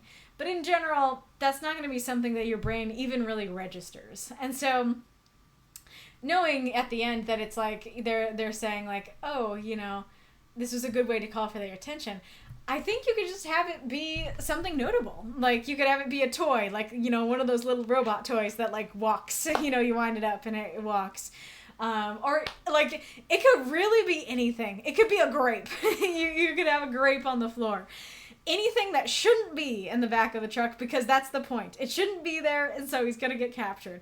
The problem is that, like, that's a great idea. That works. The problem is that you picked one thing that is going to be there.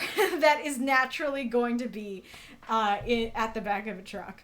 And you could pick pretty much anything else. You could pick, you know, a toy, a plushie, a grape, you know, even a flower, you know, something like that. Any of those things would be noteworthy. A pebble wouldn't be, unfortunately. And then as his alarm overtook him, I like that image. I like that idea. But the thing is that I have two thoughts on that line. One is, it kind of felt like it didn't these lines didn't convey alarm. That it just seemed like, he's frowning, he's contemplative. He's like, I wonder why there's a pebble there. Let me go investigate it. It doesn't seem like he's terrified. So it doesn't seem like there was alarm there to get worse, to overtake him. At least not with like this part. And then the second thing about it is that his alarm didn't overtake him. A pair of hands did. And so it feels like just going straight to that without describing the alarm would work better. I'll come back to that. I'm trying to figure out... Oh. I was like, why is there a comma? Okay, because there was a comma there before and I took it out. But I'm trying to figure out what the situation is, and maybe you can help. But something about the way that the fight is described here seems oddly specific and hard to follow. But it's hard to figure out exactly why, because like as you look at the pieces, like the pieces make sense and aren't bad, but for some reason it feels a bit confusing. And I guess part of it is like, I don't know. I was going to say like he points but doesn't shoot, but I guess you're conveying he points and then it gets like he gets kicked immediately afterwards. I'm not sure, because like I said, if you look at the specific lines, like they each make sense. I don't know why it seems like together they're hard to follow. But the one thing I can say is that it says voices filled the darkness. It was not described as dark. And so either it should have been described as dark, in which case it wasn't too dark to see the pebble. And second of all, if you're meaning he got knocked out, he wouldn't be hearing these voices. And this kind of implies that, because the whole story's been from his perspective, and the ending does kind of switch, but it's kind of implying like he's hearing the voices. Oh, yeah. Let's see, how do I do this?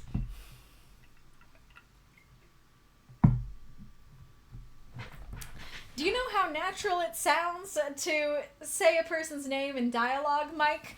It sounds supernatural, Kaylee. I'll have to say, I get why you want to have their names. They're cool names, and it helps to identify the characters to have their names. But it doesn't sound natural for them to say their names in dialogue. And so I think just saying, like, let's see. Well planned, Mamba. Wild Hunter congratulated the other. The same could be said about you, Mamba replied, or he replied, something like that. Just keeping them in the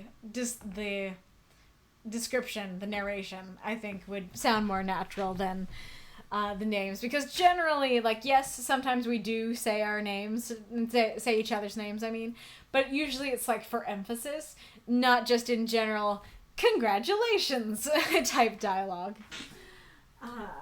Is there a kitty? Thought I heard a sneeze.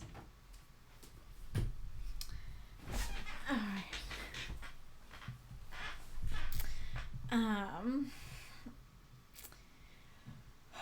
And then, oh yeah, I meant to say so.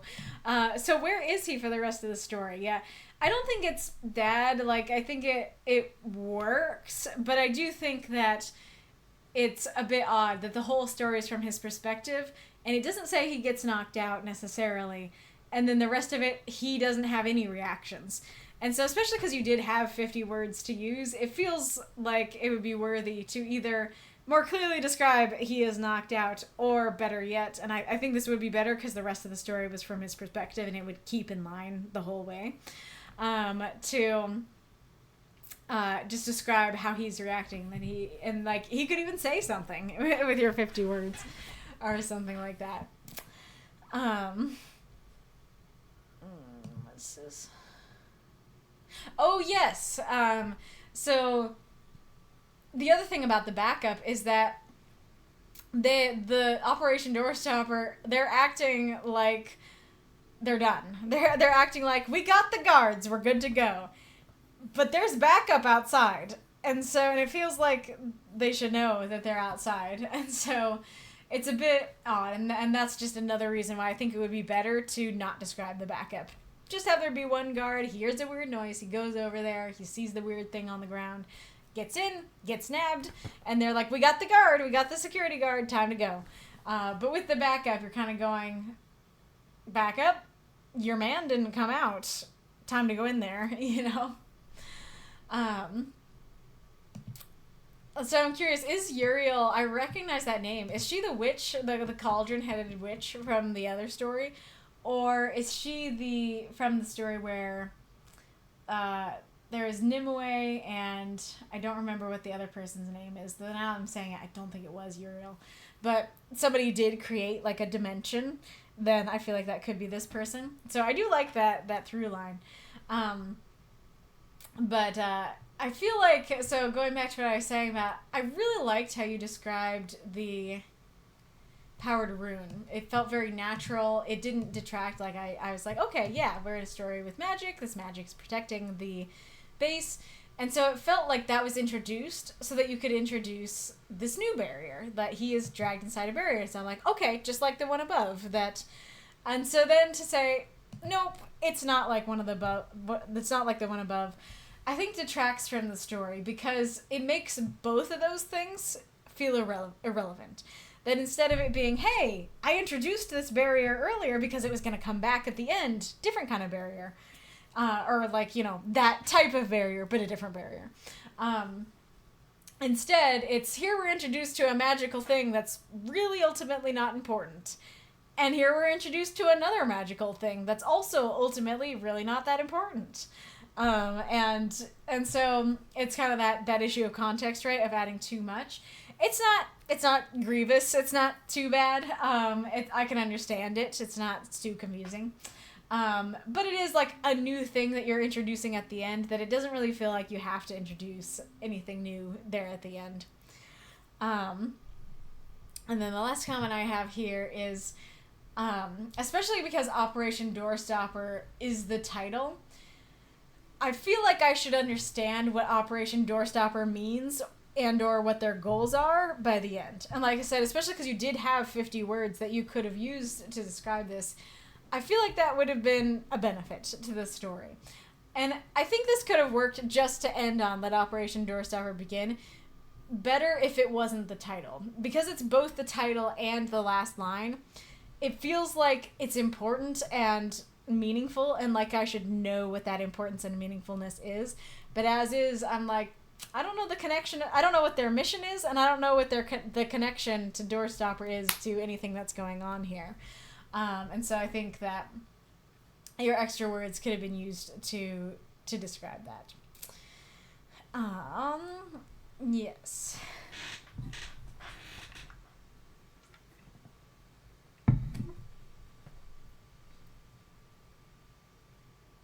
But yeah, like I said, I do really like the vibes. I do think you fit the prompt super well. I like, even though I had like critiques for the specificity of like, oh, a pebble wouldn't catch his attention or anything like that. I did like what you were going for of like the guards seeing something strange and getting nabbed and stuff like that. I do think it's fun. I do think it fits the prompt well. Let's see.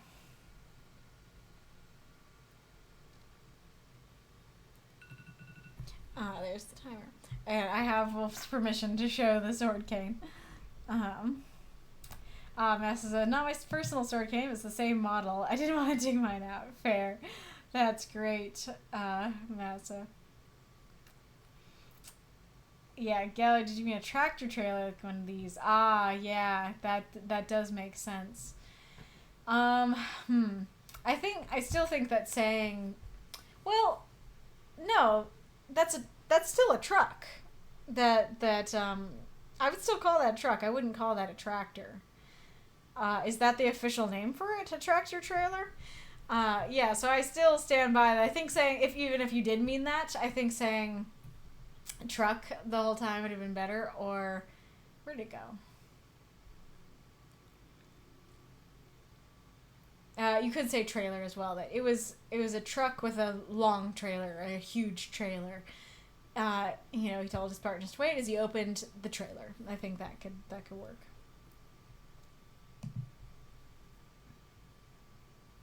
don't know what the snake thing is about. I don't know what the bottom two gifts are about in the not-so-private chat. Ah, we have unlocked our third encore. Awesome. Oh, and the Ghoulish says we're still a little short. And as I'm typing mass, it gives us the last of what I need. Oh, gotcha. So we are there. That's 3. Nice. And tractor trailer, semi-truck. Yeah, 18-wheeler. Yeah, I still think tractor trailer wouldn't have got it across for me personally. But yes, if you had said semi-truck or 18-wheeler, that would have come across.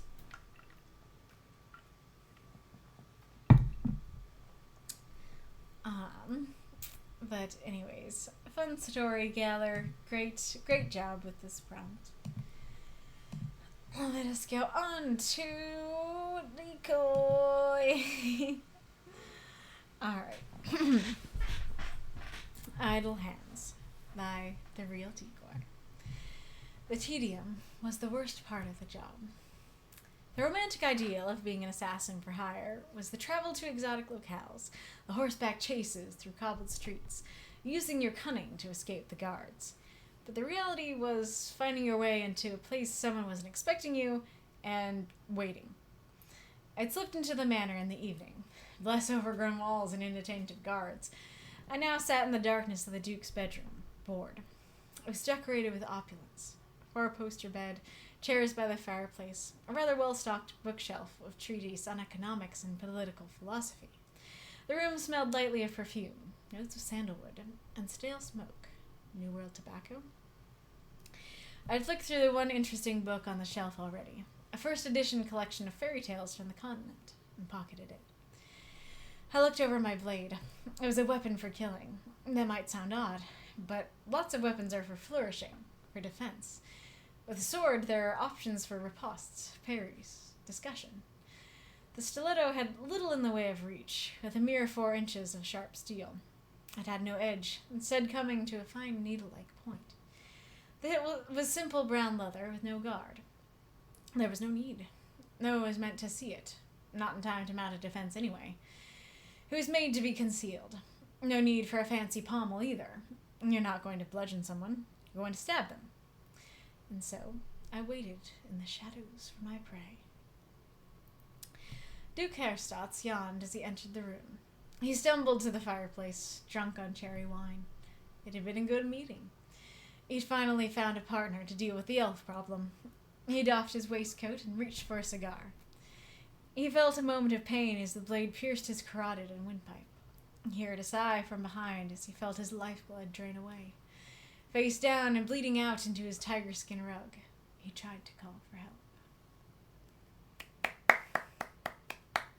Throw up those moths and monsters. Cheer for this story if you loved it. Idle hands are the devil's workshop. I approve. Is that the saying? I knew it was a saying, but I that doesn't sound familiar. That's interesting.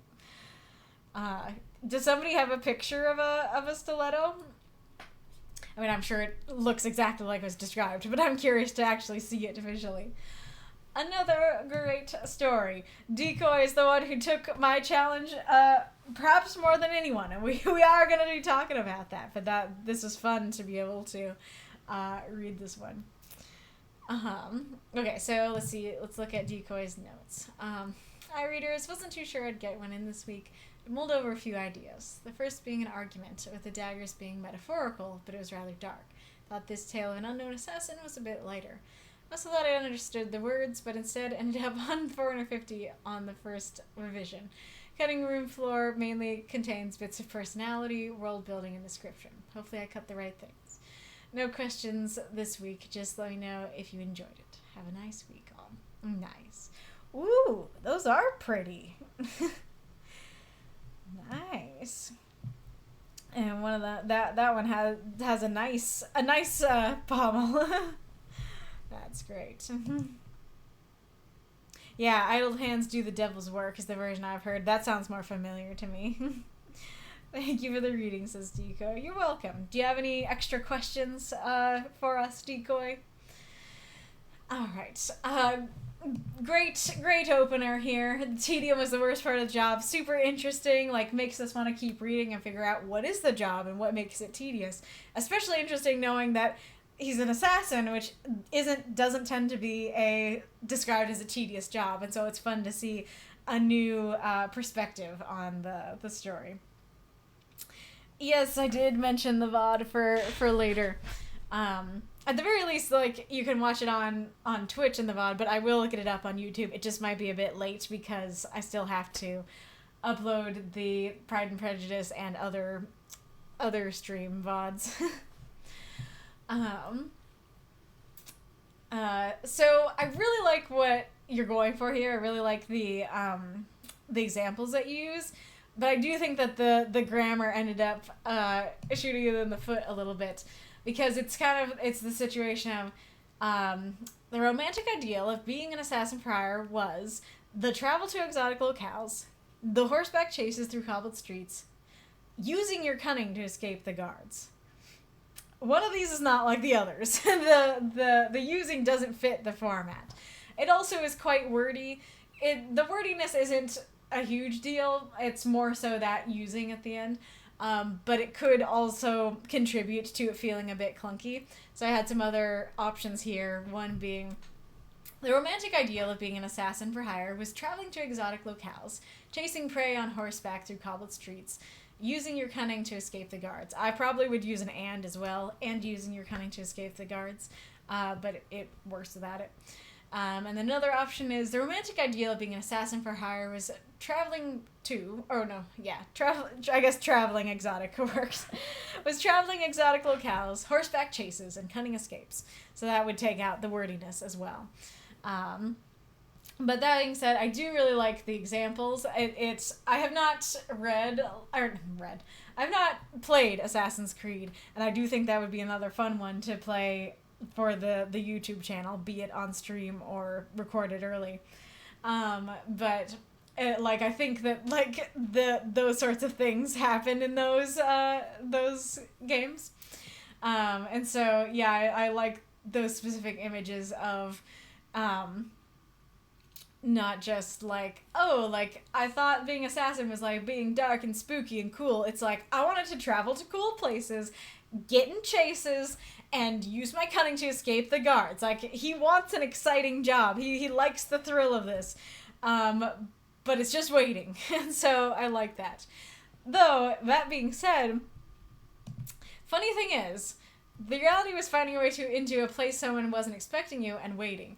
Funny thing is, like, I get what you're going for, of like, I wanted an exciting job, and I didn't get an exciting job. However, the thing is, this does not negate anything from the previous sentence. You can go into a place someone wasn't expecting you, and that could be an exotic locale. You can go into a place and wait, and then get into a horseback chase later. You can wait in trying to escape the guards. Like, all of these things can fit together. And so there is a little bit, like the fact that that is the first thing I thought of when I read this is a little bit of a hindrance. Because it's like, yeah, that I don't want that to be the first thing I think of. I was like, well, the second part doesn't negate the first part. But at the same time, I also do get what you're going for, and I do feel like it works for what you're going for, in the sense of, like, it's not as exciting as I want it to be, you know? Those verbs were not verbing right, fair. I really like the bless overgrown walls and inattentive guards. That's great. And I think it's really cool, because I think part of what writing's all about is not just, like, because you can write a story and just matter-of-factly state everything and just be like, the walls were overgrown and the guards were inattentive. But part of what it means to learn to be a better writer is learning how to describe these things, but do them in unique, dynamic, and engaging ways that are more so than just stating it. And so instead of just stating the walls were overgrown and the guards were inattentive, you say, bless overgrown walls and inattentive guards. There's so much character in that. It conveys not just, oh, hey, the walls are overgrown and the guards are inattentive and that's how we got in. It's adding emotion to it of, like, oh, so I'm so relieved. I'm so glad about this, you know, and maybe it also conveys, I've run into this before. And I think that's really cool. So I think that this part really works for my challenge. It did not seem strange to me that he was describing the room. I keep saying he. I usually do that, but I don't know if it's a he. But they are describing it says that it's a lot of waiting. And then they get in and they're like, oh, hey, here's the place. Here's what it looks like. Here's where I'm going to be waiting for a bit. Totally works. I think that fits my challenge very well.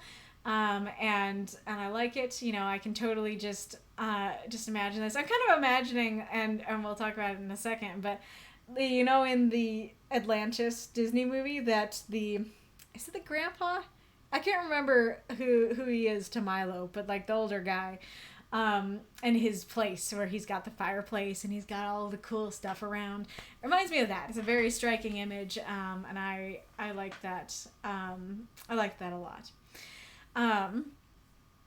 So, I'm trying to think if I want to talk about this here or later.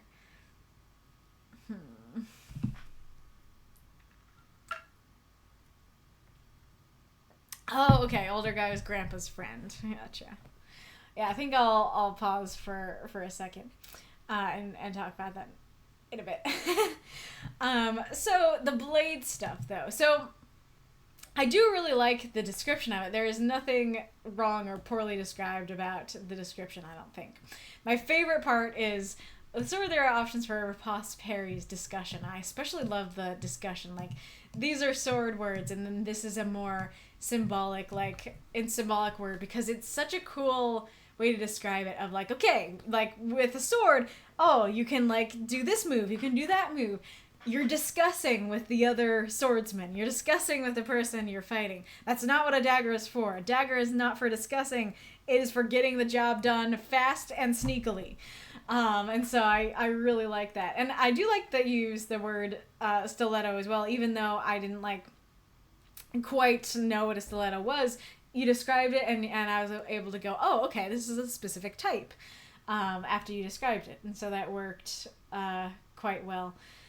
Then interesting that there's nothing fancy about it, because like as we saw from Mol's picture, I feel like usually people do go fancy with it just to be fun, just to be fancy. But I like that description of like, oh, it doesn't need to be fancy because it's for stabbing. However, I do feel like, especially in the way that it's introduced, so like I said, this did not catch my radar at all. I did not think, oh, this is here for my challenge. I was just like, yep, makes sense. Interesting description. I'm imagining this cozy little study. And then once I get to the line, I looked over my blade. I was like, oh, that's there for my challenge, isn't it? And unfortunately, the challenge fails if it's clear that it's only there for the challenge and wouldn't necessarily be there otherwise. Also, the other thing about my challenge is that my challenge was to use not just setting and description, but also dialogue and action. There is action in there, but no dialogue and not a ton of action. And so, did you do my challenge in the sense of, like, did you include the setting? Was the setting well described? Or setting and or description? Was it well described and beautiful? Absolutely. However, did you do my challenge in the sense of make the story more than setting and description? I don't know if you succeeded in that way. But I do like that there is a reason that it's like this, that it's like, I'm bored, I'm waiting, I got nothing to do but to look at his stuff and look at my stuff. Let's see, did I? Yeah, I did. I think it could work better with a more fluid transition, like if you said something like, you know, even my weapon was disappointing, or with nothing else to do, I twirled the dagger in my hands, observing its, and then go on. I think it is something to do with the matter-of-factness of just, I looked over my blade. It's like, oh yes, I told you in my challenge to look over your blade. But if it was just like, okay, why is he looking over his blade? He's looking over it because he's bored. He's looking over it because he's disappointed, you know, something like that. Then I think that would flow better and might not ping my radar as strongly. Let's see. Oh, yeah. So then we have the ending. So this story also switches point of views and switches it, unfortunately, more grievously. So I don't think it's bad. Like, I don't think it's not like a oh, like this was a huge problem or anything like that. But it is a thing where, like, in how to describe it?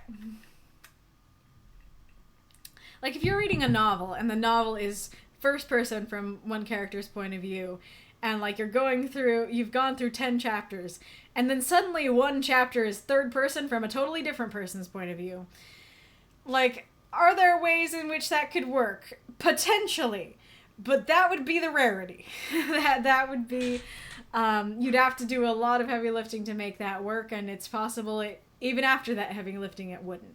Because when you have your story in a perspective, in a certain point of view, especially when it's a person, especially when it's first person versus third person, you're kind of making a contract with the reader. Hey, this is how my story is going to be told. This is the method of my story. And so then not just for the perspective to switch, but for the person to switch to third, it feels like that contract is broken. And I'm describing that in very intense terms. And in this particular case, as I said, it's not super intense or bad of a thing to do. It worked. It wasn't a huge problem. But that is a thing. that is a thing that I don't really recommend. And the other thing about it is that I feel like the story would have worked perfectly well to keep it in first person and just keep it as, he's so drunk he doesn't notice me standing here. And like, I do think that would elevate the story in a way that it would feel like keeping it all in one perspective.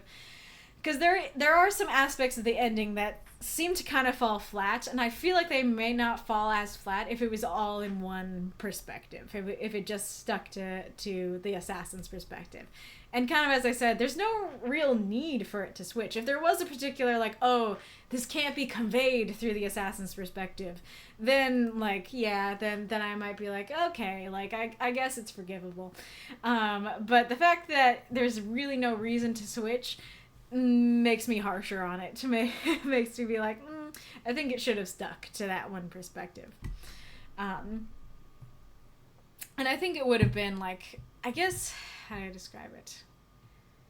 Because part of the reason it falls flat is because there's an aspect of like, all right, hello, I'm an assassin, I'm going to assassinate a duke. And then the end is, and the duke was assassinated. That works. It's again, it's not bad or anything, but it does make it less dynamic and interesting as it would be if there was some kind of fight or there was something different that happened that I'm not expecting. And so it switches point of views like there's going to be something different or dynamic or exciting, and then what you expect to happen just happens. And so part of what made the beginning really good was the perspective, is that I really liked how the character talked and thought about things. And so keeping it in that character's head and hearing how they're talking and thinking about things, I think would be great. And I guess it also has to do with like momentum, right? Because the momentum is all in this one perspective of like, okay, I'm bored. I'm excited to, and then like, here I'm bored. The exciting thing is the murder. And so we don't get to hear our main character's perspective on the exciting part. We just get to hear him being bored. And so it feels like the momentum of, ooh, I'm looking forward to seeing the exciting part is a little bit taken away because we don't actually get to hear his thoughts on the exciting part, And then, so the other thing is that the funny thing is, my biggest complaint / critique about this story is quite simply the word elf. And this is the thing I was contemplating if I should talk about earlier. So here we have New World tobacco.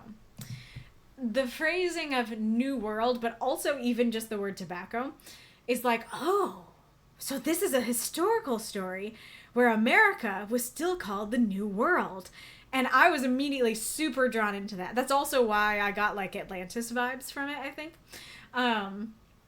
But I was like, ooh, like this is historical. And I was really excited because we don't get a whole lot of historical stories. Fantasy stories are great. I love them. My story is a fantasy story, so don't get me wrong. But I do like it when you guys do fun and new and interesting things. And that's for sure what I thought you were doing here. It's like, ooh, historical assassinations. I like this. And then we have fairy tales from the continent. And again, I thought this was saying, oh yeah, okay, this is something that like this duke has been going to America and potentially plundering and pillaging things he shouldn't be, you know, or just like a rich dude taking things he shouldn't be from the continent, from the new world. Loving it. I love the vibes, love the historicalness. And then the story says elf, and all that love dissipates into smoke because it's not a historical story after all. And it also feels like if you did want it to be a fantasy story from the beginning, it really does the story a disservice to use those words of new world and continent, especially new world.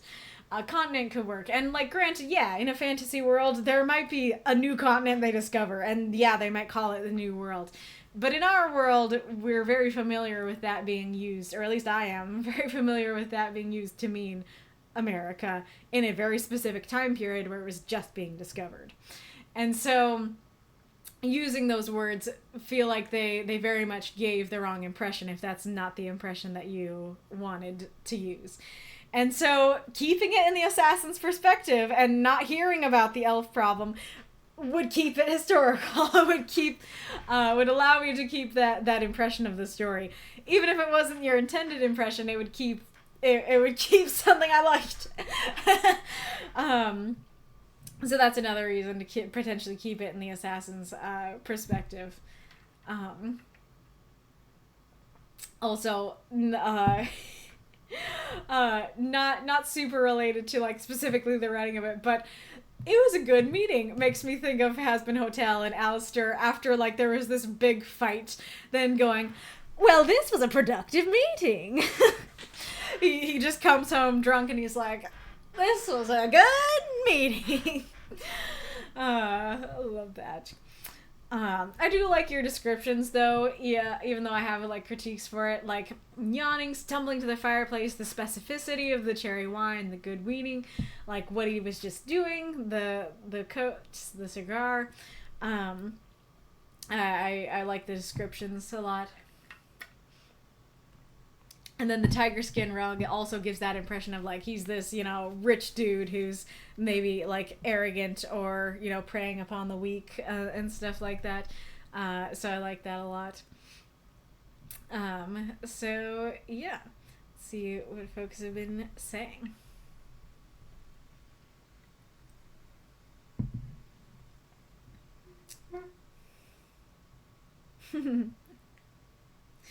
Verbs don't verb, nouns verb, at least in English. I was gonna say that's a gerund, but a gerund's kind of the opposite, isn't it? That a gerund is a verb being used as a noun.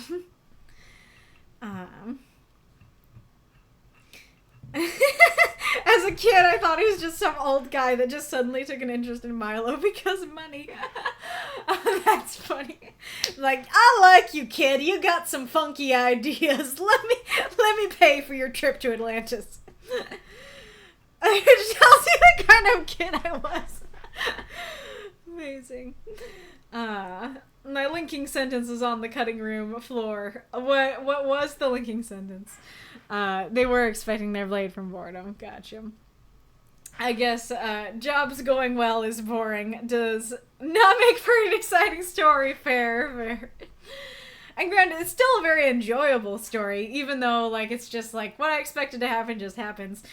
It doesn't make the story unenjoyable. It's just one of those things where it's like, it would have been even more enjoyable if something unexpected happens. But that's totally fair if, like, the point is it's boring. The point is it's predictable. And I guess going back to that idea of, like, that could have actually been helped by keeping it in the assassin's perspective as well. Because, like, that would be fun. Actually, I like this a lot. Because if, like, he just, like, stabs him and he's bleeding out in front of him and the assassin's like, same as always, you know, or another day's work. All right, who's my next target? And, you know, it conveys that, or, you know, it doesn't have to be like dialogue or anything. It could just be in narration that the character's like, yep, I thought I wanted him to put up a fight, but he didn't, you know, kind of thing. I actually think that would help because I think I would have less of that impression of, okay, what I expected to happen happened if, like, it was called out. If it was like, yep, I told you my job was boring, and it's even boring in the exciting part. I think that would fit really well. That would be a great little wrap up, a great bookend. Another day, another dollar. Yeah. All those are fair critiques. Glad to hear it. Ironic twist, he walks in drunk and falls and breaks his own neck before he can be stabbed, completely wasting the assassin's time. That would be fun. Granted, I like, where'd it go? I accidentally read he stumbled into the fireplace before, so that could be another way to do it. He just stumbles right into the fireplace and, like, dies, and then the assassin's like, oh man, I don't even get to stab him. Oh man, don't even get to stab him. Too many words.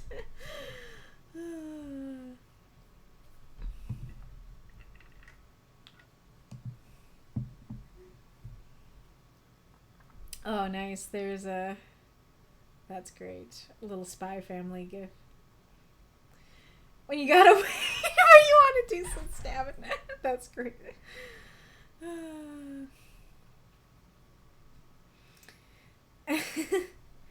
Yeah, true. Very true. I've been told John dies at the end, and its sequel, this book is full of spiders. Switch point of view for a bit. Interesting. And Norman says, I've read John dies at the end, however, I don't remember the perspective switches. I've definitely read other books that have pulled off a first, third person POV switching fairly well. Don't really know what the special sauce that's required for pulling off a subtlety, but can be done. Yeah, that would be the kind of thing. I still, like, I haven't even figured out how exactly I want to, like, do and schedule out, like, my other stuff that I'm doing, so that's kind of why I haven't done the book club yet, because I'm, like, still figuring out exactly how I'm gonna juggle, like, the other stuff. But that would be a great thing to do for book club, is like, okay, like, let's read a book that switches from first to third perspective. Let's see how it does it, and then let's discuss it.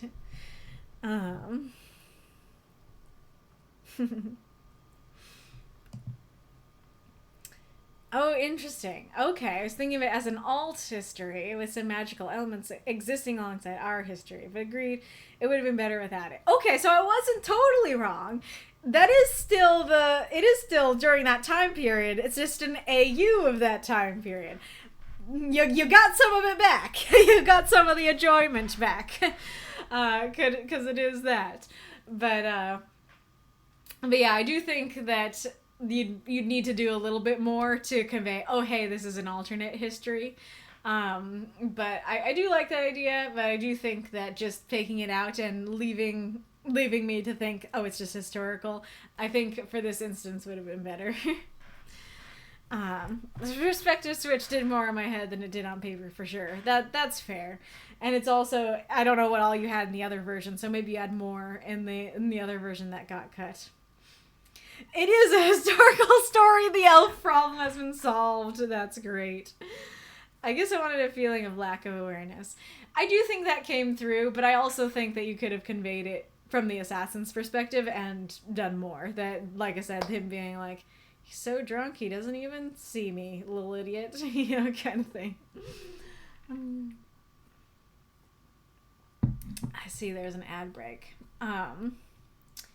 Well, I need to make sure I calculate the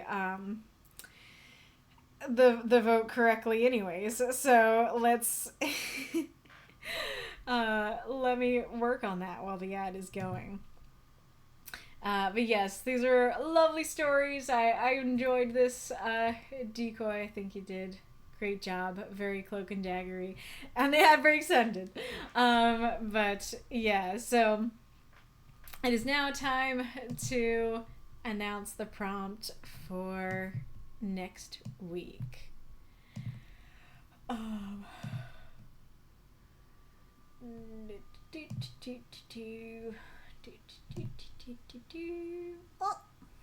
I like to get rid of my I like to get rid of my notifications before I open up the thing, because I know that would bug me if I was you guys and I saw on the stream your notification, you're not answering it, but then it's funny when I open up the meme corner, and then I see an adorable Shiba. It's like, oh, a Shiba! All right. Okay. All right. Okay. Can I write this down? All right. That one. Yep. Okay. There's that. And there's that.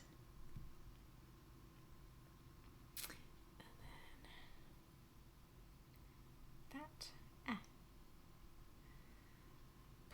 then that. Mm-hmm. And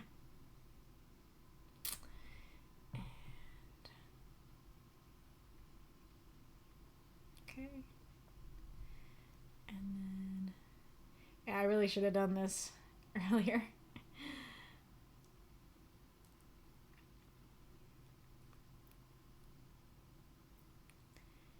Okie dokie.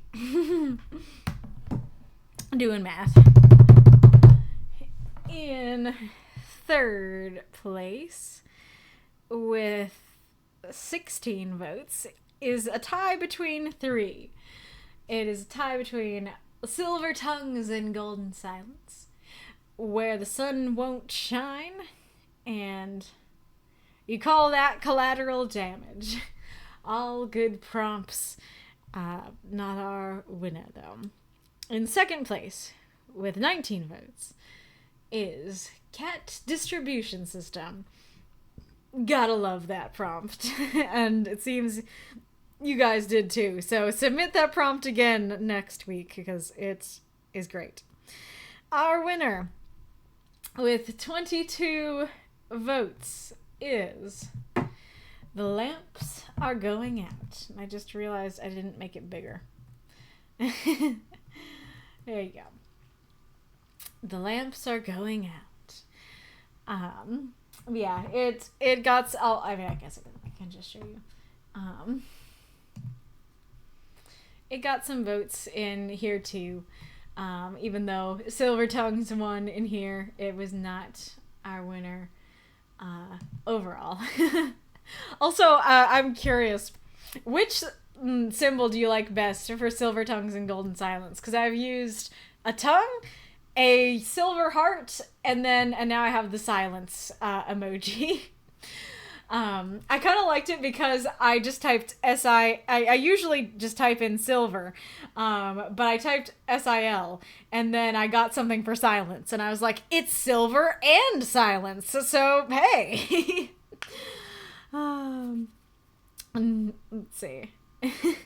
What is the sad? Oh, is the sadness because Cat Distribution System didn't win Mako? Submit it again next week. Like a prompt that gets that close generally will win another week.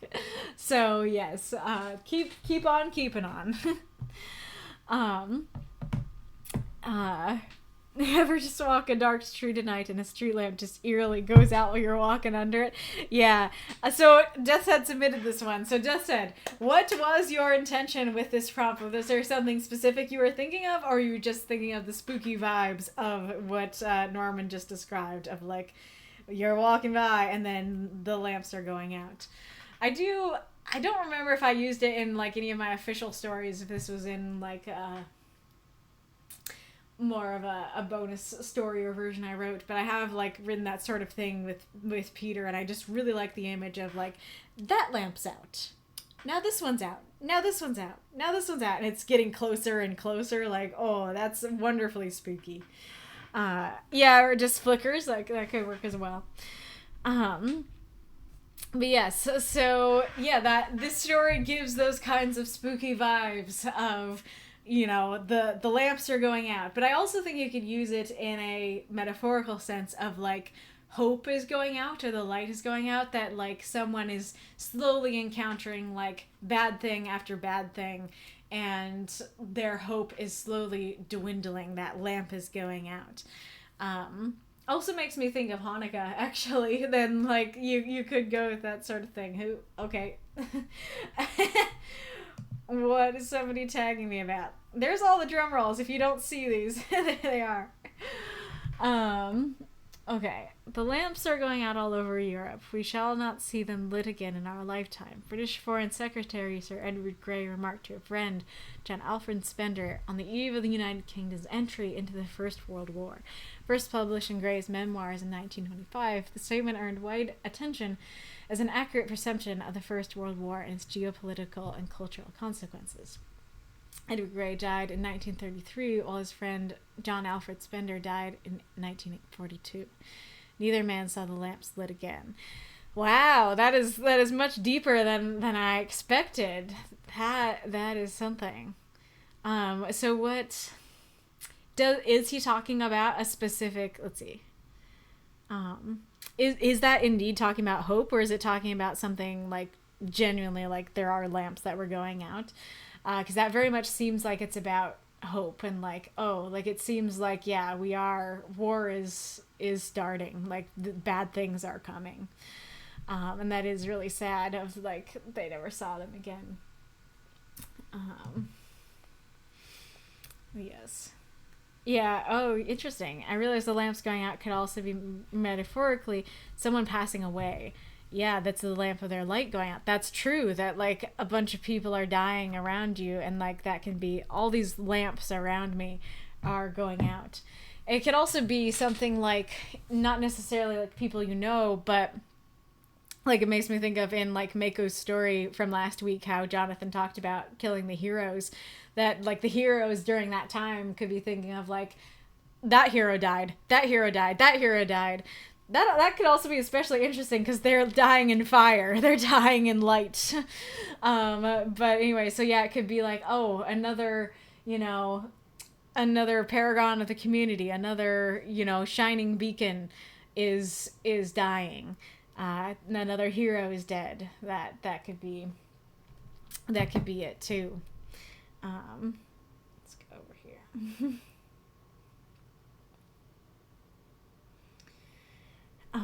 Looks like there is another thing from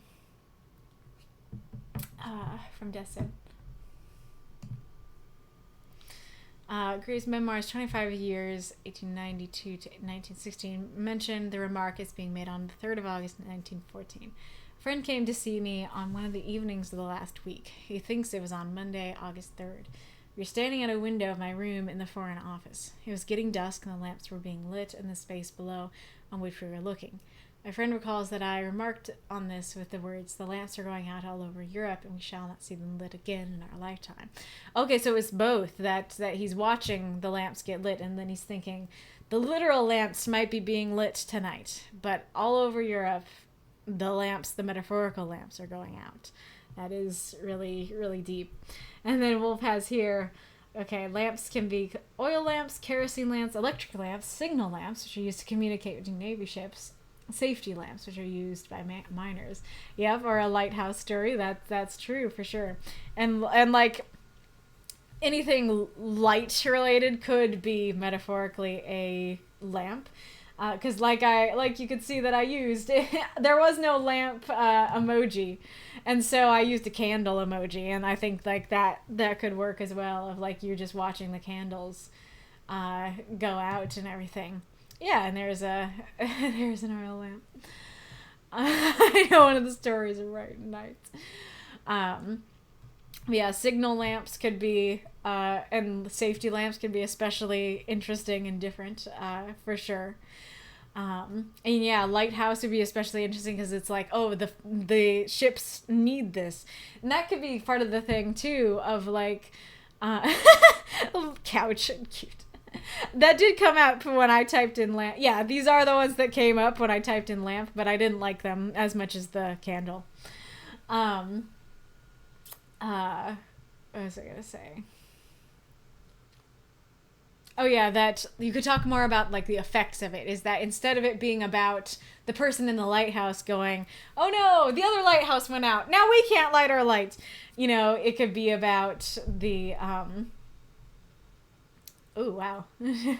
Jewish oil lamp from Sardinia decorated with the menorah. Interesting. I'm gonna go back to the mob. But Yeah, so instead it could be about the boats that are like, where are the lamps? And the lamps are gone because they went out. And what happens to the boats because the lamps went out? So yeah, it could be, and it could be about... So it could be about why they're going out, that somebody knows why they're going out and is trying to stop it or is trying to cause it. It could be about just the fact that they're going out and you're like, oh, I don't know the cause of this. Or it could be the aftermath of what happens because they went out. Kind of thing. Ooh, nice. And do something with Matt's magical apocalypse. Decoy notes are he's going. Nice.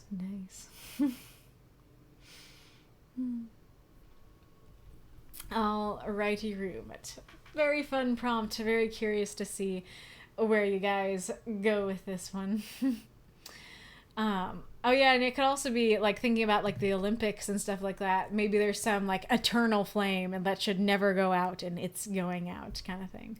Oh, and now thinking of more like the beacons in Lord of the Rings, like those going out, you know, would be a big thing. So yeah. That if you're not read here on the stream, you are not out of luck because our Discord is awesome and they do backup readings. And they usually happen at 5 p.m. Central Time on Sundays, and you can submit your story and read it. You can request somebody else read it. You can, yeah, Kitty, just a second. You can just lurk and hang out, whatever you want to do. Yeah, Mulan had the beacons thing too. But yeah, so it's a great time. Definitely worth joining. Kitty recommends it with a meow. Yes, indeed.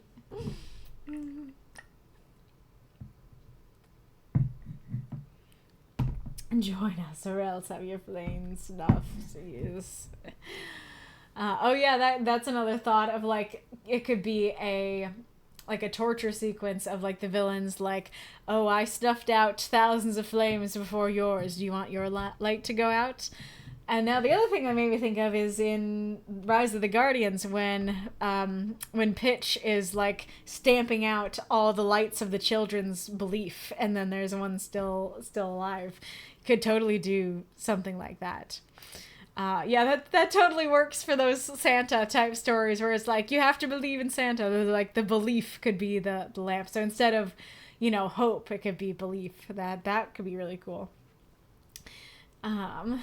But anyways, yes. Ooh, stars going dark. That's great too. That makes me think of the Doctor Who episodes where the Daleks like steal the sky and the stars. Ooh, or like Starlight Brigade. That's the name, right? The twerp and that sounds weird to just say like that. The Tupperware remix party with Dan Avidan, that song. Like that makes me think of that as well. Yes, the Starlight Brigade is a banger. It is great. But anywho, yeah, you guys have anybody you want me to raid? You have anybody in mind? Yeah, Stardust. Ooh, that could be interesting. I like that idea of like the stars are people and like they're all falling, you know, to Earth, or like the stars are dying and maybe one comes to Earth to save them. That'd be really cool. Oh, nice. Documancer revised her story. You're curious to see that. Lucky 1X is streaming, but if someone else has a suggestion, let's go with that. All right. Anybody else have a suggestion? Speak now. Forever hold your peace.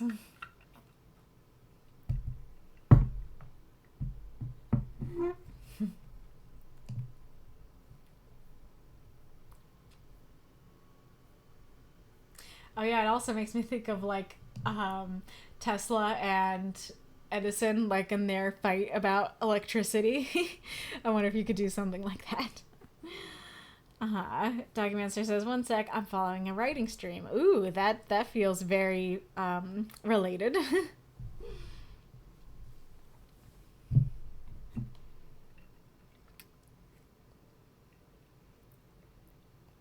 Yes, so who is the writing streamer? What is their name? It is so weird how, like, in the past I would always have my light on, and so you would never know what time of day it was, but now it's like, beginning of the day, I'm glowing from too much light, and then it slowly decreases until blackness behind me, and finally you can see me, but at what cost? Yeah, almost done, Bella. Just got a raid. Aw, they're not on, but they're called for the word. Aw, that's too bad. But I guess we'll do a Lucky 1X then, if they're not on.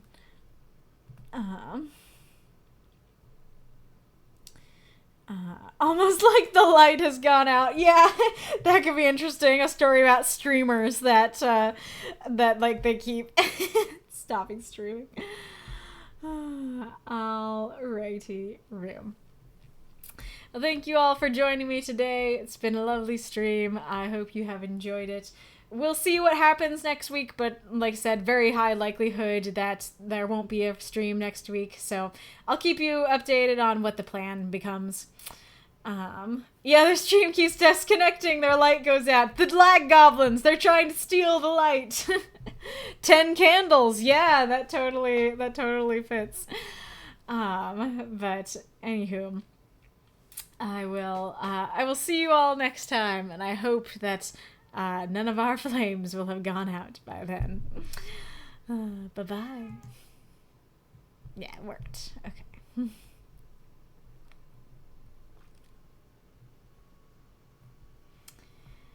Okie dokie. Alright. See y'all next time.